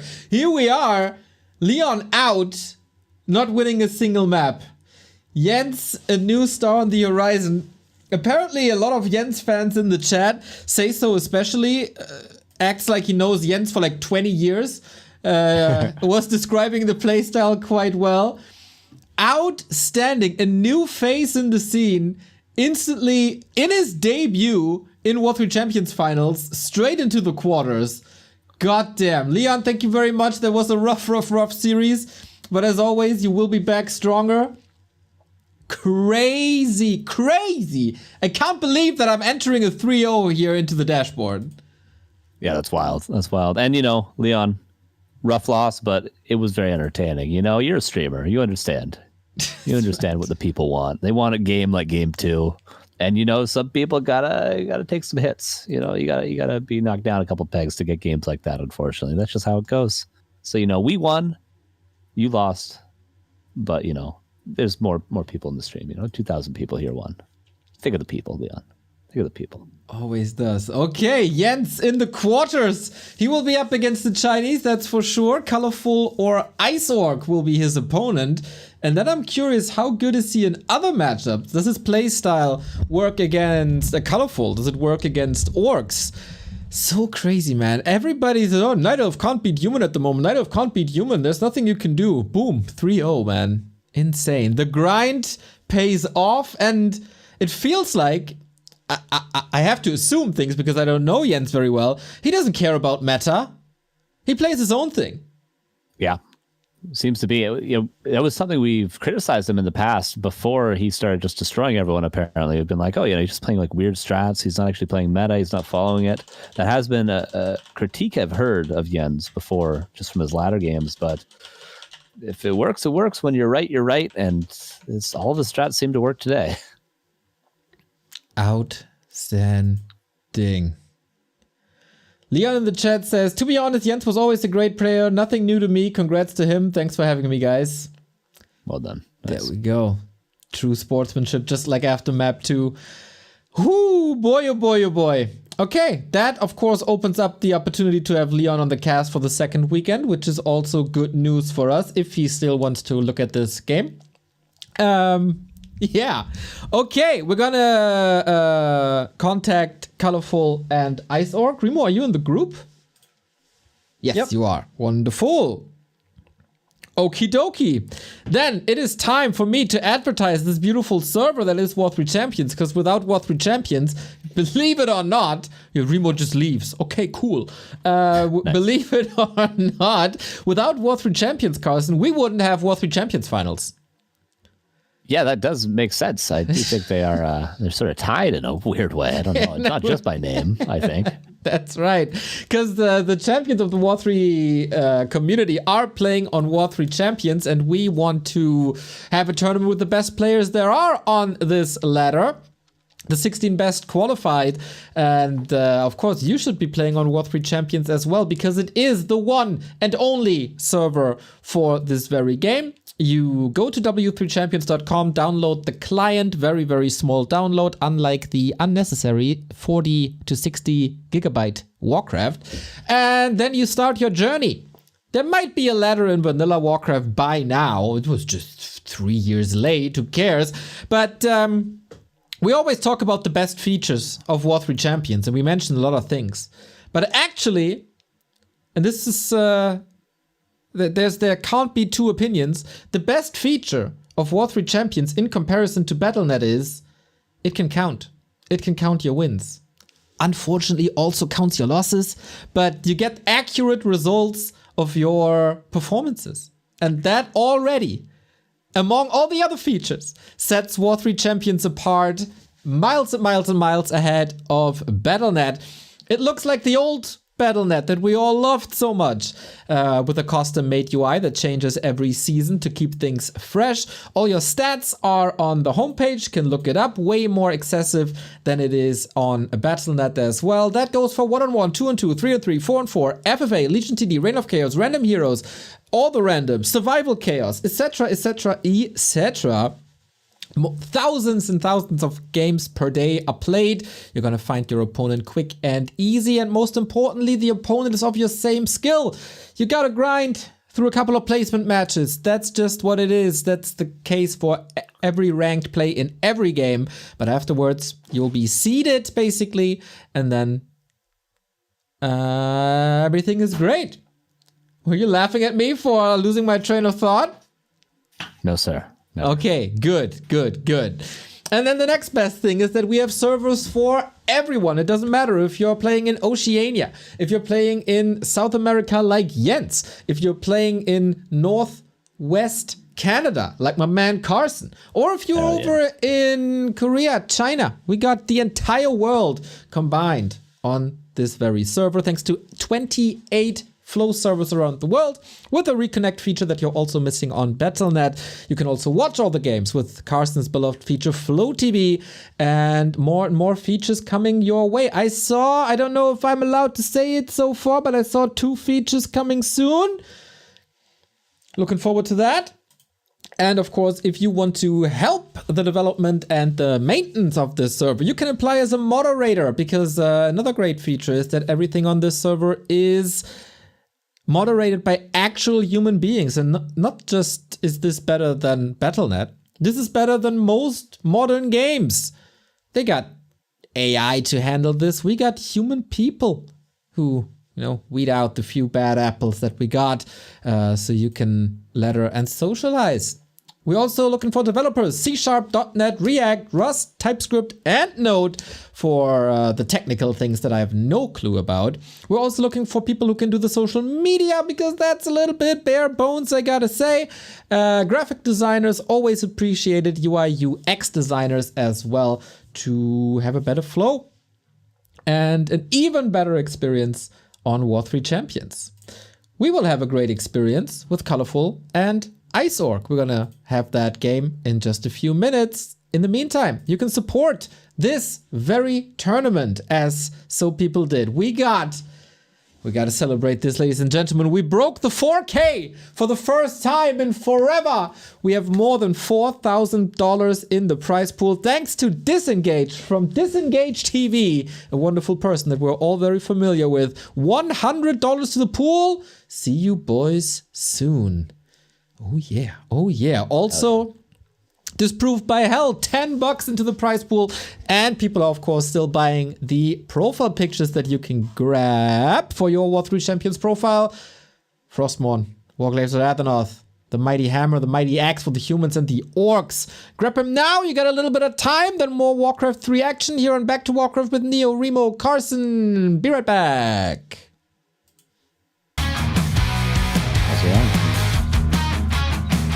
What?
We're back, everybody, from Europe and South America over to China, because W3Champions unites the Warcraft world, as it should be.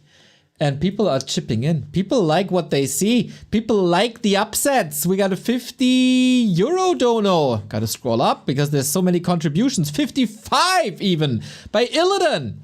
$55. Jens, the second coming of Lawlight. Also, please say hello to Lawlight from me. Nelf, reign eternal. Hello, Lawlight. Wherever you are. Will they, though? Hello. Yeah, Lawlight not qualified this time. Lazy boy was playing League of Legends the entire season. It'll get you. It'll get you. It's an addiction. I don't play those games, but I can imagine. I've heard terrible things. How is Super Smash Bros. Going for you? I haven't played in a while. There was a tournament like in my town for the or the N64 version. Just think about playing. But then I got busy and it's really hard out here, you know? Tough life. Okay.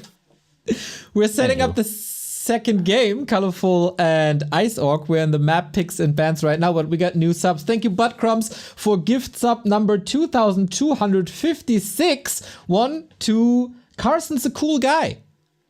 Hell yeah. That your Smurf. True. Yeah, it's true. Okay, cool. And to Butt Jesus. Also true. That's also my name. Also, thank you, Gruffbird, for the 10-month Town Thing for 35, and Pistol Pete 5. Thank you for the Prime. Thank you, guys. Appreciate you. All right. Orc vs. Night Elf. What do we know about this? What have we learned? What's new? Anything new? Anything I should know? Any new strats? I haven't been in the scene for a little while, Neo. Is there anything that I should be aware of? It will contain a Night Elf and an Orc. You might be surprised to see that. That is two different races, so no mirror match. That is always great. I don't know much about Ice Orc, to be honest. We rarely see him. Yeah. Mostly we see him in the W3Champions finals. And what about Colorful? I know that Colorful is a pretty good player. But in my opinion, I mean, Remo is a big fan, but in my opinion, he still has to work a little bit. First and foremost on micro-macro. Creep routes, expansion timings, town portal timings recently as well. So Ice Orc might have a shot if he brings his A game. I feel like this matchup is a little bit in flux. Everything is playable except talents, maybe, but even talents on some maps like Turtle Rock might be doable. So it's very style dependent, I'd say. Colorful, of course, rather going for Dryad's Bears whenever he can. But Ice Orc, what's he bringing to the table is the question. Yeah, Ice Orc has always been, every time I've seen him, he's been quite impressive. The few times that we do get to see him, he plays a little unorthodox. He was at times maybe around the skill of Linguagua, and I think Linguagua got quite a bit better than him over time. But, you know, he's comparable for a while there in the, you know, late NetEase days, you know, sort of early W3Champions days. He's always been a fun player to watch for sure. He's more maybe hit run oriented. He'll go for, you know, shockwave plays, things like that, as opposed to just playing pure standard like all the Lin fanboys might. He has his own way around things, and he seems to do it pretty good. But Colorful is sort of like the Orc Slayer in ways. With the standard, he's always been playing Keeper. He's always been playing, you know, sort of the most meta at times, and that's a difficult thing to play a non-standard strategy like Ice Orc might want to against if you're just going to be up against Keeper hunts every game. Mr. Remodimo, your preview on this series. Bears. I'm expecting bears. I want to see bears. Wow. Colorful. Pretty good player normally, fundamentally.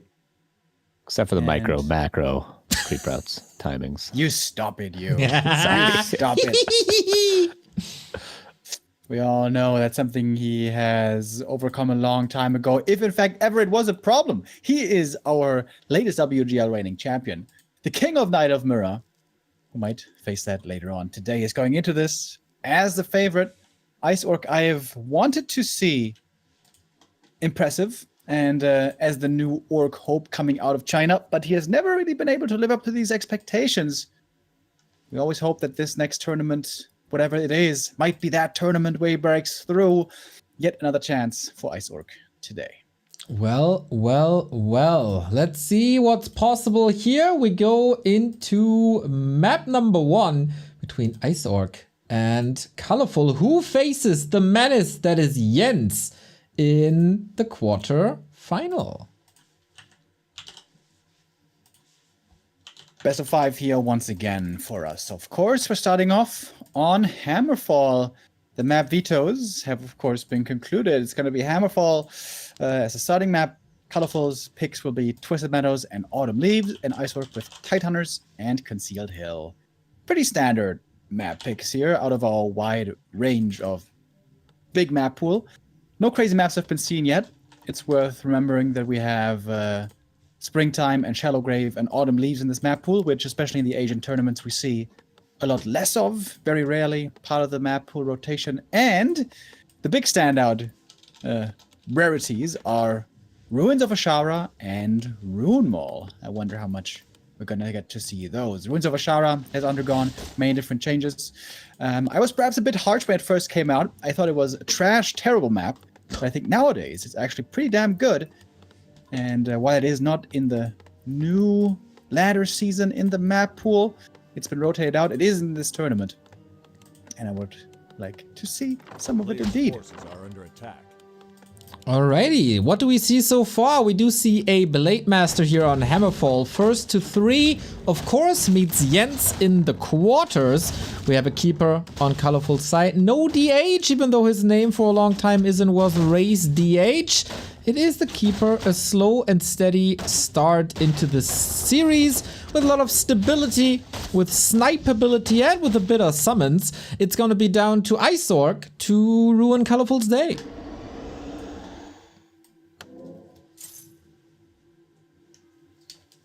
Everything here looking pretty standard so far. Ice Orc aggressive right out the gate.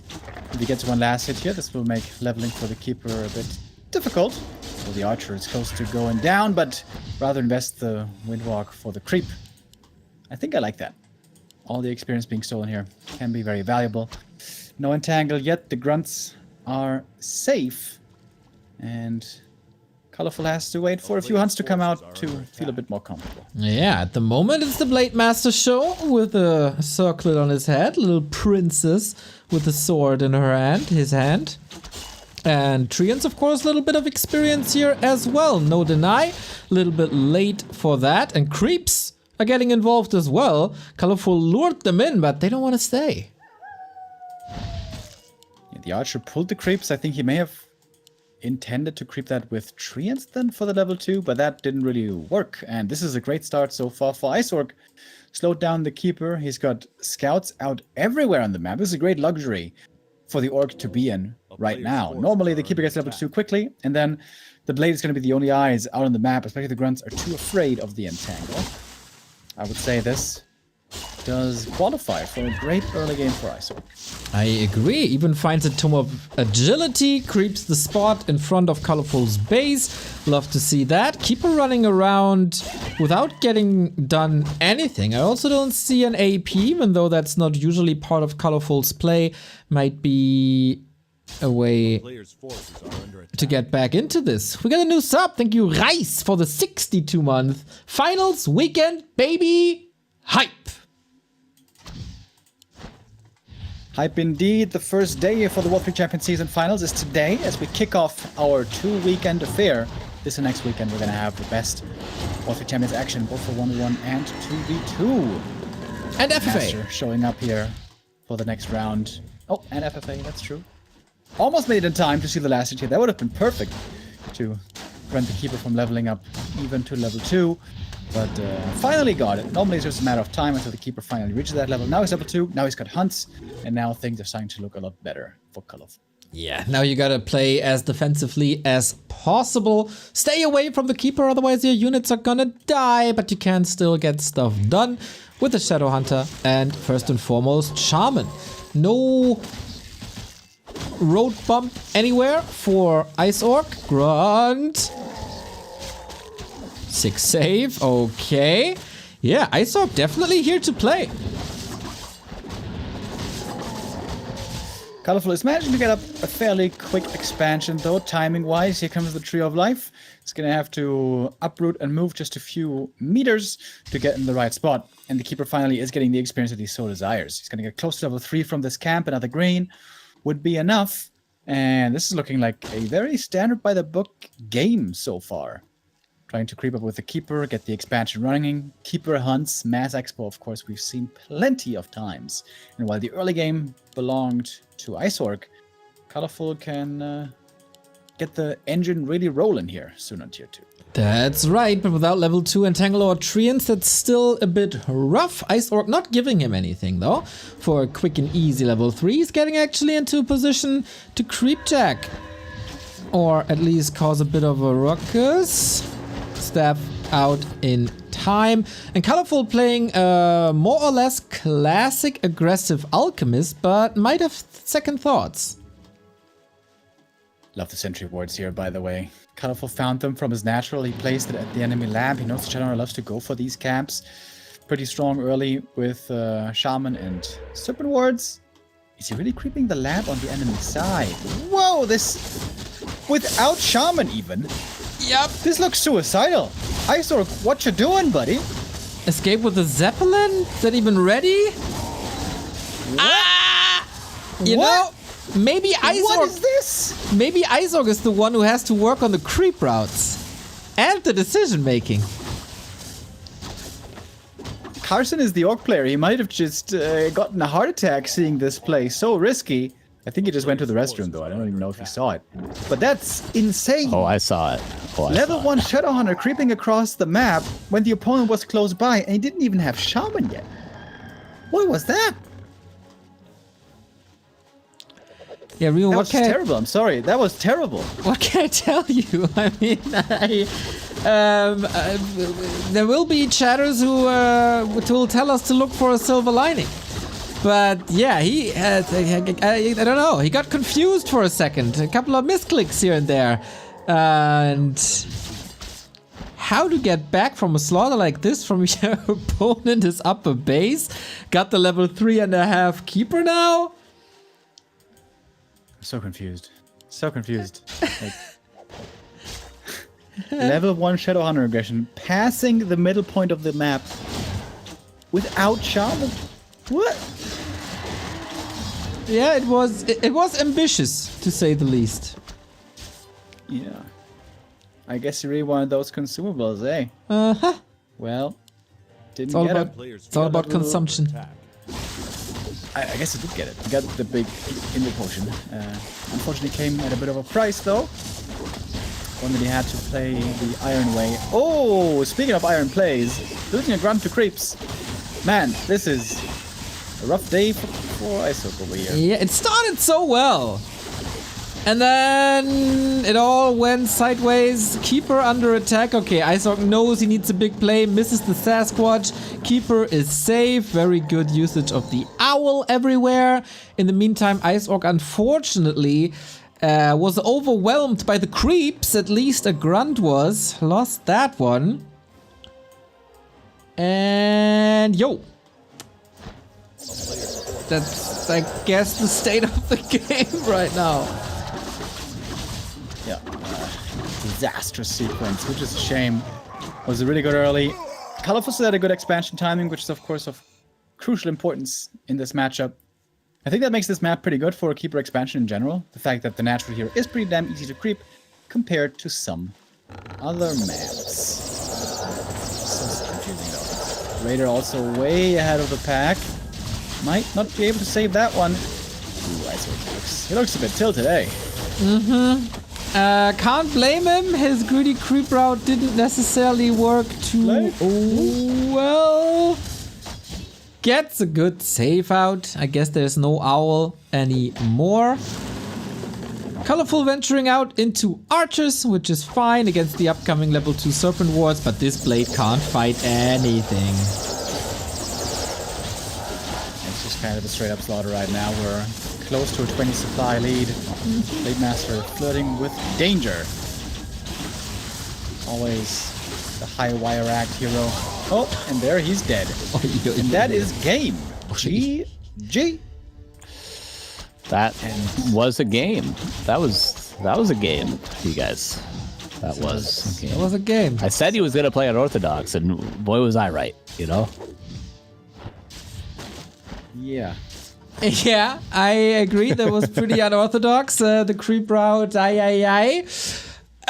Okay, happens to the best. This was a warm-up game for Ice Orc, if I ever saw one. And Hammerfall was not the map he wanted to play on, apparently. New game, new map. We forget game one ever happened. Best of 3. Who cares? Never happened. That's where you have to look at it if you're Ice Orc. Yeah, interestingly, his map pick for the next one is Tidehunters, which is normally considered a bad map for Orc, one that most Orcs would veto. But I guess his vetoes were used up quickly. They vetoed the non-standard maps pretty fast. Ruins of Achara, Rune Mall, Shadowgrave, Springtime. Many, especially Asian players, still not so familiar with these ones. So we're going to have AL and Tidehunters still in the pool, which were never really considered that good for Orc in the first place. Thank you very much, Pumpman7 for the Prime. Funny interaction in the chat. Hawk is asking who Jens is. And obviously people tell it to him. And Tiesiok chimes in, Hawk, you lost against him on ladder. So, I do think he has a couple of accounts, to be fair, on ladder. I can't remember what his Smurf is, but he does have a couple. well, he is our first quarterfinalist, if that helps. Jens is Jens. Look up the stats and Remember the name. remember the name, remember the game.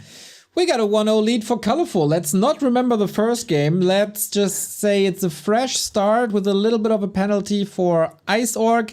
It was quite brutal, but hopefully Ice Orc will recover. I don't know, should an Ice Orc warm up? Because then he's not an Ice Orc anymore. Maybe it's going to be less ice and more orc. We're going to need some more ferocity here on map 2, that's for sure. Well, maybe not just ferocity, though. Maybe also patience and carefulness. I still can't believe that creep route, dude. Level 1 Shadow Hunter with 3 grunts runs across the entire map into the waiting arms of the Keeper. Yes. You guys remember? I remember. That blew my mind, bro. What was that? I heard that patience is a virtue, among other things. And yeah, let's see. Is there a reason he picks Tidehunters? Is it time for something special? I see 2 peons moving out. Should just be one for scouting and one for the shop. It doesn't have to be something wild. Could just be Blade Master creeping, scouting around, slow down the Keeper, go for a counter expansion later. Problem is, lots of green camps on this map. Normally the Keeper easily gets level 3. It's very hard to control him here. And also, this is perhaps the biggest issue, the natural is stupid easy to creep. With just 1 or 2 hunts, you can creep this natural super easily and then expand right away if you wish, where, at the very early stage of the game, the Orc has no way of keeping up with the Keeper and Huntress threat. These are the main reasons why Orcs normally tend to dislike this map in this matchup. But Ice Orc chose it as his battleground. So he has made his bed. Alrighty, with a couple of fresh items at the start, with a couple of good timings, with a bit of delay on the Keeper, things might be doable, even though this map doesn't necessarily favor him. We had 13 maps in the pool, and this is his loser's choice, so there's gotta be reasons why he picks this one. Shop up. First item is a bit more mana, which is not that bad, but colorful, pretty efficient, looking good.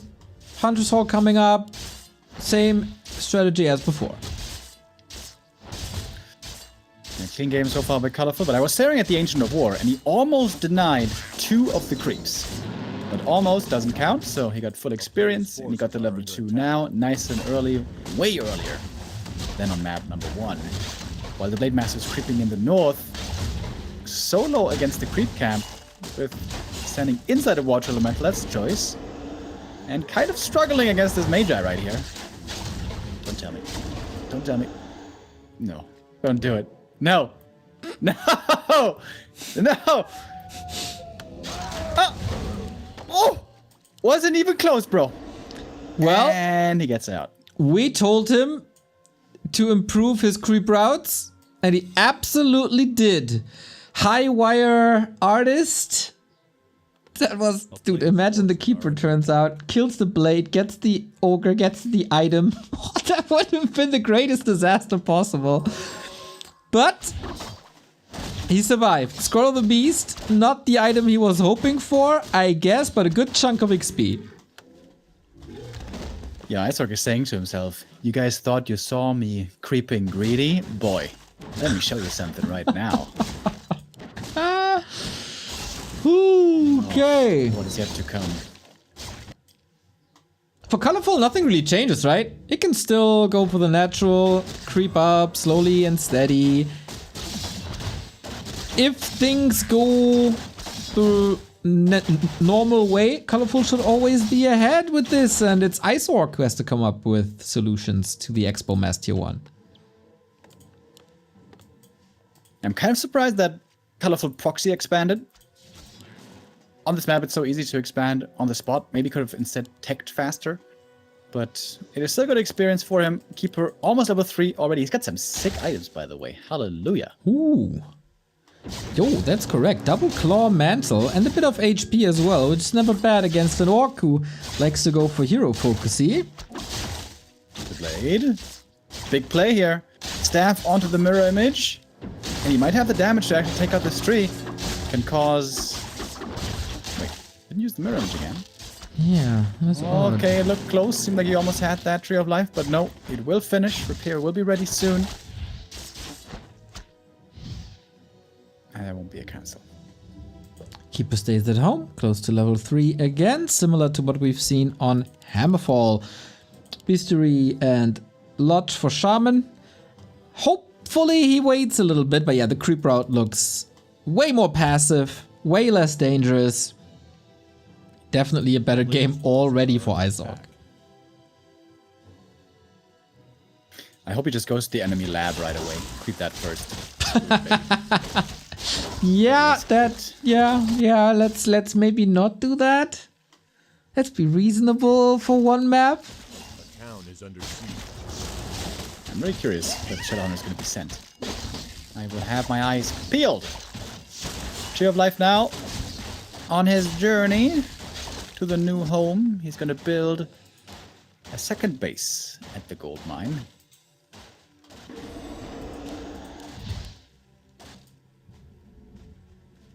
Alrighty, so far we don't even have a second engine of war, right? Or am I missing that? I don't think so. Keeper's also forced into a town portal because Hex was here.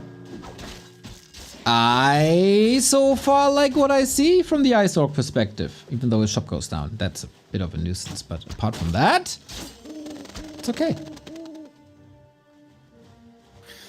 And the Blade Master can keep pressure on the Tree of Life, be annoying against the Entangled, buy more time, and then normally that points towards a counter expansion. Though we don't have that yet. I like that we see the Wyvern. Always a good damage boost, kinda hard to reach unless you get the archers early out. So the right adjustments and a simple creep route, I'd say. Doesn't give the alchemist too much of an opening. And Colorful needs to step back a little, let his tree grow. But yeah, I'm a bit worried about the production. Seems a bit late all.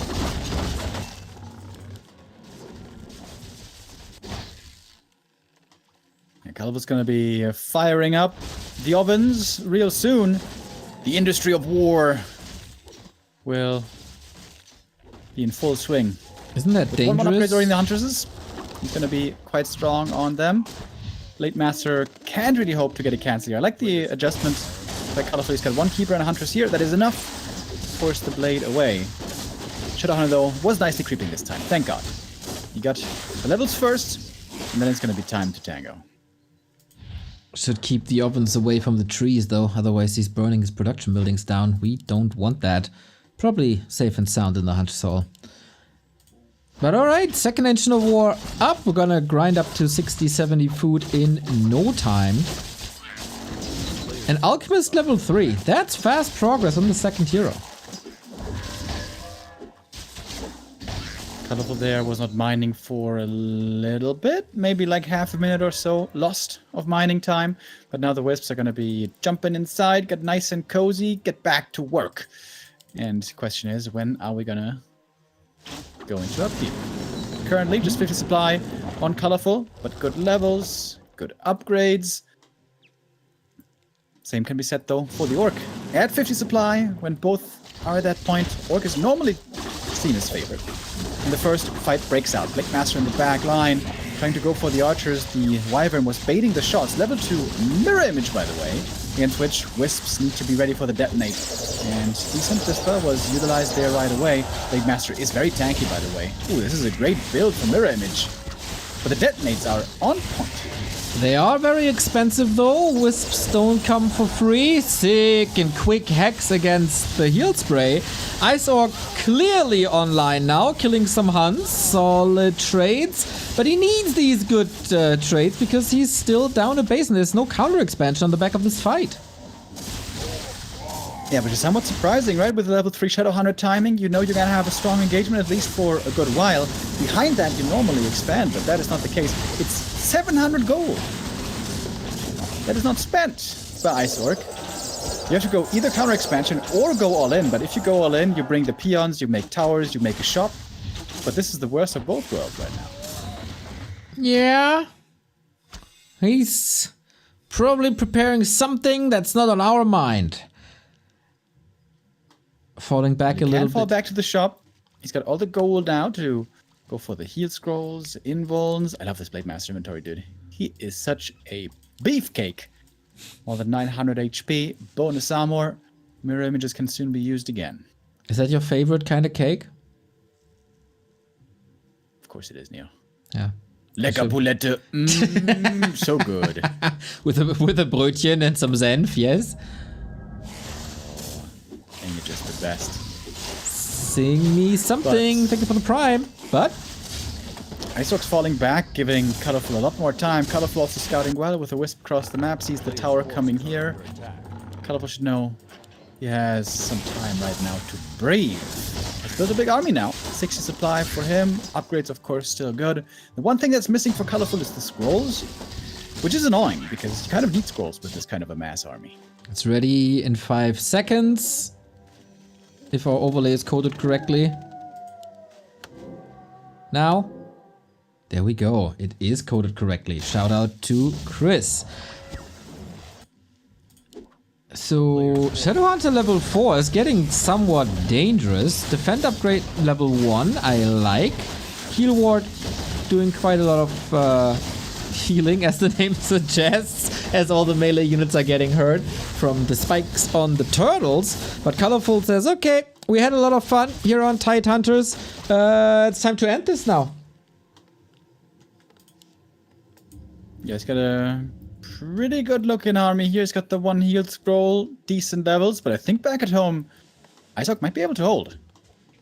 Really? The dual hero for the Orc is really strong right now. At 50 supply, as mentioned before, the Orc army is very, very potent, or at least cost efficient.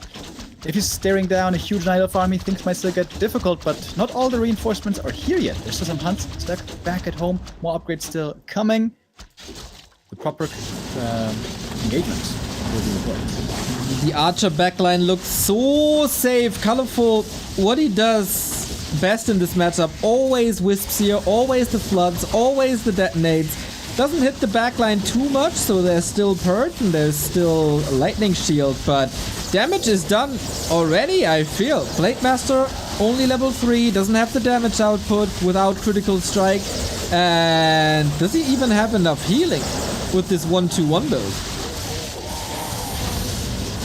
Low level heal wave is definitely a problem here. Heal ward in the back does help a little bit, but not for too long. That one will be sniped as well. Blade in trouble now. Invuln is there. There's just so much Night Elf army left, and if the Blade doesn't die, then other units will. Shaman about to drop Serpent Wards also could be picked apart one by one. There was a nice little line of a Serpent Wards wall right there. Good damage output, but very frail as we see. All the Serpent Wards go down. More experience for the Night Elf. The Blade Master in trouble. Ooh, Purge. saves him last second. But Colorful now in full control, knowing that his opponent doesn't have a counter expansion. Colorful knows he is greatly, greatly favored. Twice the supply is a solid lead, I would say. Also twice the income. Not twice the levels, but, you know, it's not looking great for Ice Orc. Kind of shock frosted here after this fight. Can just run, and that's about it. The tower was up at the expo, but didn't have the concrete upgrade, so it was wiped in seconds. And now how to find an opening against a player so solid as Colorful? Yeah, Ice Orc missed his timing here, kind of. We had a great fight when we were both 50 versus 50, and he had the level 3 heroes. And it's just super standard then at that point to counter expand. He had the gold, he had 700. Very, very weird that he didn't try for it. He tried then later, but that was quite simply too late.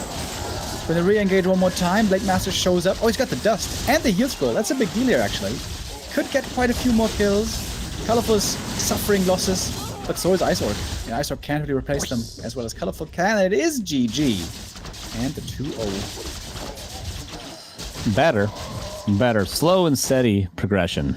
Okay, trackable, steady progression. He made it to, what, 7 minutes in game 1, 14 minutes in game 2, maybe 21 minutes in game 3. But, yeah, a weird creep out again, but then a pretty good fight like you just mentioned, Rima. It was literally just no counter expo. Like, he just didn't build a Great Hall. Just didn't build it.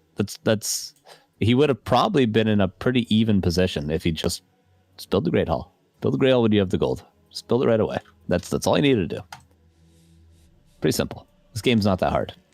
If it's so easy, Carson, why aren't you playing in the W3Champions finals? There it Why is. didn't you do it? Why don't you just do it? Yeah, should we swap you in if it's so easy, Carson? Look at the caster criticizing the professional player. Go ahead, chat. Say it. Go ahead. How dare he? Yeah, big. That was one noticeably large mistake amongst a bunch of other mistakes, of course, but the one noticeably large mistake, obviously, is that Great Hall. Yeah, that was certainly a problem. And with that, we end up with a 2-0 lead. Colorful is one map away from facing Jens in the quarterfinal. Ice Orc, little uninspired as well. Like, I mean, okay, maybe his creep route on map 1 was very inspired and a bit too inspired by whatever. But yo, he's with us back against the ropes now. And Hey, he built a Witch Doctor last game, though. He's innovating. He built a Witch Doctor. It died right away after placing one ward that got killed because there was a Sentinel on a tree, but built a Witch Doctor. Carson innovating. with, eye for the details. I didn't even see that Witch Doctor at all, not gonna lie. It was But dead Carson- immediately. But Remo, I didn't see it either. Maybe Carson's just imagining things. Yeah, I do Bad. that. I do He's that. making stuff up right now. Yeah. Yeah.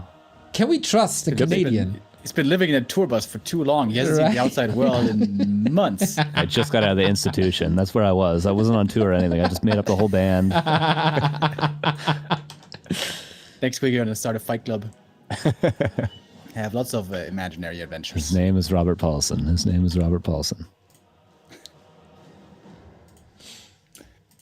What's the solution for Ice Orc now, Carson, if you're so smart and know everything? Just build it. Concealed Hill is a good map. Remo Demo correctly stated Tidehunter is not the greatest map against especially colorful style. Concealed Hill is a good map. It's a good map. It's large.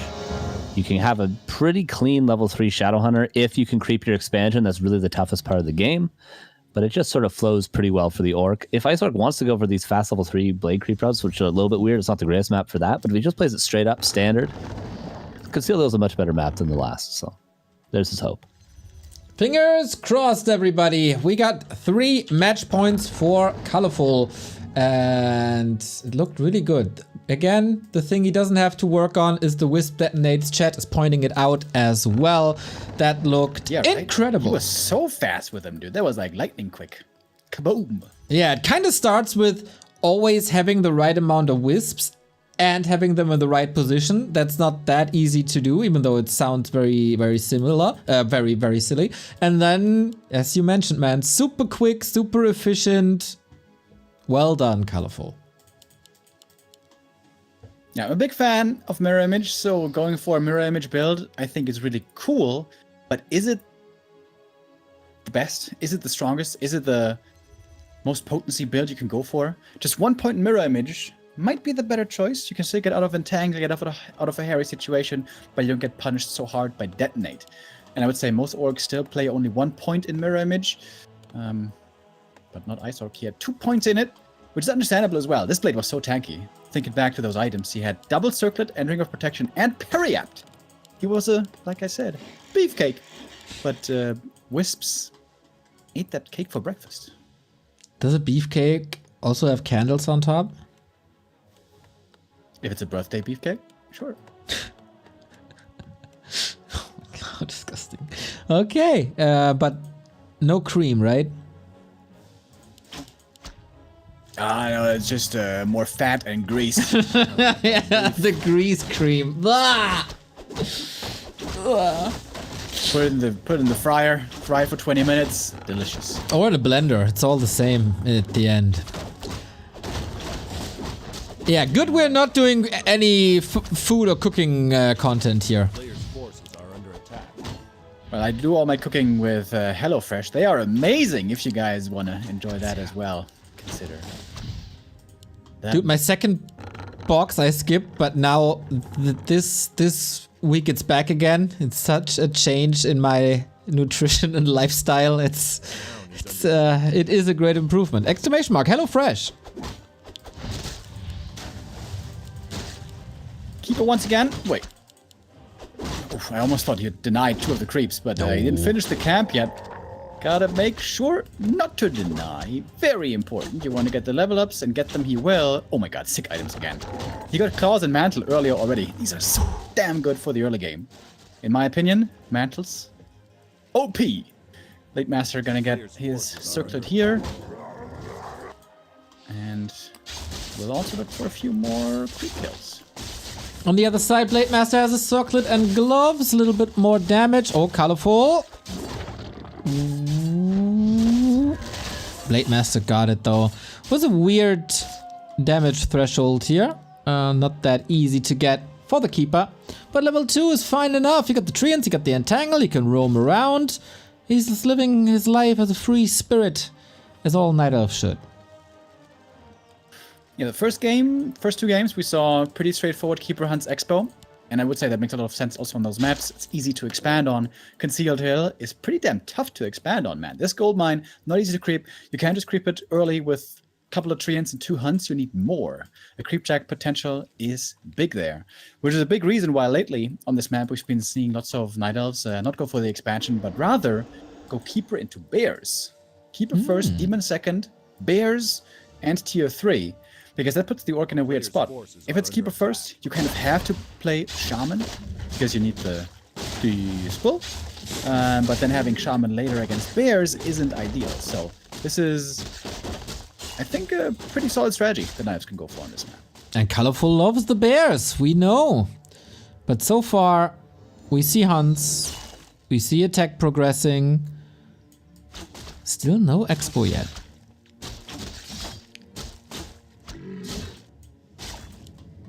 And I think the Expo time has kind of come and gone, right? If he wanted to expand, he should have done it earlier, probably before the 3rd Huntress.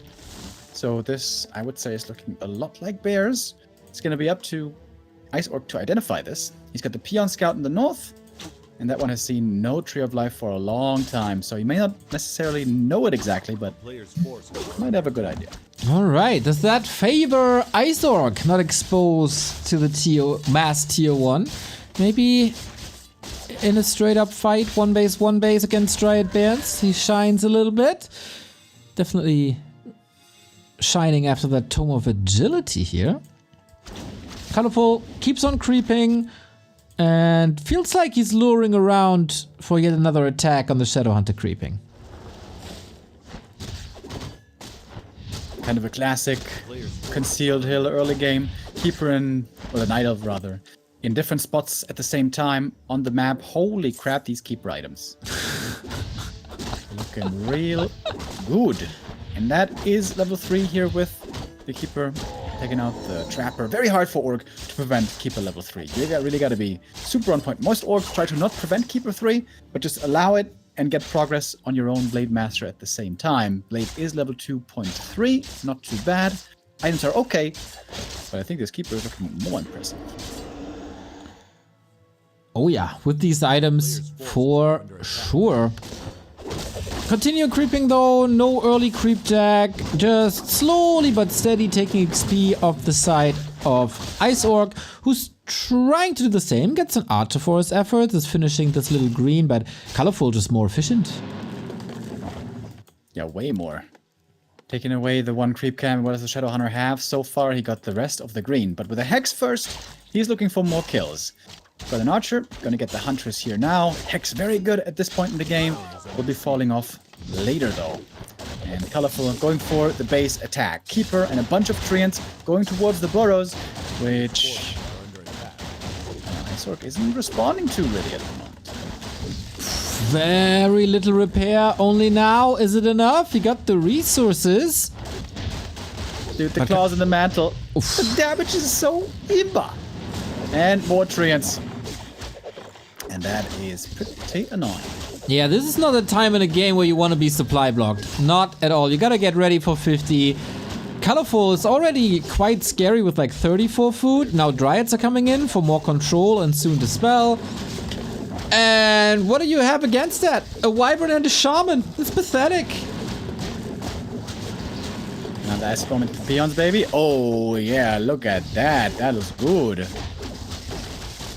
You know It's starting me. to cost a lot of health as well. Colorful though. I wonder if he can heal up all of this damage that he took on the heroes. Treants will be dealt with now, but one more round of Treants into the Peons could result in a lot of kills. Oh, I think he's fine. He wasn't home for a long time, so Moon Juice should be grand. There is crit, but it's only a crit for 86, so... Yeah, damage-wise, Colorful did a lot more. He got the better levels. It's not over anything, but Colorful is barely making any mistakes. Maybe a bit of positioning on Archer and Hunt, but it's fine. Perfect sentry ward here as well. Saw the Blade Master approaching. No chance for a steal. Alchemist gets the 1 of mana stealing. Speaking of which, and gonna get level 2 here. With this Dryad build, I think mostly we don't see heal spray, but rather Chemical Rage, the right-click build, and then you play high tempo with the Dryads. Get upgrades, try to take a supply lead, get scrolls as well, and then keep fighting against an Orc who you hope has low hero levels. That's looking like it. Shadowhunter still quite a bit away from level 3. Where do you go? The shop has been crapped after the disaster on Hammerfall. Do you really want to go for a greedy creep spot when you know that the Dryads are here and take the control away? Ice Orc between a rock and a hard place and getting closer to elimination. Yeah, absolutely. Colorful has played himself into a really good spot. And now he's got a strong army, perfectly spent all of his money. Is he going to try to win the game right here, or is he going to use this as a springboard to get further ahead? I could also see him trying to expand behind this, because this is not going to be an easy push to hold on to. Shadowhunter, oh, caught outside the main! Almost getting blocks, trying to get back to the main base with a Hex on the Alchemist, whose right clicks, by the way, hurt quite a bit. Right on. He might use as a springboard into the quarter final. Blade Master is back trying to save the day, but the levels are just abysmal. Colorful. We talk about a cake, but he had a way bigger slice of the concealed hill cake. Falling back now, trying to not overreach and give away the lead that he has worked so meticulously to get. Creeping now in the middle, the Ancient of War here nicely got into position. Gonna get the next big item. Reveal is always there. The Blade Master is being given no quarter. Foot of Cunning is okay. And this could be an expansion position maybe for Colorful. He's got the resources for it pretty much. Alright. In the middle? That's quite a statement. Colorful, usually not a player where I'd expect he's doing shenanigans like this, but whatever works, works. Does a Demolisher work against Dryads, Mr. Remodimo? A player's forces are under attack. Because we got one. In theory, it could also work very well with Ensnare, by the way. Given some, of course, can't walk. There are, in theory, lots of counters to these Dryads. We have Monsters, we have Serpent Wards, we have Wyvern as well.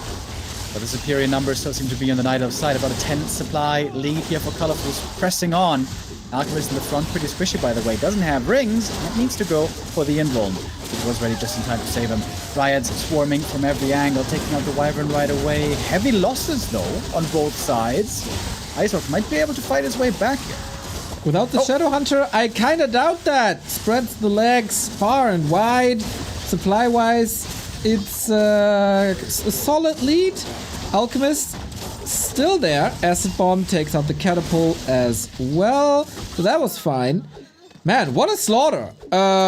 In the end, there is a Blade Master. There is a 1.5 grunts. But Colorful wants to retreat. Maybe to the fountain. It is nighttime for some free healing on these Dryads. And then just push again. It seems like this would be the perfect time to go tier 3. For Colorful. He's got the resources, even if he's not going to have that many bears. If he has Dryads, that's still an Orb of Venom that you can always go for. More upgrades from the Hunter's Hall, maybe. But Colorful is saving his gold for now. That's what I meant earlier. Colorful played his way into a really good position. He got ahead, but what's he actually doing with his lead? He hasn't been able to close out the game yet. So you're saying he should improve on his late game plan? It's difficult to say, like, it's very hard to make that right call always to do the best possible with your lead. It seems like Colorful is weighing his options. He's still saving his gold, creeping up now a bit more. Belt, not bad, for the Alchemist. And we're nicely able to heal all the Dryads up from the fountains, which also means we have tons of Mooners. Oh yeah. Not even super wells, because lack of tier 3, but still all filled to the brim. Apart from that, consumable-wise, we got an Invo Potion and a big mana potion on Iceorc's side. Nothing really to fight with for Colorful. There might be a chance with home turf advantage, faster reinforcements, but no additional demo. I feel like that demo did a good job. Put in some decent damage. Colorful has now spent his gold. It was double heal scroll to try to take the next fight. Good scout on the Shadow Hunter. Saw this attack coming in early. The level seems to be kind of lacking. Seems like at this point in the game, both Orc heroes are supposed to be level 4, but they are a bit behind that. Speed scroll use trying to reposition. Kodo Beast is now in the mix as well, but good dispel on the Kodo. Oh, and the target fire from the Dryads takes out that Kodo real quick. Both the Alchemist, we have no heal wave. It's only Hex, which is now pretty much useless. And Colorful still taking favorable trades. Serpent Wards almost in position, but now with all the attention from a whole concave of Dryad. Is there something like a whole concave? I don't know. The Serpent Wards have been eliminated. Iceorc going for the Keeper. This must work, but against the heal scroll, it doesn't. The blade hits the deck, and I can only see another 3-0 here. If this doesn't work, it doesn't. Heal scroll was there for the second time. Good escape. Colorful just not making the mistakes that Iceorc was hoping he would do. And we get an Idol of Mirror in the quarterfinal. Colorful is up against Jens. Oh yeah, and that's exciting. This series maybe not so much, but the prospect of seeing Jens, who's on a hot streak now, on 25-0 according to us, streak, go up against Colorful is quite nice. Nice try to Iceorc. I feel like if you could play Colorful maybe 20 more times, slow progression, steady. He maybe would start taking some maps, but just a little too sloppy, few too many mistakes through and through, but still cool to see an Orc player, if only for 3 games. You will see another Orc player, Carson, in this tournament. Thank you. We got Xiaokai in the mix, and we also got, of course, Focus, who for the 3rd time in a row will face Sonic, then also in the same bracket as Happy and Dice. But for now, for today, there's one game left, and it's the classic matchup of Chile versus China. Yeah, we see that every weekend, you know, all the time. Seen this so many times. Have these guys played each other? Probably not. I mean, he played Leon one time, Jens. I doubt he's played Colorful ever. Yeah, this might be the first time Colorful is exposed to a player from Chile. Of course, we all remember the Chilean. Is it Chilean? Chilean, yeah. Chile, that is the word. Thank you. No native, I don't know such things. The Chilean legends of Coca Fly and Mackie, but currently Jens, the rising star. Yeah, truly rising. He's crushing it. If he continues how well he was playing against Leon, definitely chances, especially Night Elf Mirror, a matchup where, there's not a ton of variation a lot of the time. There's not a ton of surprises. If you know what you're expecting from your opponent, which from Colorful, you tend to know what to expect from him. As long as you play a solid game, you can always get the win. He's 2,500 MMR. His mechanics are definitely there. I don't think he's without chances against Colorful, but Colorful is very, very, very good in this matchup.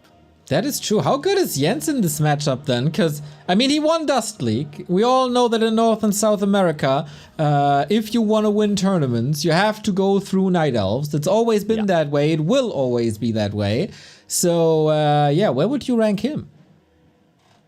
Definitely from what I've seen of him, probably the best of all those players currently, of the Patos and the Hunters, etc. Definitely the best. In Night Elf Mirror in particular, he's pretty standard from what I've seen as well. He doesn't do anything too crazy, whereas players maybe like Razor Moon tend to do things, Talons. Players like Pato, maybe more Potom plays. Jens, I think he's going to stick to more standard play, which is probably good. I don't think Colorful is going to be too uncomfortable holding things like Potom all-ins. I think he's pretty used to that in his region, so standard all around most likely.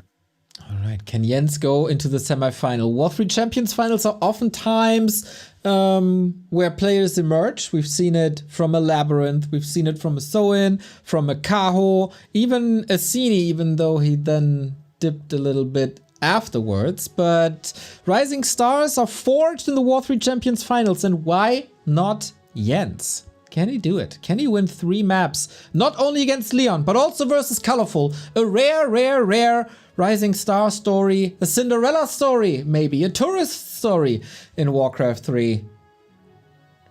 After a little break, we'll figure this out.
When I first saw her, a black cat crossed my trail.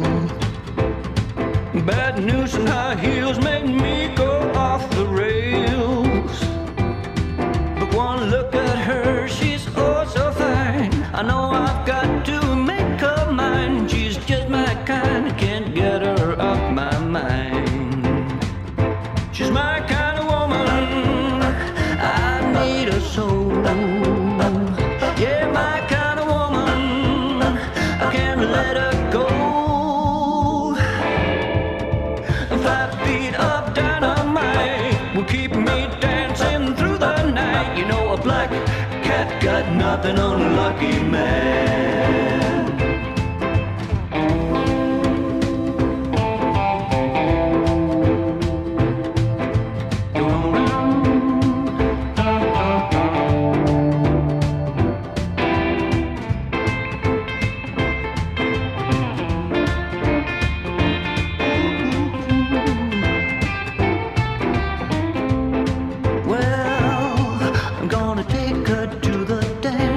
Saturday night.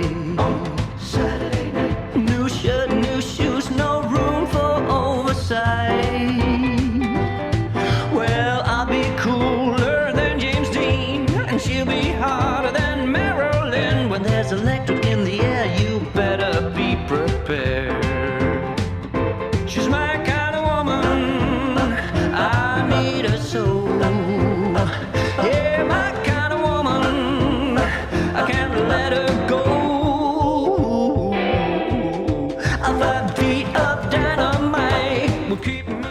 back at the W3Champions finals. Carson, the Pillow, Remo, Neo, one big family here at the Back to Warcraft broadcast. There you go. Hello, welcome back. How was your break?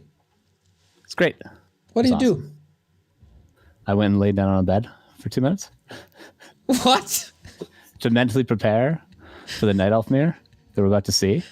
I had to get all my notes ready in my head. I had to get all the facts straight. I had to remember all the strategies. It's apparently the deepest matchup in the game, Neil. This is what you have to understand. I had to meditate for 2 minutes. Oh, very good. I don't have anything prepared like that, so you'll carry this broadcast once the game starts. Sure.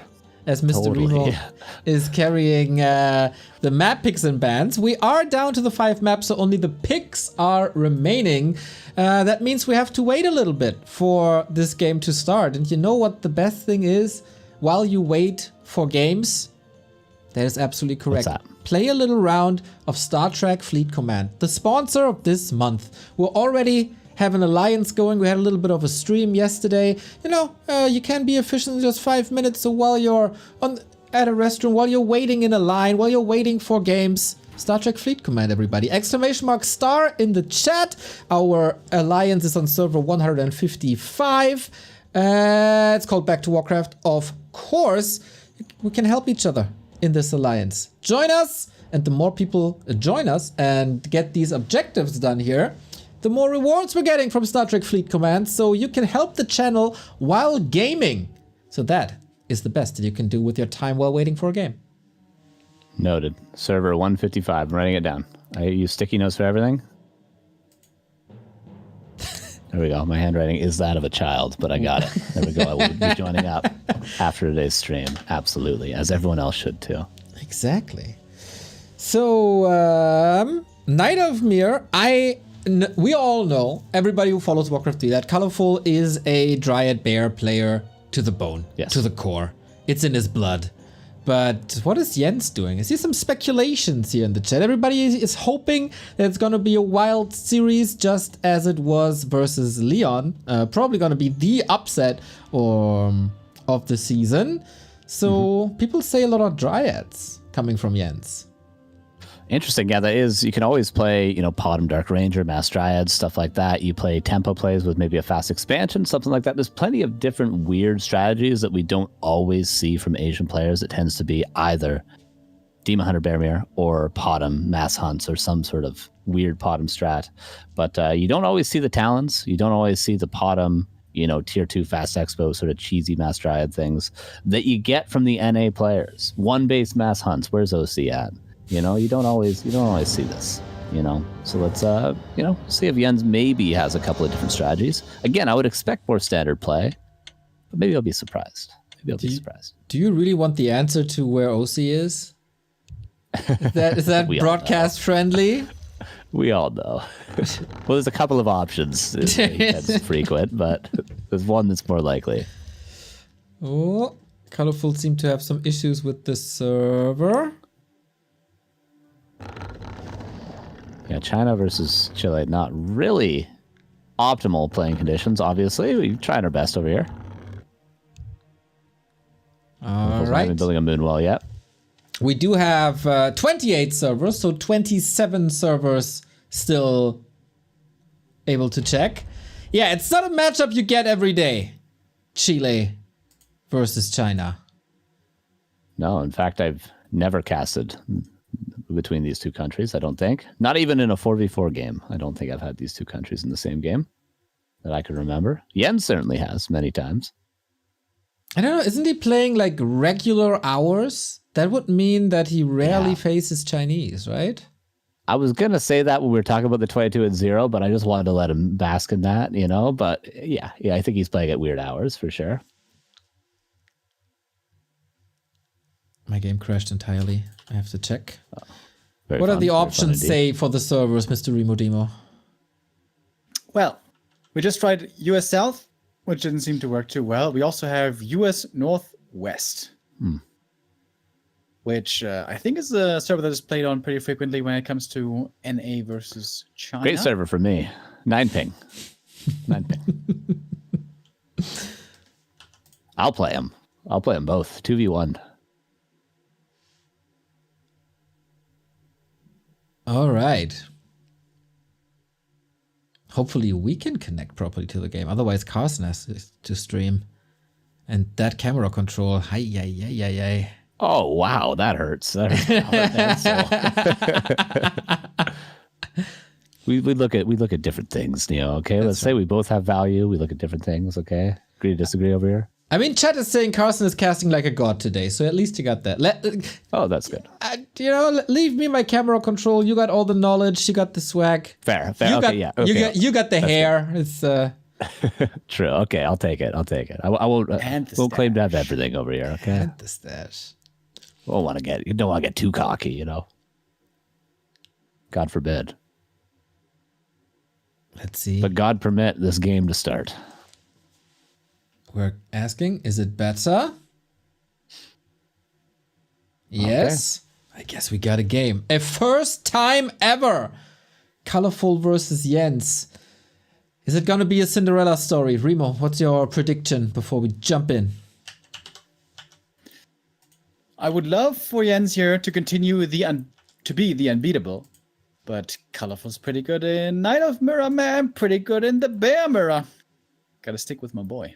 Gotta stick with your boy. I'm riding the hype train. Let's go, Jens. If you eliminate Leon, you better go all the way and make it worth it. Thank you very much. Sing me something for the Prime sub. Holla! 4 for the 16 month. The 4s, they add up to the 16 month. What a coincidence. IRK Superman for the 4 month. Solid Games. And Shoe doubled for the... Thank you for the Prime. If you have any Amazon Prime lying around, we gladly take them because you still have time, because we might have to restart again. We're not sure. You can see it in the chat. Players aren't sure. Will Colorful commit to this server? No. We got to regame again. All right. Northwest it is, I suppose. Round number 3. There's probably just those servers, though, right? US South, US West, US Northwest. Central is not going to be any better. What about really stuff like else. Asia East? That's kind of horrible for, probably unplayable for Jens. It's like 300 MS, but no spikes, maybe. Hey, 300. Ay. I mean, we all love that movie, but we don't like it on our servers. Yeah, I'd say 200-ish is probably the threshold for playability. Even that is rough, but obviously these guys are going to be used to it with the regions they're used to playing. Is it just me, or does the word rough sound like a dog? Ruff. That's exactly how a dog sounds. It is pretty much precisely. like a wild dog, right? Yeah, true. I got that dog in me. What can I say? You know. Yeah, you do. Yeah, you know me. Yeah. Thank you. Oh, that was Northwest before? Yep.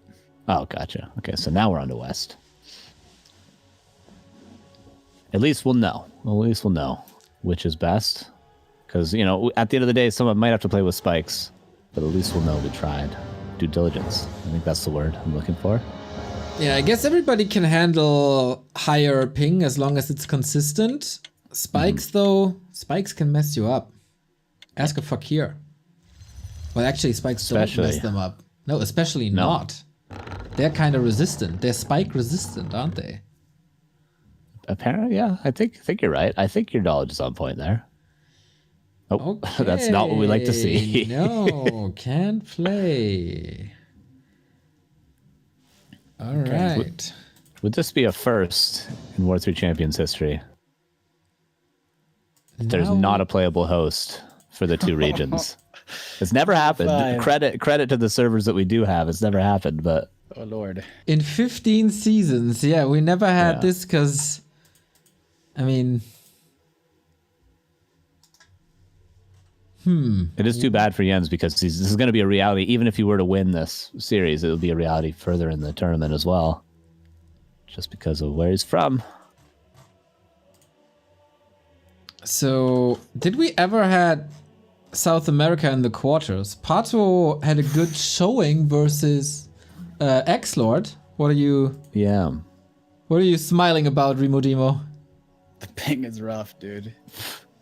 Oh. Ping is rough. 10,000 for everyone. What can we do? EU North is unplayable for China.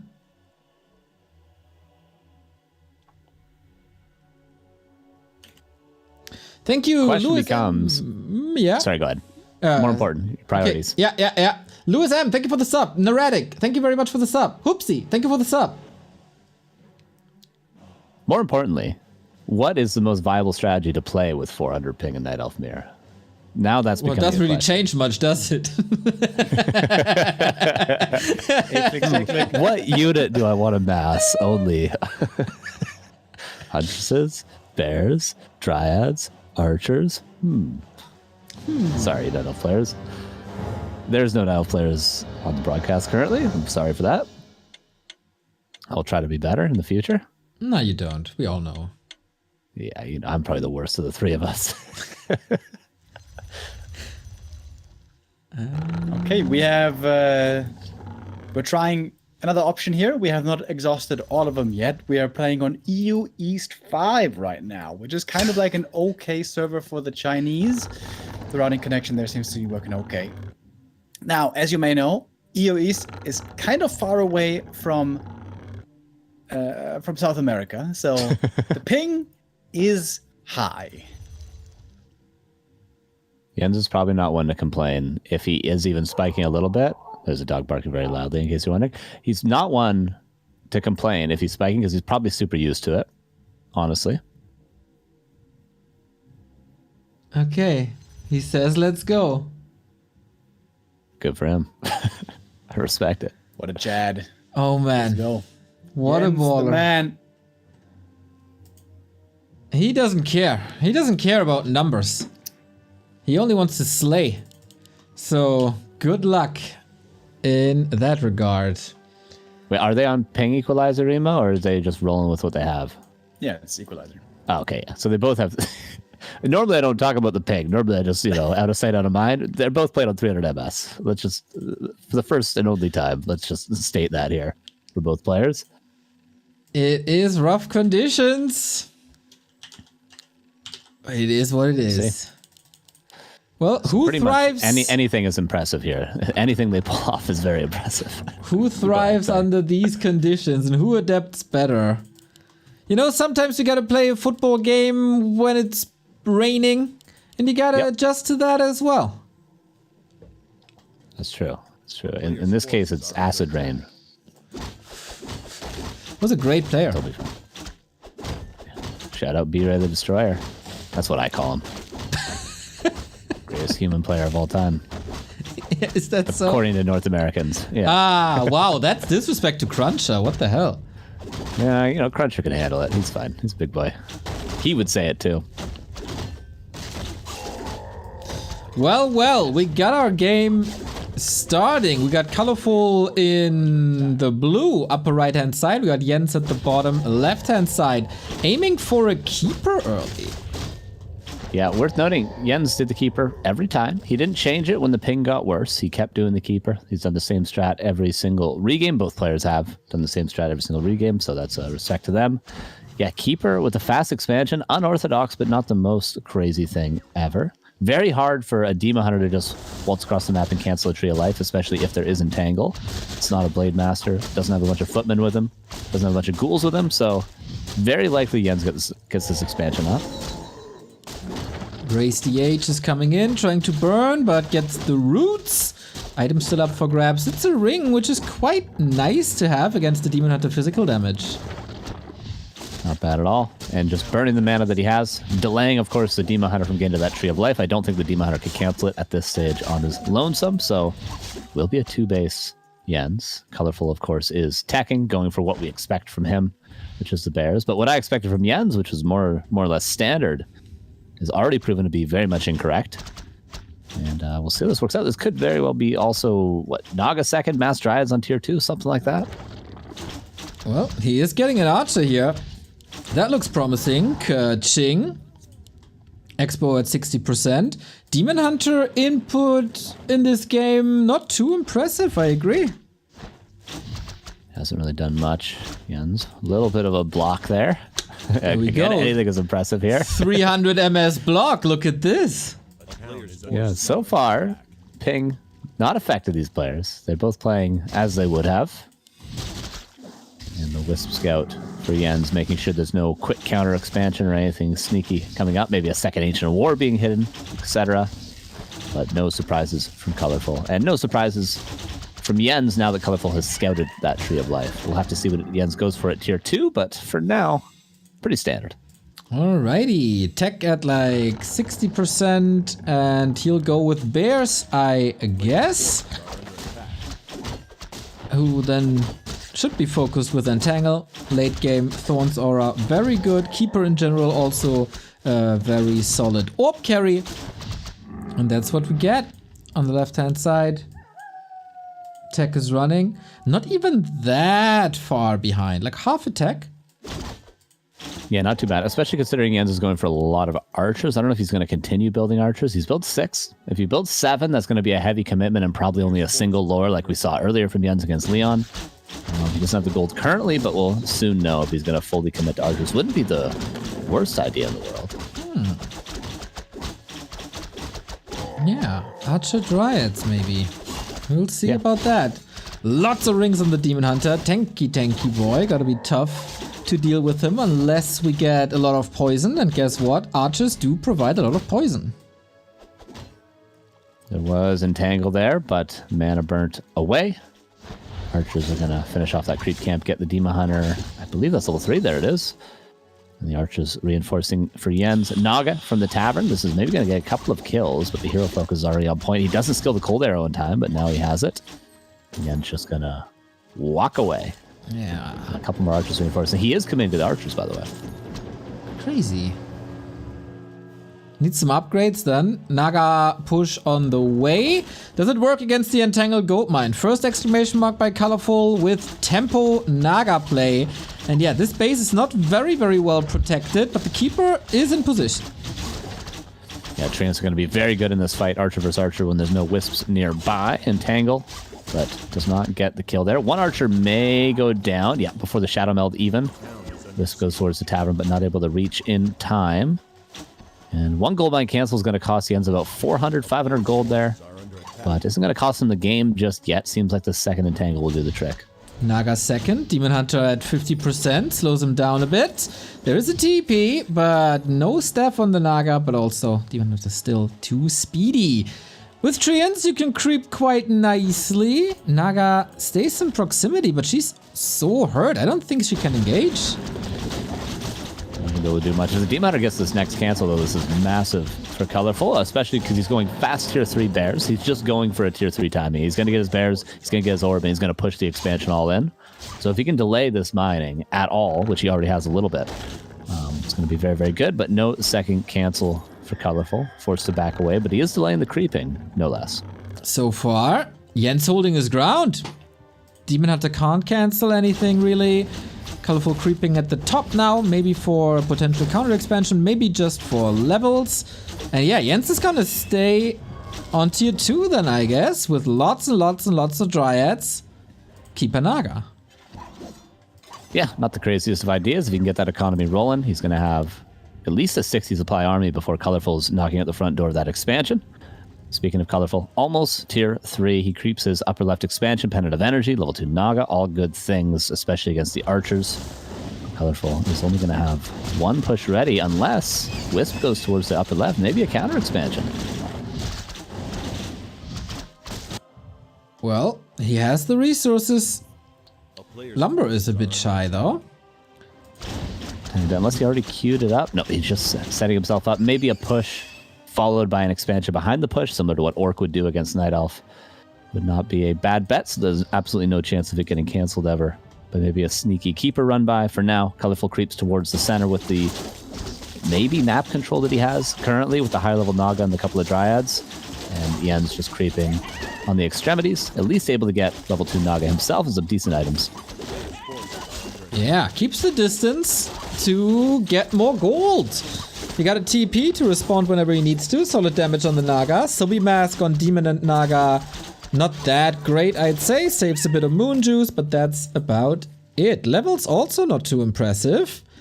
Kind of a fan of Jens's position, and he's aggro going red spot.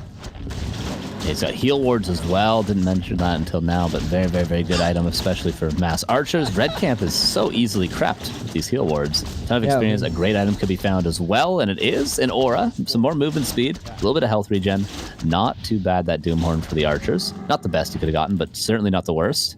And Jens, as you mentioned, the position is looking better and better. Yeah, you're right, Carson. Nobody mentioned those heal wards. None of the casters. Oh, I'm sorry, did you mention them? Like a minute before you said it. But hey, My bad. it's very early. It's very early. And you got a lot of hair in front of your ears, so it's fine. I pride myself on my listening abilities, but apparently not today. We got a B scroll, which is of course redundant with bears, which are online now. First orb as well on the Naga, so no slow arrow at the moment. Keeper level 4, not going for thorns. It's a bit interesting, but man, we got shield scroll. I love how he plays against with the movement speed advantage, which will be a synergy with dryads. Yeah, that's going to be quite useful, being able to kite those bears, being able to spread out the archers a bit more. Thorn's Aura, as you mentioned, could have been pretty nice, but maybe only level 1 isn't really worth it. He would prefer to have a higher level Entangle, because especially, he can focus down those Dryads of Colorful really, really quickly, Jens. He can kill them, there's no more Dispel. Before you know it, you entangle 3 bears, if the mana allows, which it probably will, because I imagine the Demon Hunter of Colorful is more so going to be mana burning the Naga of Jens, as opposed to the Keeper. Feels like Colorful doesn't really get an angle, hey? We have an AP coming up, even though also a Moonwell. Colorful is just distracting a little bit, trying to find time for the Fork Lightning level 2, which can only hit heroes though. So not the most impactful spell in the game. I'm not a big fan of this Naga, actually. Not doing a ton, but we'll have to see once they have their first real fight of the game. So far, just small exchanges, but soon enough, Colorful's actually going to have to commit to something, whether that be a counter expansion or whether that be pushing into this AP and the 70 supply army. He's got to do it. Jens is just mining. He's been mining thousands of gold on the second base already, and Colorful, although he's going to have the stronger army eventually, is not going to be able to keep up in supply in the long run. Yeah, Colorful was pretty efficient, not breaking upkeep for a long time, getting upgrades instead. But his items aren't too impressive. Demon Hunter is a beast, though, with all the tankiness he got. But the one to be aggressive is Jens. 14 supply advantage. Items should be advantaged Jens as well. He does have a heal scroll. It does still have 2 of those 3 heal wards that you forgot to mention a third time. And here it goes. Jens into the base. Colorful could town portal, but just going to run back. Yeah, I think this is very, very smart. Once again, we praised his movement against Leon already, and here he can just swap town portals or trade town portals. Colorful not falling for that though, otherwise the economy would nip him in the butt. That Fork Lightning against archers was pretty good. Yeah, it's a good TP from Jens. A little bit late. Loses an archer and a dryad, kills 1 dryad himself. I believe that's everything that fell there. Did get only 1 Moonwell. Didn't finish the second Moonwell, actually. Colorful would have been seriously supply blocked had he killed that. But still, Jens is going to be 80 against 62, with Colorful being supply blocked until his Moonwell finishes to the north of his base. But Jens is just expanding again, bottom right-hand side. Why not? Yeah, keeping Colorful busy. There's still no counter expansion. Colorful, of course, the one-base Dryad Bear player. And this looks good for Jens. Good, not great, for sure. He's definitely ahead. I'm surprised Colorful's managed to keep up in supply so much. It just shows, you mentioned efficiency earlier, how efficient Colorful has been. But yeah, soon enough, Jens is going to trade out these archers and just replace them with dryads, and then definitely that Naga is going to have lacking impact, you also mentioned. So we'll see. Red camp now going to Colorful. That's 1 apiece. Center camp going to Jens. That's also 1 apiece. So they're kind of trading camps. 80 against 70 pretty much currently. But Colorful does have the more potent army, at least. 1-1 upgrade on Jens with tier 3 in the works. 2-1 coming. And yeah, soon to be 3 bases. Constantly scouting as well. I noticed that during the Leon series, Jens's scouting is very, very good. Invis archers, wisps, treants, they're everywhere. Yeah, Night Elf is probably the best in the game at scouting, or having the ability to scout, especially in the early and mid game with wisps, being able to be on trees, treants all over the place. So he doesn't make any excuses for lacking information. He always gets what he needs, which is pretty nice. Here comes Colorful now being the aggressive one, but Jens does break the high upkeep. That's absolutely what he needs to do. You can't just be 80-80 when you have this much of an economic advantage. Let's see how well he's able to fight. The setup is solid. Moonwells are falling though. He can't produce anymore if he loses stuff right now. Dryads, of course, not the best against archers. That's what the treants are here for. Fork Lightning on the left-hand side is good. Demon Hunter also down to 50%. Has an Invo Potion, but then what? Naga level 4. Bears on the left-hand side seem to be the problem at the moment. Heal Ward got a lot done in the back for Jens. The Bears have all been connecting so far, but again, it's pretty hard to kite with this many units on, unfortunately, this high a ping, but the supply numbers telling the story of Jens being quite a bit ahead. How much of that is in production, I'm not sure. He is going into Master Train Bears soon. Speaking of Bears, a few are about to fall on the side of Colorful, but level 5 Demon Hunter is found. Dude, Jens is owning. Yeah. He's owning! 2 more Bears about to die as well. One is sapped out, but this one will certainly die, and not even dying to the AP as well. Jens, did he do it? Owning! The bottom right secured as well. Colorful has no chance. He's down 2 bases. And down 20 supplies still. Somehow he's 60 supply. And even if he kills this tree, it's still the same story it's been the entire time.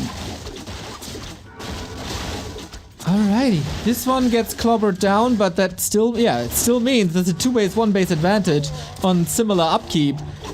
Can he get some shop control? Would probably be nice. Heal scrolls are available. Same for invulns.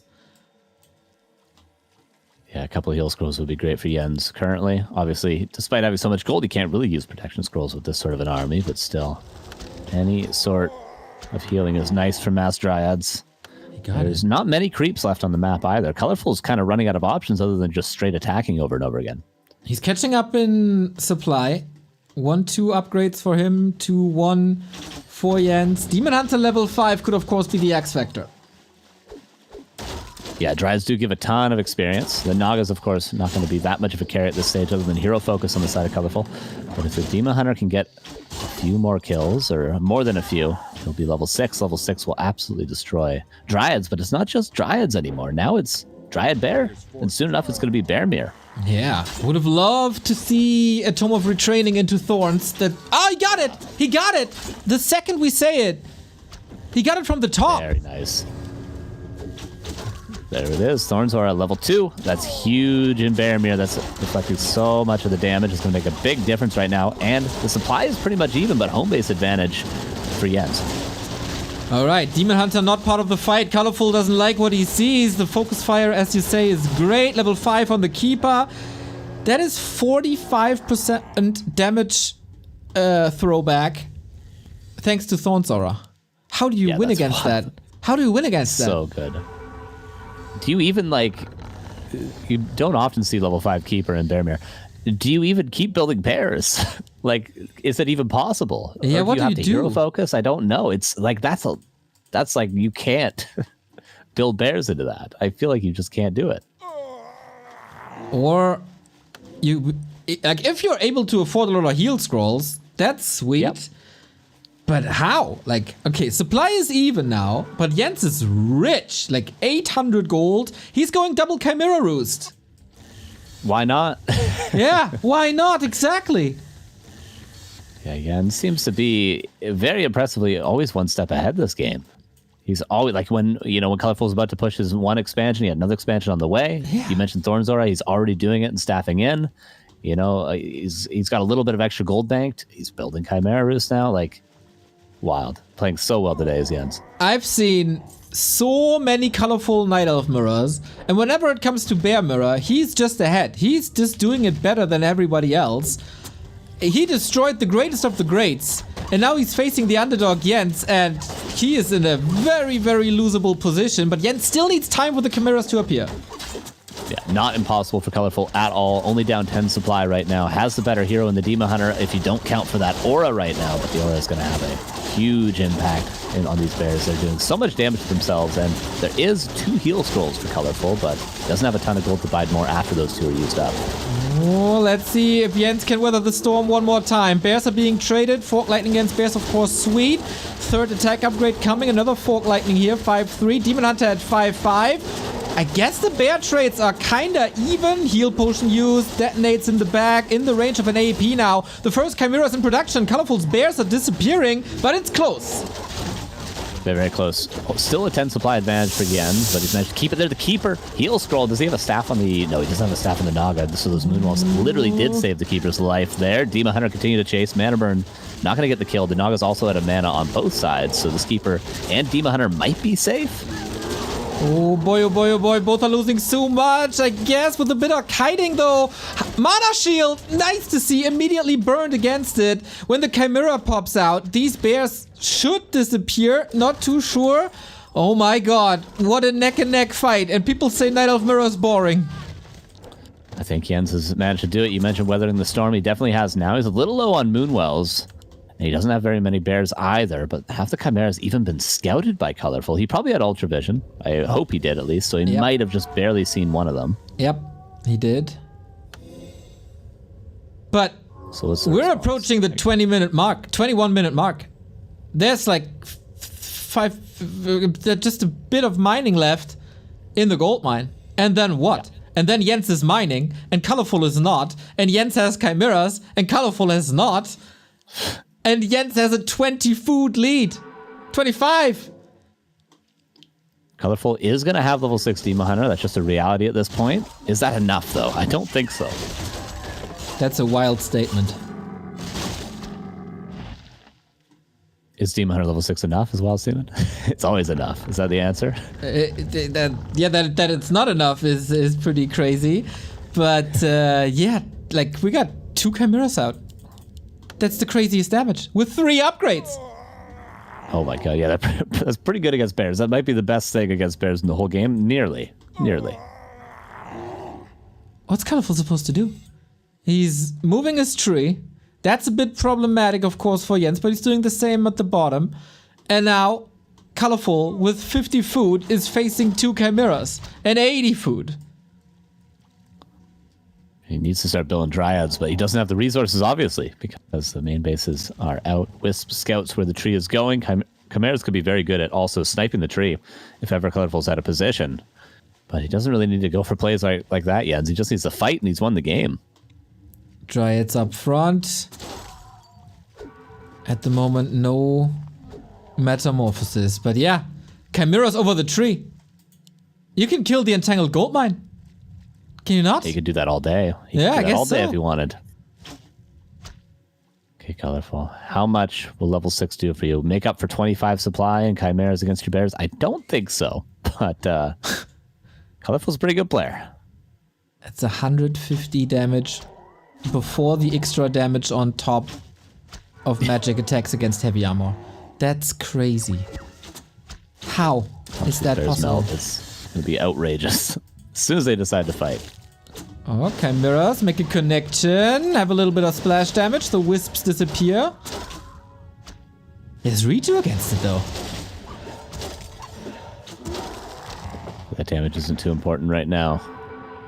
4 Dryads are going to be pretty good if they can get positioning on the Chimeras, but I doubt Jens is going to allow that to happen, especially with the few archers he has left. Bro, he's eating through the trees. He got Chimeras here. He's expanding bottom right. It's again 2 base, 1 base. We're going Corrosive Breath. The wisps have disappeared. How?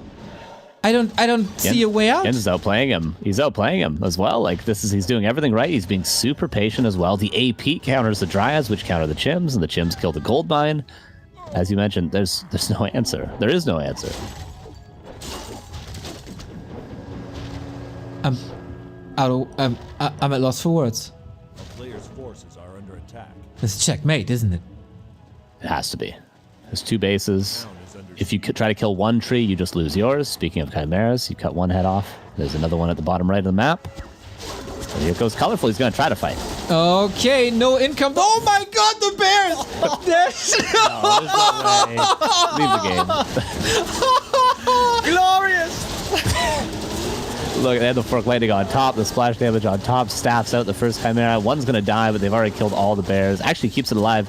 Demon Hunter is still not level 6, is about to be, but GG before he even gets there. I thought it was guaranteed, but it wasn't guaranteed. It's 1-0 for Jens. Damn, bro, what a sick game. How amazingly was that done? The Keeper Fast expansion, very, very unconventional.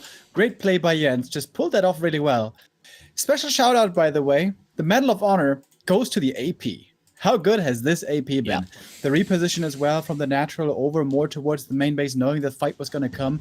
Jens has such a sick read on the game. He knows what's going to be happening. He knows where to go, what to do, and how to play. This is pretty amazing. Yeah, back in the day, we used to call those people map hackers. But these days, we just call them really good players. I mean, yeah, he's so, like, last time I was this impressed with a Night Elf player is probably Kaho. Like, not just the mechanics, not just the foundation, but just very, very smart plays. I read in chat apparently was a StarCraft player before. That kind of shows. A very good one, actually, yeah. Great mind for the game. Yeah, definitely new, different things. I wasn't expecting to see Keeper first, and I definitely wasn't expecting to see it played like that with the mass archers. You often see it just, Keeper, Dark Ranger, mass Dryads, hope they go archers, hope you win. But that was innovative, different, and Colorful seemed surprised. Yo, he was kind of stunned. Wait, what was his nickname in StarCraft 2? I can't find him. I do not know. I don't know anything about StarCraft. You said he was a very good one. I know. All the people on Dust are StarCraft players. They all say it. But I'm not. I'm the only one that's not. Don't come to me for StarCraft things, okay? We need Todd on the broadcast, okay? Retired semi-pros, all right. He's definitely an ex-retired semi-pro in StarCraft, but he was very good. Dude, Colorful lost so hard, he's disconnected from the server network. These Chimeras, man, disconnected his... What the hell? All right. Tidehunters. That was something else, dude. Yeah. Jens has the potential to have a legendary run here. How crazy would that be? Oh my How long God. is this streak gonna hold? How much does this Peruvian dude have in his quiver? Honestly, semifinals, just looking at the bracket, is like, with how he's performing, semifinals is pretty doable for Jens. If he can make it through this, I know it's only 1-0 right now. He's got a long series still, but semifinals is pretty doable. Chilean. Rodrigo Hinoyosa. Okay, bro. And then he comes up with the most German name ever as a nickname. I'd love to know where this is coming from. Guys, 1-0 for Jens against Colorful. Can't believe that I'm saying this, but it's the reality that we're facing right now. And I wonder how quick can Colorful adapt to the force that is Jens? Well, I doubt he's going to be doing much adapting, Colorful. He's probably going to be playing Demon Hunter. Probably going to be playing Bears again. And just hope that he maybe reacts, scouts better. I think, what was the issue last game? Maybe not counter-expanding ever? Was it stubbornness? He kept up in supply, though. I do wonder what really the big mistake for Colorful was. What he needs to change if he's up against something like that again. I think he tried to counter-expand, but it didn't even work because there was always an archer, always a treant, just quick responses due to scouting. Yeah, what was the big issue? Like, he couldn't do enough damage. Maybe the second entangle cancel would have tipped the scale. Yeah, maybe he just missed his timing on pushing the expansion. Maybe he didn't prioritize canceling that AP that Rima Dima mentioned. I'm not sure, but it is Keeper again, so we might get the chances to have all these questions answered. Right on, man. We got a bit more support. Thank you, Gianatic, for the 22 months. Long live back to Warcraft. Right on. Burrow Rush, 100 bits. Good morning. And again, Hoopsie, Neretic, Lewis, thank you guys. Carson, you got to cover the early game. I'm grabbing coffee. This is too hot. Absolutely. So Keeper's going to come out. Orange Camp's going to be crept. Dema Hunter, of course, on the side of Colorful, as expected. No surprises. The main question is going to be, how early is Jens going to expand? Is he going to expand right now with this Wisp? And is Colorful going to be able to cancel it? Honestly, if you're going for a fast expansion strategy like this, there should be no way it ever gets canceled. I've been saying this for a while. There should be no counter to it. If you're going to build a Tree of Life like this, it should just not be cancelable, because if you're saying, oh, my Tree of Life, if I get that canceled, I just lose the game. If there's any possibility it gets canceled, don't build it. It's a bad strategy. So Jens should have a way to secure this, like he did last game, if that's indeed what he's going for, which seems to be, because he's clearing out that Expo. Colorful's going across the map, all scouted by Jens. Colorful is trying to scout, but his Wisp got entangled. Not really anything you can do about that. And Jens, is this the Tree of Life? The Wisp is in position. Build it. There it is. Fast Expo again, same strategy 2 times in a row. It was quicker, the Tree of Life, I feel like, last game, but is it going to be safer this time? Okay, just entangle, focus, fire. What? I said hi. Hi, hello, hey. Hello. Yeah, hi. No tech by Colorful just yet. We're just crossing the 3-minute mark, so that's kind of normal. Lacking lumber a little bit as well. And yeah, there's nothing really he can do against this entangle. He always cues the entangle before the burns are there. A player's forces are under attack. Oh, it was Yarpy in StarCraft 2. Now that sounds familiar to me. Yeah, Ah, Yarpy. Yes. thank you, awkward. Okay, Demon Hunter taking some damage, of course. Jens needs to make these trades, or else Colorful could just cancel the Tree of Life, despite it being so far away. He needs to trade with the Demon Hunter to not allow the Demon Hunter to ever be able to just run up and attack that Tree of Life until it needs to be hit escape on. Archers taking some damage, but will be safe as well. Colorful, Neo is changing nothing. It seems. Oh no, counter expansion. Never mind. Counter expansion. We're good. He's adjusting. Good. All right, let's see if that goes through. I feel like the Ring of Protection helped Jens here a lot in these direct encounter. Also the circlet that he was able to purchase. And of course, normal damage of Treants. Plus, again, like the scouting, man. The Wisp is already there. Checking the natural. Checking the #1 expo position. And now he knows. Yeah, the scouting, you mentioned it. Very, very good. Very good. I've been paying more attention to it since you brought it up, and it's like, yeah, he's always got Wisps on the move. He's going to lose some. That's the cost of good scouting, but detonates that one. Sees the Tree of Life, sees the Demon Hunter's positioning, and then we'll see how Jens decides to react. His Tree of Life is going to be finished right now. We'll be mining in about, let's say, 90 seconds. And Colorful's is going to be mining in about maybe a little over 2 minutes, let's say. Whew. Hoping for Colorful that this worked. I don't know if he's even able to play Dryad Mirror or if he always goes for Bears, whether it's an expansion or not. But whatever it is, big items up for grabs here for Jens. Colorful gets the scouting information. Might realize that there is a little bit of time that he got to maybe push towards the north. Yeah, maybe a gold mine cancel again could be a play you could go for. That would even out the economic advantage that Jens has a little bit of. And of course, Colorful should have a tech advantage. Yeah, he does, in fact. So if he can cancel 1 gold mine, Colorful, he's going to be at an advantage in tech and even in economy. Oh, item could just be killed. Okay, that's dust on the ground, not the actual item. Yeah, it was the Rune Bracers. Not what he wanted, really. Helps a little bit against Fork Lightning, I guess, but that's about it. For a creep, like Colorful looked a bit indecisive here. Was thinking about going north and pulled back, went to the creep spot, but then was too late. Couldn't really do much. And the Entangled is coming. Not up yet, though. Another 40 seconds, perhaps. There's 3 creeps here, but the Tree Life can deal with those, no problem. Archers are going to just ring around the rosy a little bit, but I'd be surprised to see Colorful not go for this gold mine cancel. He definitely should, as his Tree of Life is only going to be entangling in about 5 seconds here. So if he cancels a gold mine, he will actually be ahead economically here. Oh, good blocks against the Keeper, but solid sidestep as well. And he, so far, he is not going for this Haunted, and it's about to be finished. The player's forces are under attack. Yeah, I'm surprised he's not going for that play. Maybe he doesn't value it as much as we are, but that's, what, a 600 gold, maybe 500 gold difference that could really turn the tides here, especially because Colorful is ahead in tech, so he'd be, you know, just at a pure advantage, but I guess small potatoes at the end of the day. Keeper. Going to sell the rune braces, as you mentioned. Staff teleportation now purchased that Jens has been using a lot today. He's been using this staff very, very well. Yeah, exactly. Entangle Gold mine up. Colorful slightly behind. His Demon Hunter was pretty hurt. This is a lot of Moon Juice, I feel. And we're going straight up Bear Mirror. Colorful is far ahead in tech. Yeah, maybe more Dryads for Jens could make the difference.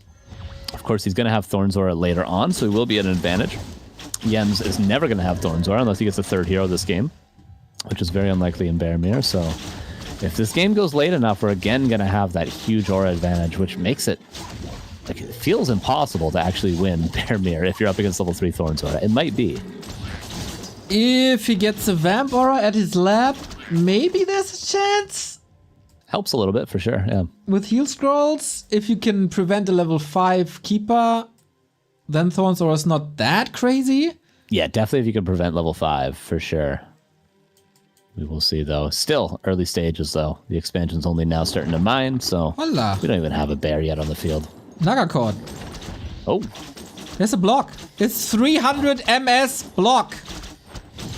no staff, but Potion of Vulnerability is available. Can he pass it in time? No, I think it's just dead. Oh, one more. no. One more. The birdie. It's here. The Naga's dead. I feel like Colorful almost had the time to pass the potion, but it's almost like he just gave up on the hero. Now trying to force the town portal, but taking a lot of damage on his Demon Hunter instead. The end seems, I gotta say, a lot more comfortable playing under these conditions than Colorful has so far, just mechanically. I can't believe my eyes, dude.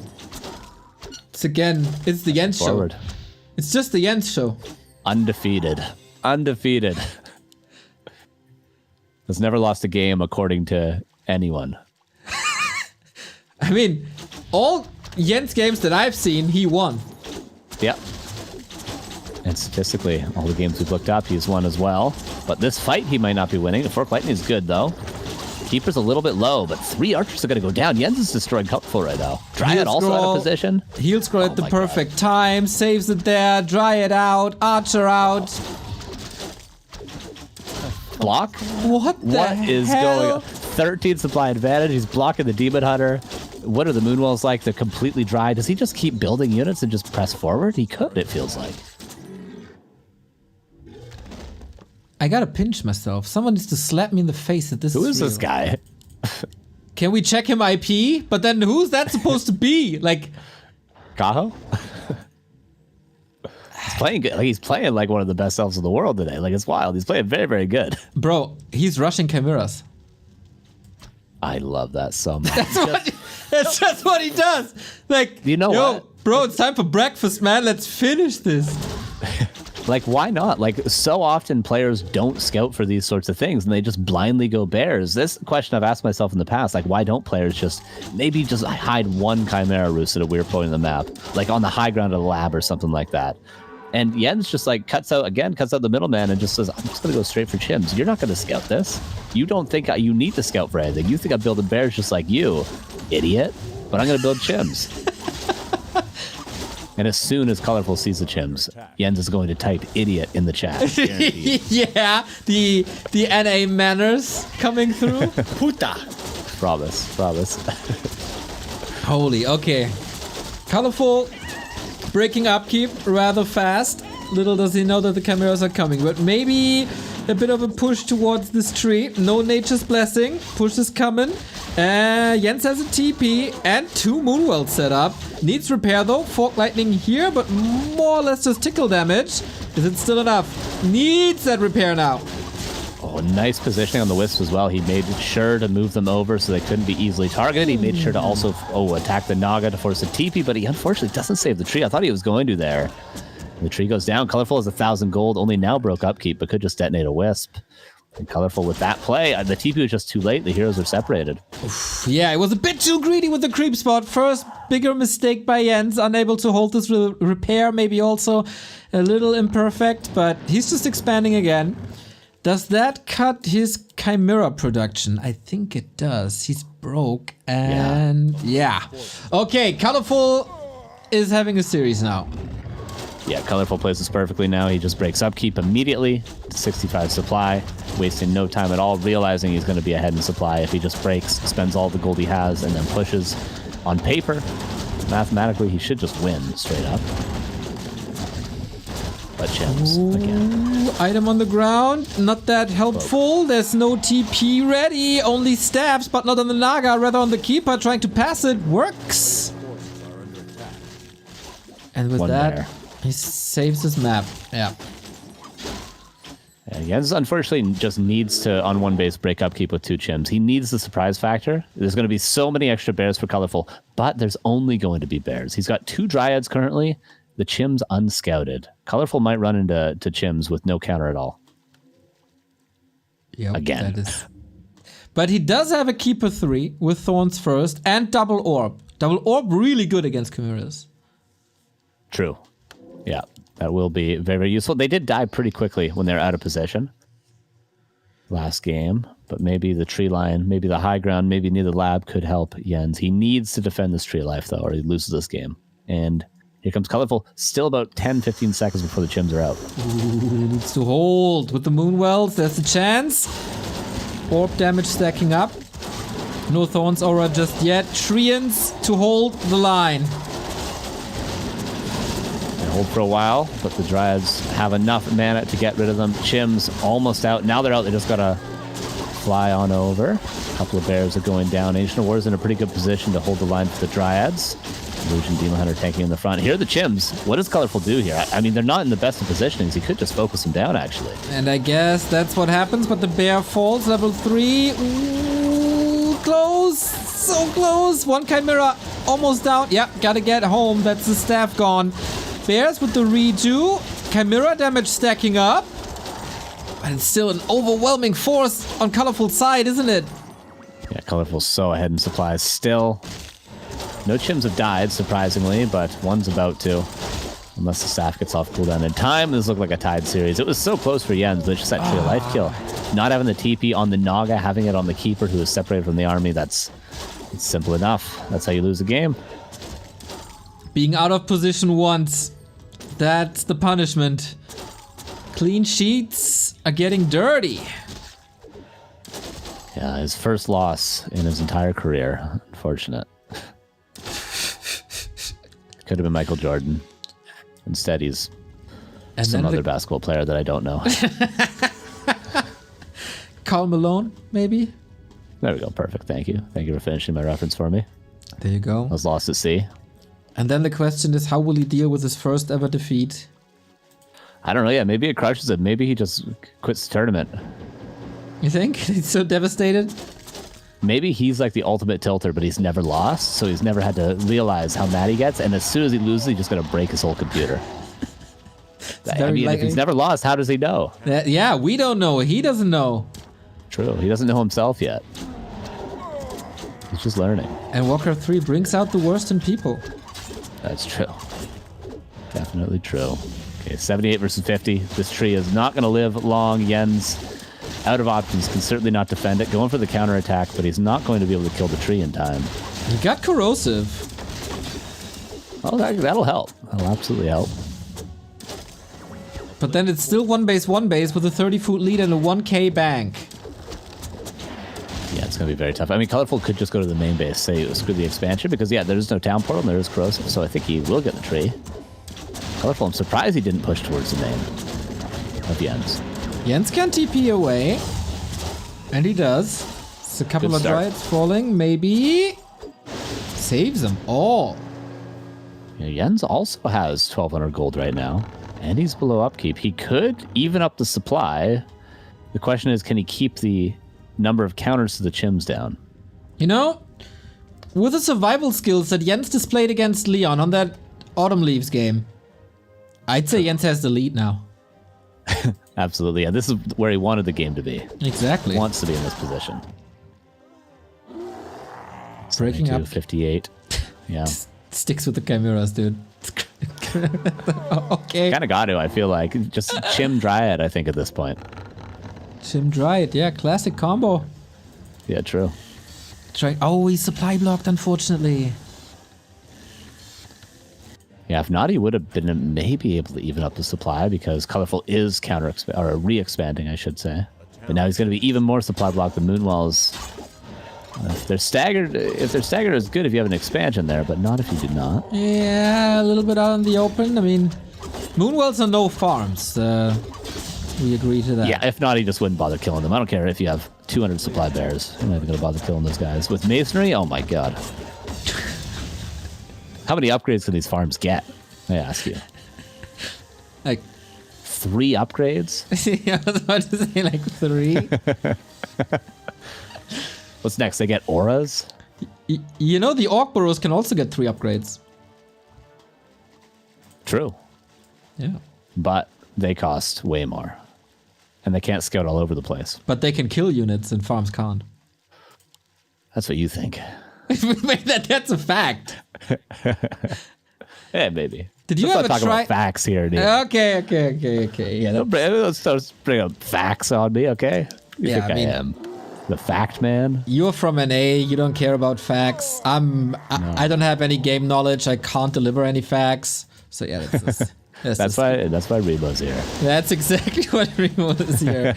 The supply is even right now, Neil. There's 3 chimeras. He's clobbering down this demon hunter, or at least trying Wait a to. second. No way, dude. Bears are melting. Wait a second, Neil. Hold on a minute. The Jens doesn't Dryad. care about facts either. No. One Dryad about to forward. The other 2 still high up in the air. We wanted to prevent level 5 Keeper. That doesn't work. No. No way! He's not doing this. He's about to lose a lot. The supply is probably going to end up being around even. But after he a has- couple more losses. Colorful was expanding again. This base is kind of open. Are under attack. Wait, he can lame it from above the trees? Yep. You just got to get in position. He can stay there all day. Is there enough wiggle room on this map? Yeah, there is. Can he reach gold mine? Yep. Oh my god. No. There's no answer to this. There's no Ancient Wind, is there? There is. There's a hippo. Yeah, Hippo's coming. Ooh. Oh, Rippo. Yep. Rippo. Won't get both, but we'll get one. You sure about that? I think there should be a staff eventually. Man, but he evened out the supply. Could he just go into bears now? Like cut chim production, start building bears. Okay, you even up the supply. Maybe Colorful will overcommit to hippos, and then you'll be in a decent position.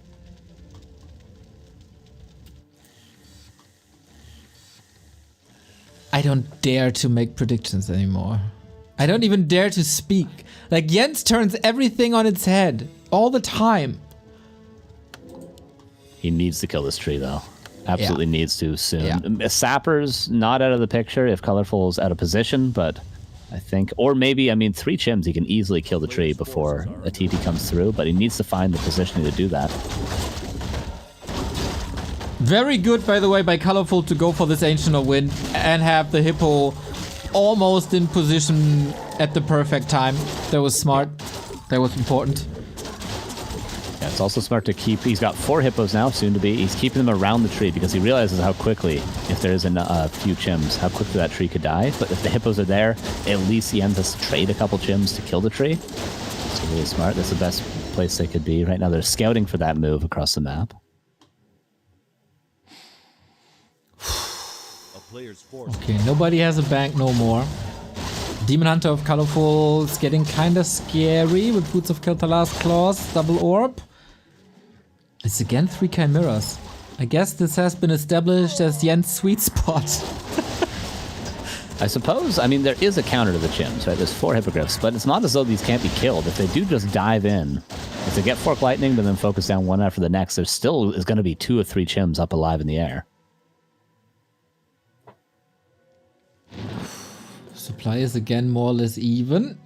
Yeah, what to do with these hippos? Fork Lightning Dryad attack is pretty much the only thing he can do. He's going to retrain now. Retraining, again, hippos as well, Thornzor is going to affect. Very worthwhile. Player's force is True. under attack. But he didn't retrain yet. Has the book, or doesn't have the book. One final fight. This has to go really well for Jens. Yeah.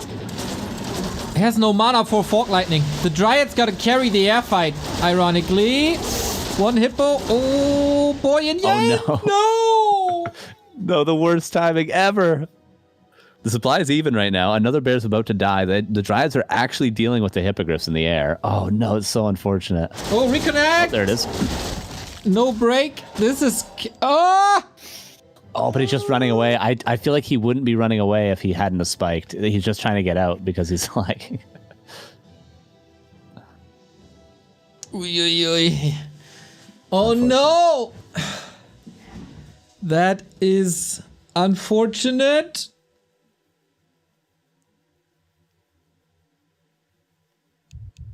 Reconnect. Okay, okay. But yo, colorful. Colorful, the only one doing damage now. He managed to get out. He's only down 9 supply right now. He's got 1 chim left over. There's the pause. Ooh. He didn't... Yeah, sorry, lag. Yeah, we saw. Don't worry. Yeah. Yeah. Oh. Oh. He's not out of it yet. He's not out of it. It's still a winnable fight. If Colorful overcommits, the Hippogriffs are almost dealt with. Although that wasn't a great time to lag. Oh, that was the worst possible situation. God damn. If he recovers from this, he's the greatest player I've ever seen. He's been in a worse position this game, amazingly. But then he built 2 more Chimeras. Yeah, if he had just gone into bears and retrained to thorns, I think he would have won on the bear mirror.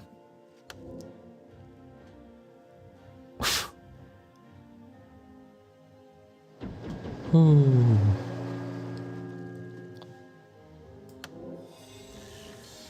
Okay, a little bit of recovery. Gotta make sure that the connection is stable.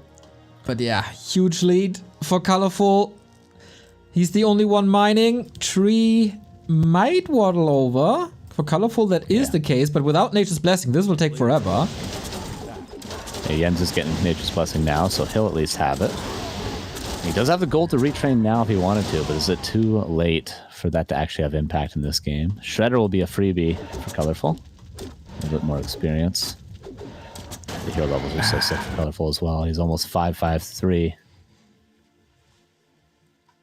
Well, if this goes wrong, you can still blame it on the lag. Yeah, absolutely. And NA always will. BPN is probably going to be the final fight of game 2, and we're looking at a tied series, most likely. It was so close, though. GG, well played. Ah, damn!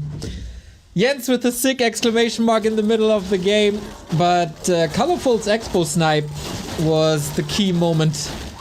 That can be prevented, though. Hope still dies last, and Jens can definitely still win this series. Was that Tree of Life still damaged from the initial creeping of the gold mine, by the way? It felt like that I one think fell it was, so yeah. quickly. Maybe that's why he miscalculated, because the reaction time took a long while. I don't blame him so much for being caught kind of off guard. It was a weird timing for Colorful to push, right? He was getting kind of owned. He was losing Naga and archers, and he was kind of on the back foot. And then it seemed like he was going for a weird, unpredictable play the way he was then. Which, yeah, caught Jens off guard. Man, if he holds that expo, though. If he holds that expo, man, who knows what happened. That was the whole game. That was really the whole game, was that tree snipe. And we gotta remember, this was Colorful's first losers map. So this was already incredibly close. And now comes Jens's first losers map. Yeah. Northern Isles. Northern Isles. I wonder how we haven't often seen these today. chimeras will work. Or is the cat just out of the bag now? Yeah, I think you're absolutely right there. I don't think it's gonna. Colorful's gonna scout a lot more. There's only a few positions you can fit them in. I don't think this trick is gonna work too many more times. But hey, if it's gonna work against anyone, it's gonna be Colorful, right, Rima Dima? Yeah, I mean, if they come in at the right point, they are pretty cool, but they take so long, dude. The roofs and the chims themselves, it takes forever. It seems like you either have to really outmaneuver your opponent to get them to work, or you have to have a big lead. Game 1 kind of was a big lead. Here they were just a little bit too slow. Man, they just take too long. It's like 2.5 minutes, right, for the roofs and then the chim, something like that. Maybe a little under 2.5. Yeah, somewhere around there. All right. Jens, colorful, 1-1. Can you say the thing, Remo? You mean the fact that we're now down to a best of 3? Exactly that thing. He said the thing. Thank you very much, Mr. Demo Man. And we move on to map number 3. Who claims match points? Is it Jens or is it colorful? All right. Jens again. Going for a weird Ancient War positioning. Colorful, of course, in the bottom left. Jens in the upper right. Could it be keeper for the 3rd time in a row? It's so far shown success for Jens, of course. Even last game, I would argue it did. Just that one crucial mistake. So I'd say it's colorful more so that even needs to adapt, which he did last game, to be fair. He did counter expand last game, and maybe that was enough. Yeah, I'd still argue that without that expo snipe, it doesn't really work that way, and the game is a whole lot different than plus the lag. Like, if this one fight in the middle was an indicator, then Jens is able to smash. Yeah. Oh, Jens actually going for a Demon Hunter with just... Maybe it's Demon Hunter fast expo, though, because he is going to be creeping the expansion. Was expecting a keeper again just because it sort of fit his playstyle, but okay. DH with an expo creep for Jens. Still unorthodox, but more standard. Okay. We've seen this before. It's not that nobody has played this creep route and this play, but it is rare. Colorful, rather conservative. Just a little green next to the base. And he'll probably just expect another keeper. I'm pretty sure Colorful doesn't know Jens. Hawk didn't know Jens. So... I didn't even really know from the region. You casted the tournament where he had his breakout performance in Dust League. Unbelievable. What the hell? What kind of drugs did you take on your UK tour? Oh, you don't want to know. Nope, I don't want to. Oh, no. They got some wild stuff over there, Neil. In the UK, right? Yeah, that explains. That explains some behavior. And very good Guinness as well, if you're a fan of Guinness. Very good over there. It should be, because it's from there. Yeah. Yeah, it tends to be good. That's why, Canadian bacon, maple syrup, all that sort of stuff, what we're famous for. You're famous for bacon? Canadian bacon, man. I didn't reach Germany. Sorry. Certainly better than German bacon, okay? I had the bacon at RaRaLand. The breakfast was great, but the bacon, you guys got to raise your standards, okay? Okay, do your offline event next time. Invite me and I'll try that Canadian bacon. Good luck with that. It was one of the best hotel breakfasts I've ever had. But the bacon, that's all I'm talking about, okay? Bring your I've had a lot of hotel breakfasts as well. I will on the plane. Yeah, bring your own breakfast next time. TSA try to stop me with that. Yeah. We got a pretty in my bag. I got a pretty heavily equipped Demon Hunter on Colorful side here. Ring +5 on Yen, so maybe he can just take the trade. Wouldn't be the worst call in the world. Circlet also purchased there. Jens backs away before he takes too much damage. Wisp in position, but doesn't want to risk the block. Would just lose the Wisp itself. So the tree is going to come up. So fast expansion yet again. Oh, actually could be canceled. Never mind. Let me hold my words for a second. Colorful's still here. So is Jens, though.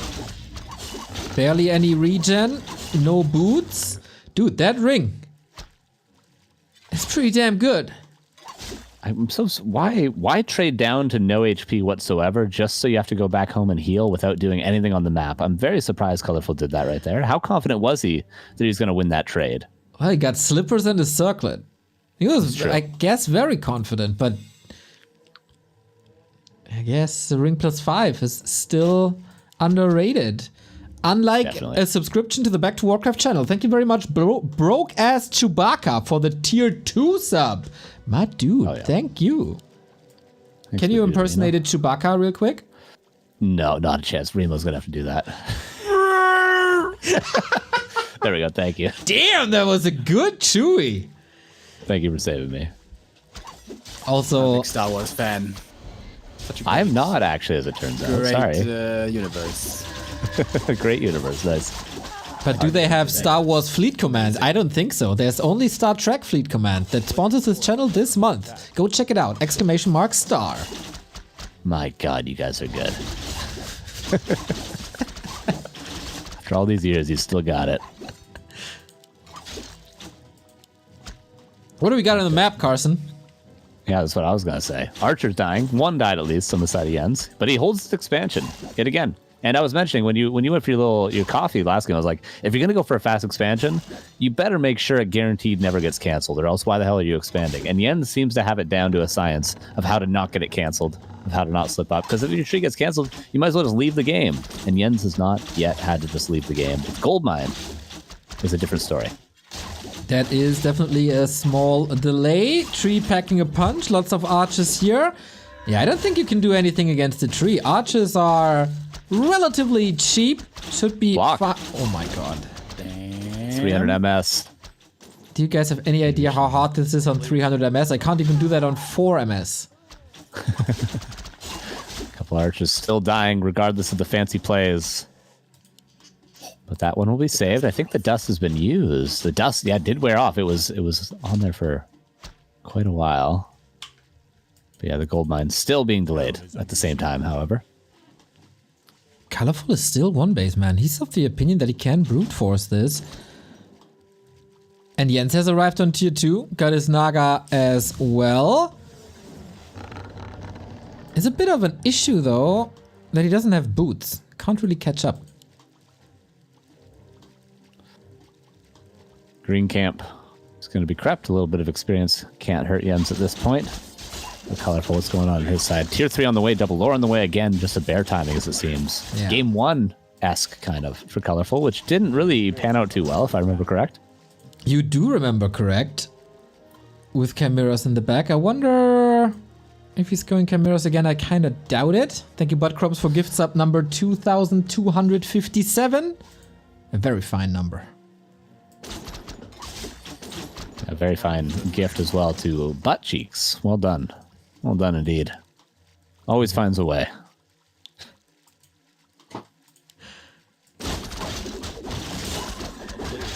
Expansion. Being crept. Yeah. Will this be the counter expansion we've been waiting for? Probably not, because it's colorful. I guess, yeah. It looks like a one base play to me. We got Ultra Vision. It's just for the item, I think. And it's a Claw +8, which is really good.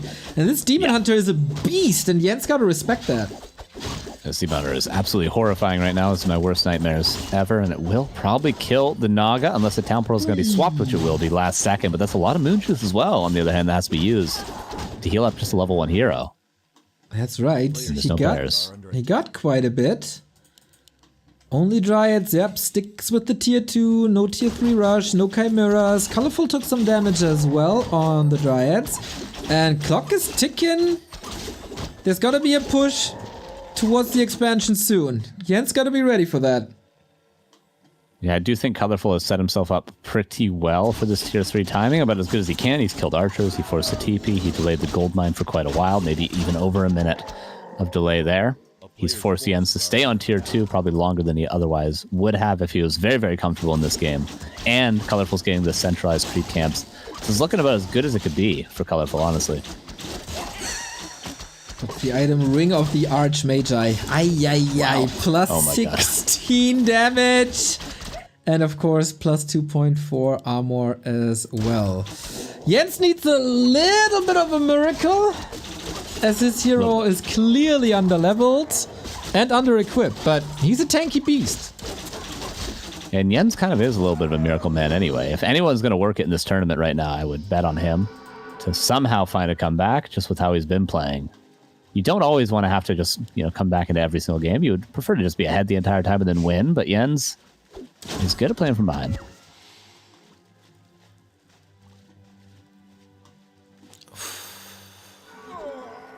Calm before the storm.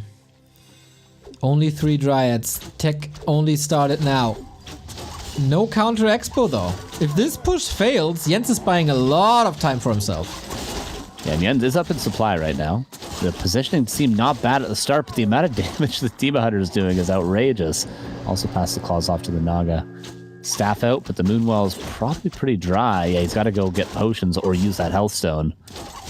Got both. This is not looking like an easy defense. Not at all. 10-minute mark. Level 3 Demon Hunter at least. Another Dryad killed for free. Engine of War bought a bit of time. This is where it counts. Can you fight back, Colorful? And save your third map? Just hero focus, I think. I think that's the play, but the Healthstone might be on cooldown right now, pushing vulnerability swapped over. Bear's being focused, but staffed out. I think you just gotta focus the Demon Hunter if you're Jens here. That's the only play. But he's also so tanky with all that agility. Moonwell going down, then Jens can't rebuild anymore. Ooh, the class of Colorful might prevail eventually. Healthstone consumed. What do you do now? Waiting for the tier 3. Yeah, and Staff is going to be easily able to save that, well, that bear right now, but that Demon Hunter, if it ever did get focused. The tree still stands, though. He does need that Moonwell, as you mentioned, but even a couple of Moonwells. But the tree is mining, and that's what's important. That's right, 200 gold, can invest it into items. Colorful is investing now, breaking upkeep, wants to finish this with double level 3 and the bears. Stacking up Dryad Poison would be great, but then there's also redo all the time. No Nature's Blessing. Colorful is getting further and further ahead. Right, is that a position? That one could be killed. Staffed out, though. Staff usage really, really nice so far, but now the Demon Hunter is at risk of taking a lot of damage. Probably Staff will be off cooldown before this guy gets anywhere near at risk, but still something worth noting.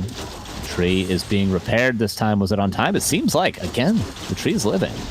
Fork Lightning pretty good. Demon Hunter focus on both sides. One has a town portal, the other does not. Colorful doesn't have anything except hero focus. Staff is ready. Staff was on cooldown for Colorful, actually. Oh, Dryad comes back in with 1 HP. This Dryad is very, very impactful for Colorful right now because it allows him to pick off Jens's Dryads. Tree was fully repaired, but the Wisps weren't shift to the gold mine. Now they're going back in. Another bear staffed out. Jens holds, but now he's at a supply disadvantage. Yeah, for how long, man? For how long can he hold? The Demon Hunter has no potions no more. Staff or TP. Staff is ready. But again, the moon juice. It's nighttime one more time, but everything is dry here.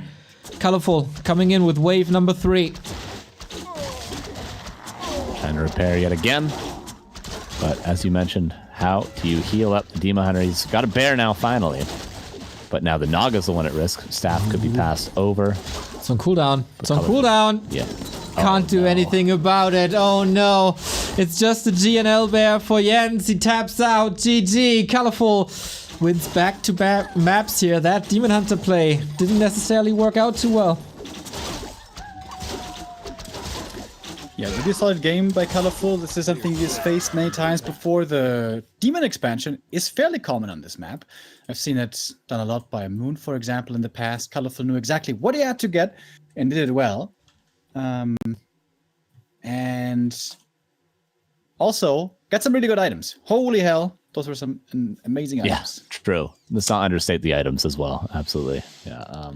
But still pretty solid game overall for Jens. The micro was good, but yeah, as you mentioned, Colorful's got a lot of experience versus this. Much more than he would against this keeper style that was pretty unorthodox. So what you're saying is in game 2, Colorful needed an almost disconnect by Jens to stand a chance. In map 3, he needed crazy items to stand a chance against Jens. Yes. I think he's running out of luck and options, though. Could we go to game 5? Well, it's the only game 4 of today. We could be happy about that. But will we get the only game 4 and game 5 in our last series? Or is Colorful just going to sweep here? Which is what we expected from the beginning. So anything is a surprise here. And anything is a treat if we get more games. Let's see. I'm stuck behind the lion's head right now, trying to reconnect. We'll be there in a bit, hopefully. Hammerfall. Very much another expansion base map, if you so desire. Could even be Keeper yet again. Could also be Demon Hunter. You go Wisp pull at the Rock Golem. Easy peasy expansion has become very, very common to expand there recently. We'll see if Jens continues this trend. At this point, I'd be surprised to see him play one base. Has he expanded every game today? I think he has, right? Even versus Leon? Yeah, I guess so.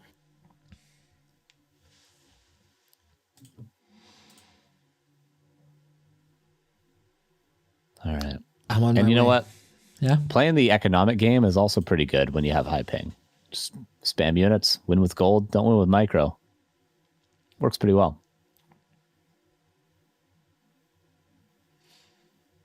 And what is our last map, Remo Demo? If we do tie it up here, That would be Turtle Rock.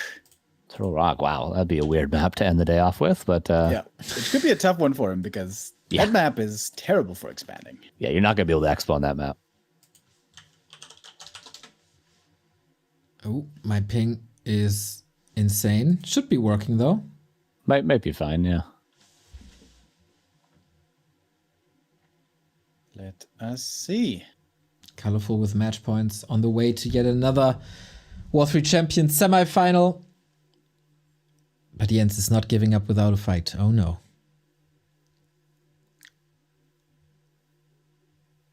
All right, here we go. Seems to be working. Could it be the last game of the day, or will it be the second last game of the day? I want Jens to win so bad. He just has to. He has to. He has to do it for the fans, for the people. Can you send a prayer, Remo?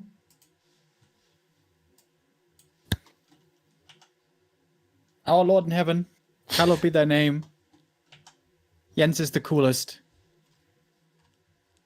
We Help want him him win to this win game. this game. There you go. Wonderful. Remo Demo delivering on all angles here today. Game 4, match points colorful, starting up on the upper left-hand side on Hammerfall. Jens bottom right-hand side with, Oh my god. oh my god, with a Firelord? neutral hero natural expansion creep. Cool. Naga first, baby. Naga Naga, first, do you let's go. think? That's the, was that the Moon Strat on Concealed Hill, or was that Foggy? I forget. It was a while ago. But, Naga could be cool. Firelord's also been pretty common on this map just because you can creep those center camps right off the rip and get nice items and sort of snowball. Have seen that pretty often, but in Night Elf Mirror, that's maybe weird. But I suppose any neutral hero is weird in Night Elf Mirror because of Demon Hunter. Yeah, that's the problem. Like, you need a hero that can do stuff without mana. Naga's a possibility. Everything that has orbs, basically. It could be it. It could be everything. Yeah, for sure. Probably won't be a Pit Lord unless he's given up already. Hey, don't you put disrespect in the name of the Pit Lord. Sorry, I've just never seen it win a game, you know? Dude, when the name is Ascalor, it's a 95% chance of winning. Damn, I would just go Pit Lord every single game. I'd have a 95% win rate. Wait, no, what would that be? The Wait, name how many names are there?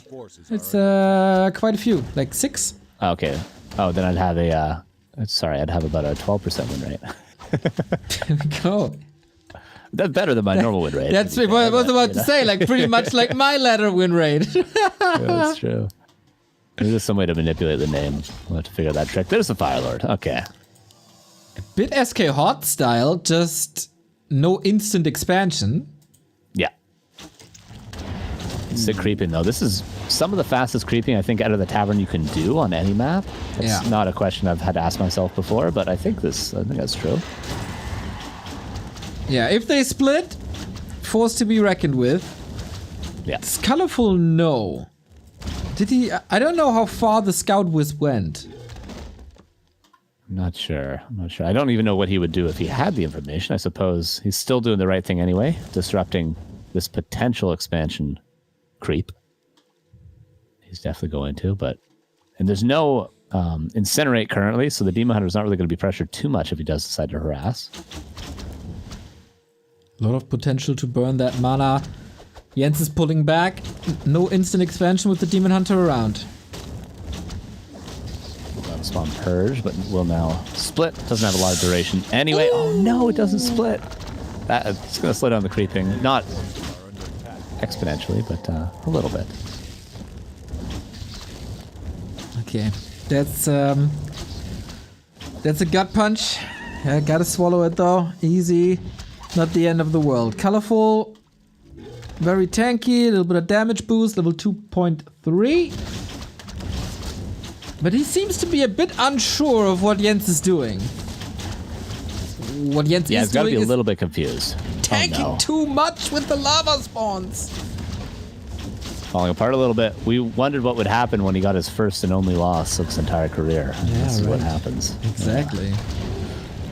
Not the end of the world, of course, but might be the end of Jens because he is playing Colorful. You can't really afford small mistakes. They add up pretty quickly against somebody as good as Colorful. Yeah, he's good, but he's still got to work on a lot of things. And so there's always What- going to be what a things? chance for Jens. Or, you know, stuff like micro, macro, decision making, creep routes, unit composition, town portal timings, stuff like that. To name a few. Gotcha. I'll let him know. I'll DM him after this. Tree of Life coming up. It's going to be very far away, but at least it will be safe in the base for now. Still not going to be mining for a long, long time in this game is Jens. Well, at least on the second base. Colorful's going to have a lot of time to prepare that bear push because he probably won't change anything up. Firelord, Keeper, Demon Hunter, he's still going to go tier 3 and still just try to push with bears, I would guess. Yeah, I agree. That seems like an educated guess. First time Carson's actually educated. Thank you. You're Thank you for that. welcome. Yeah. I mean, you didn't know the flag of Greece. So it's Is that true? When did that happen? I'm American. What do you want from me? We're not supposed to know those things. I don't 1 think year that's music true. school dropout, Neil. What do you want from me? You probably All I still did was know get that. myself in debt. In debt? In debt. In debt. And in Ah, debt. okay. Yes. Yeah. Yeah. We got both, though. we got Incinerate level 2. That's a fine choice for damage against the Demon Hunter. He will need that right now because the Naga is here on both sides. Yeah, the hero focus is going to be very, very strong if this Naga can ever be in a position to actually attack. But for now, again, Town Portal has to be swapped, just like Northern Isles. This is the same thing that happened. Colorful again finds that timing. Tree of Life. It's going to be finished in a second here, but then has to waddle over and then has to entangle. This takes minutes and minutes and minutes. All the while, Colorful techs, but he's not going to tier 3 just yet. He's instead counter expanding. On the spot. So this should be pretty much around the same time. Jens is a bit ahead in lores, right? I can't find the second one of Colorful. Am I blind? Yeah, I don't think you're blind. I don't think it exists. Huh. A player's forces are Jens Tech forcing Colorful to change what he's been doing for years. Look at him. See, that's just him being scared. Doesn't really know what to do. Doesn't really know how to adjust. And Jens continues creeping in a very brave fashion. Last hit, important item. One of the Wind and Health Stone. Both kind of nice to have. One more than the other. Yeah, not the worst of inventories right now for the Firelord. Could have definitely been better with the camps he's taken, but he's going to be happy with just the camps that he's gotten.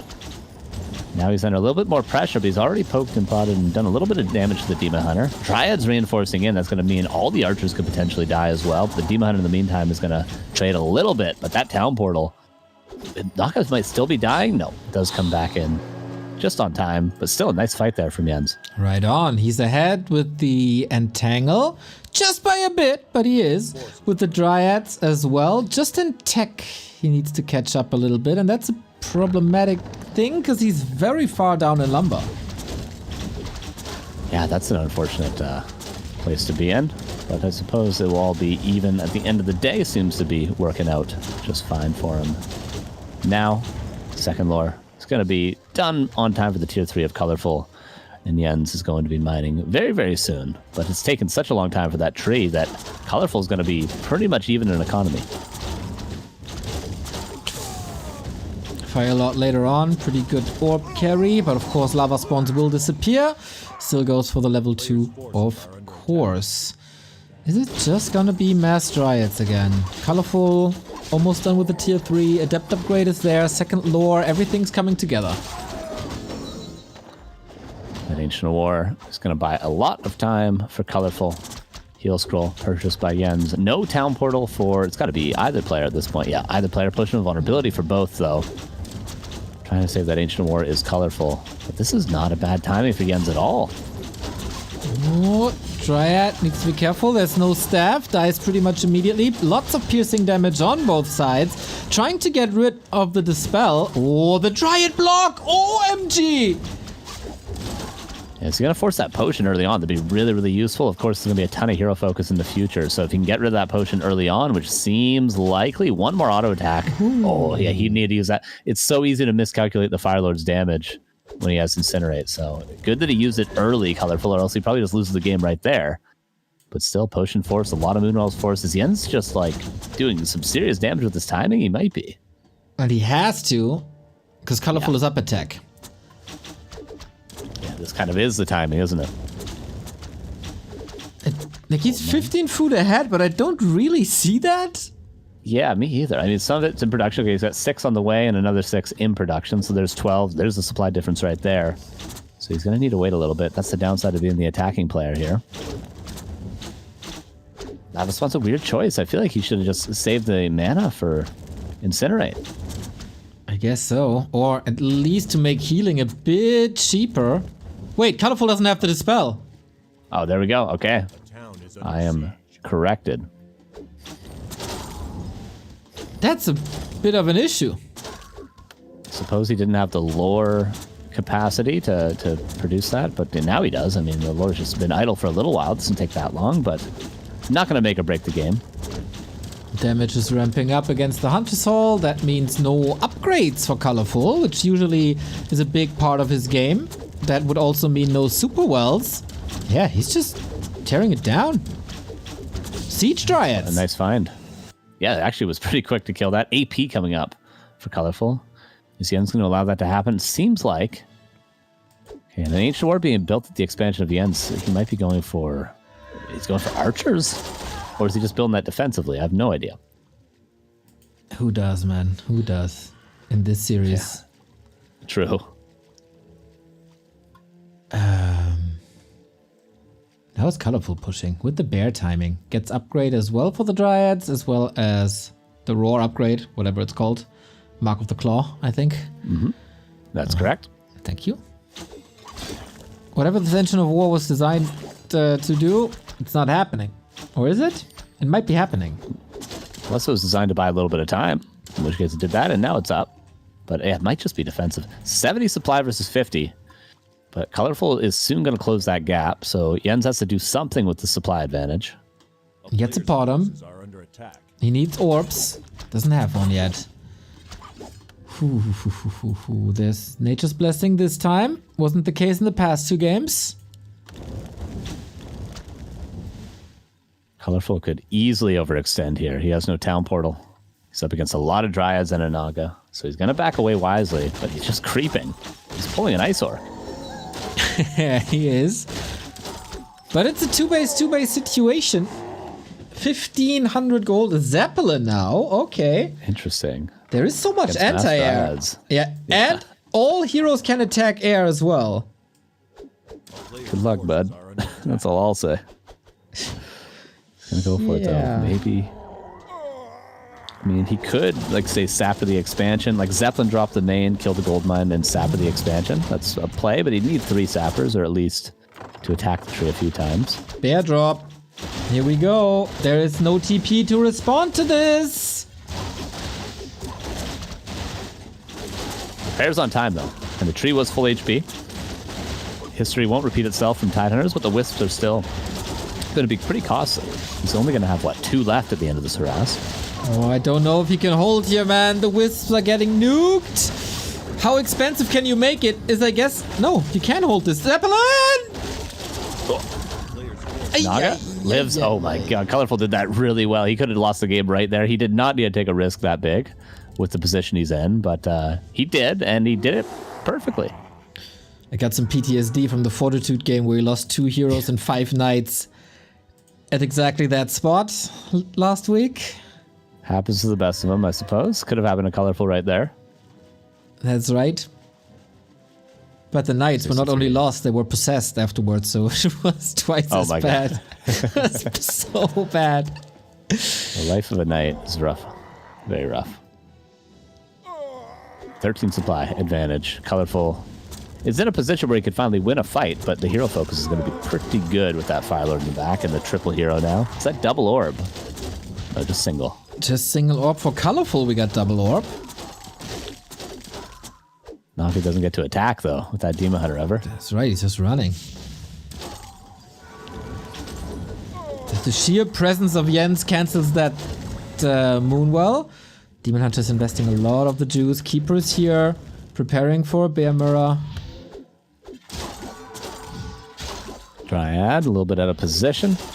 Will be falling, but now the Demon Hunter is going to take a lot of damage and just trying to retreat, I would imagine. Yeah, he's going to take half HP just trying to get away there. Dude, this is just one orb. Imagine this with 3, which is definitely a possibility. Oh, that bear is lost, and there's no staff. Yeah, that's 2 units now lost. A little bit, not necessarily. One bear traded out, but again, staff on point for Colorful, who's closing the gap, getting some kills. Defender advantage really helping out Colorful right now. When is it Where turning? the Chim Roosts? Not coming yet. Very atypical Jens game today. No Chimroost, no staff. Yep. He is draining a lot of the Moonwell juice. Wonder if that's That is the helpful. big reason. Yeah, and he delayed the Wellspring for a lot of the nighttime, so there's a game to be played. And he's taking a lot of damage in the front. 3 about to fall for Jens, 1 about to fall for Colorful, but the Demon Hunter taking a lot of damage as well. There's another Moonwell here to defend. That's nice. The bears look a little lost, but actually he saves most of them. This looks kind of fine. 10 supply gap still. Dryad's falling. Bears as well. Colorful is losing Ton. Still standing. Zeppelin coming back in. That is an easy snipe, but it was just distraction to catch up with the bear and the Dryad. And we have an even playing field again. Yeah, Jens lost a lot there. He's producing. He was macroing really, really clean during that as well. So the supply you see is actually mostly in production as well, or on its way across the map. Whereas Colorful didn't lose as much as he should have with the supply discrepancy. And now 800 gold banked, supply nearly even. Under attack. Colorful with arguably the better heroes, maybe, if he can get a couple more orbs. Or one more orb is what he needs. A hero archer in the south with killing a bear. Yeah, the reach just a little bit too late. Yeah, how do you afford these orbs? I also feel you absolutely need them. Yeah, they're the big carry for sure. And then it just comes down to hero focus, who has more health, who has more Moonwells back at home, who kills enough rejuves. That hero archer is going down, unfortunately. Next to a bear corpse though, so So they can cuddle now, or? can die happy, you know. Okay. See him, it's the most important thing about dying is dying happy, you know. Die Happy is a German band that you don't have to listen to. Actually, it's not a bad band name actually. Right? For like emo or punk or something, I'd listen to it. Ooh, Position Jens is, is all that yeah, I matters. was about to say, like, he's trying to lure Colorful into a position like this, but Colorful is the master of bear positioning. Shouldn't Yeah. fall for that, but nice little trap. Buys more time. They're caught out, but staff will be there. Just trying to delay as long as he can to not get anything else caught out. There we go. Seriously confused. Supply Jens even. doesn't have staffs. He needs staffs, man. Yeah, he's had the gold too. He could have 3 by now. Yeah. Good. Upgrades 1-1 and 1-0. Actually, an advantage for Jens. Again, no staff. That means bye-bye Dryad. That means bye-bye next Dryad. He's just plummeting in supply because he doesn't have the staff, which only costs 150 gold. He's running out of steam a little bit. This best of sub 5 bear. series. That's 3 kills for Colorful. Looks like Jens is broken. He needs another miracle. Without chimeras, how do you create it? Still a winnable fight. Still home base advantage for Jens, but those couple of losses are going to make it hurt a lot more. The bear front line is pretty even for both, but there's definitely more bears for Colorful. I was about to say, you say that, and then we talk in a minute and Colorful smashes the fight. That's how it oftentimes goes. The double orb, a little bit too late. The staffs were missing. He's aiming for a hero kill, but an invu potion is up. Jens tournament life on the line in this fight. He was able to eliminate Leon, but Colorful in mirror is rough to beat. Redo the living armor. The staffs are ready. The orbs are even, and the supply is anything but.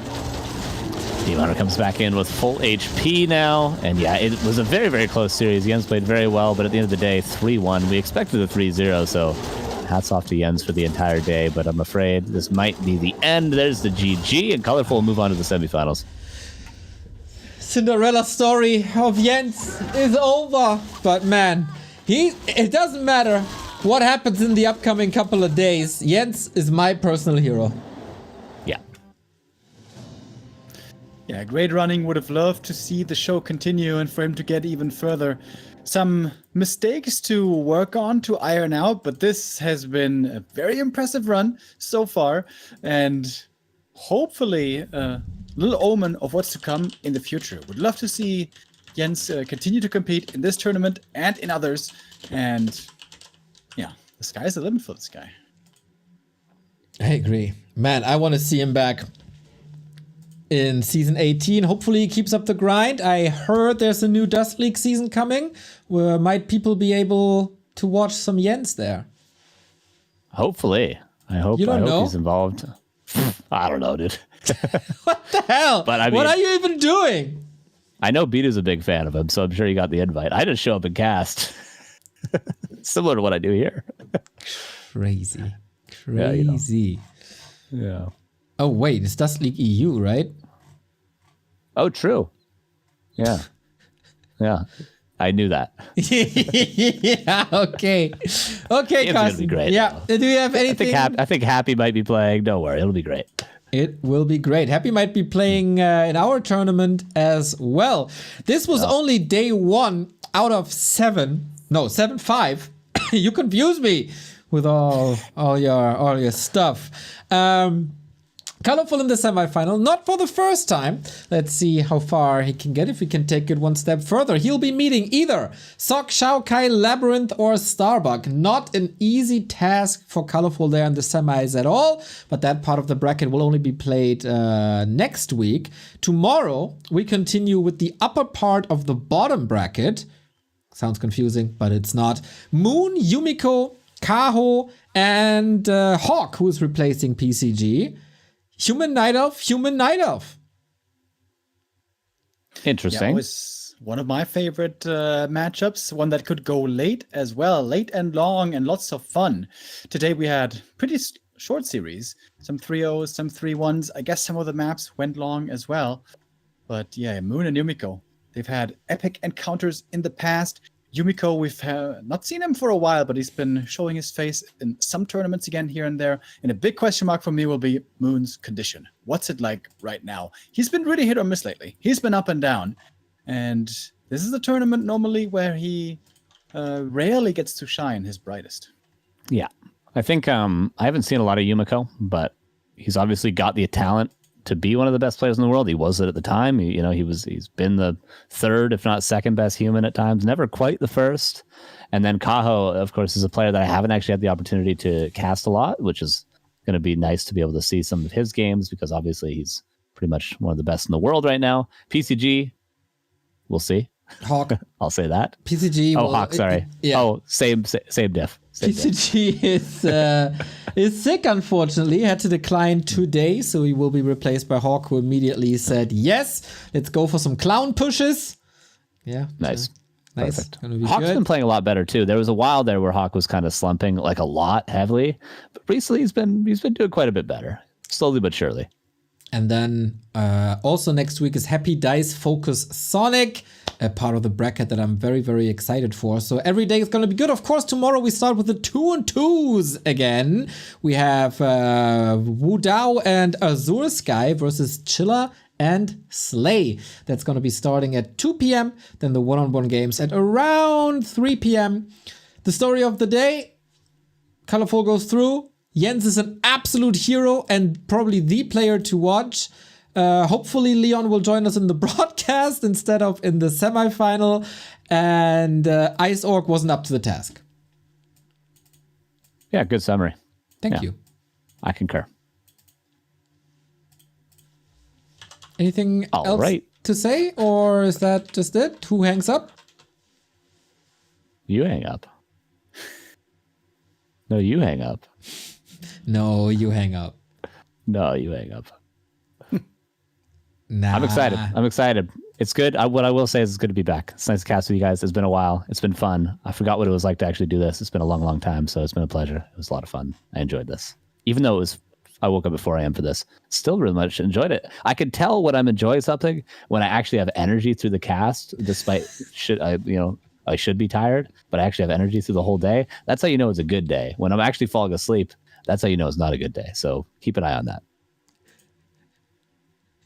Perfect. That's all I Yeah. have.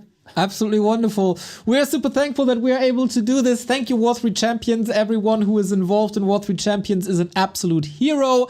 And if you want to become a hero, then you have 2 chances. First, you can play Star Trek Fleet Command. It is the sponsor of this month. And I'm a bit proud of that segue. Join our Back to Warcraft Alliance on Star Trek Fleet Command. Grind up. The higher the level you get, the more rewards we are getting from Star Trek Fleet Command. And we can fly through the galaxy side by side. It is server 155. That is absolutely correct. The other way to become a hero is to join the W3Champions team, either as a moderator to get through language reports, etc. Absolutely necessary. We don't want to be a cesspool like Battle.net.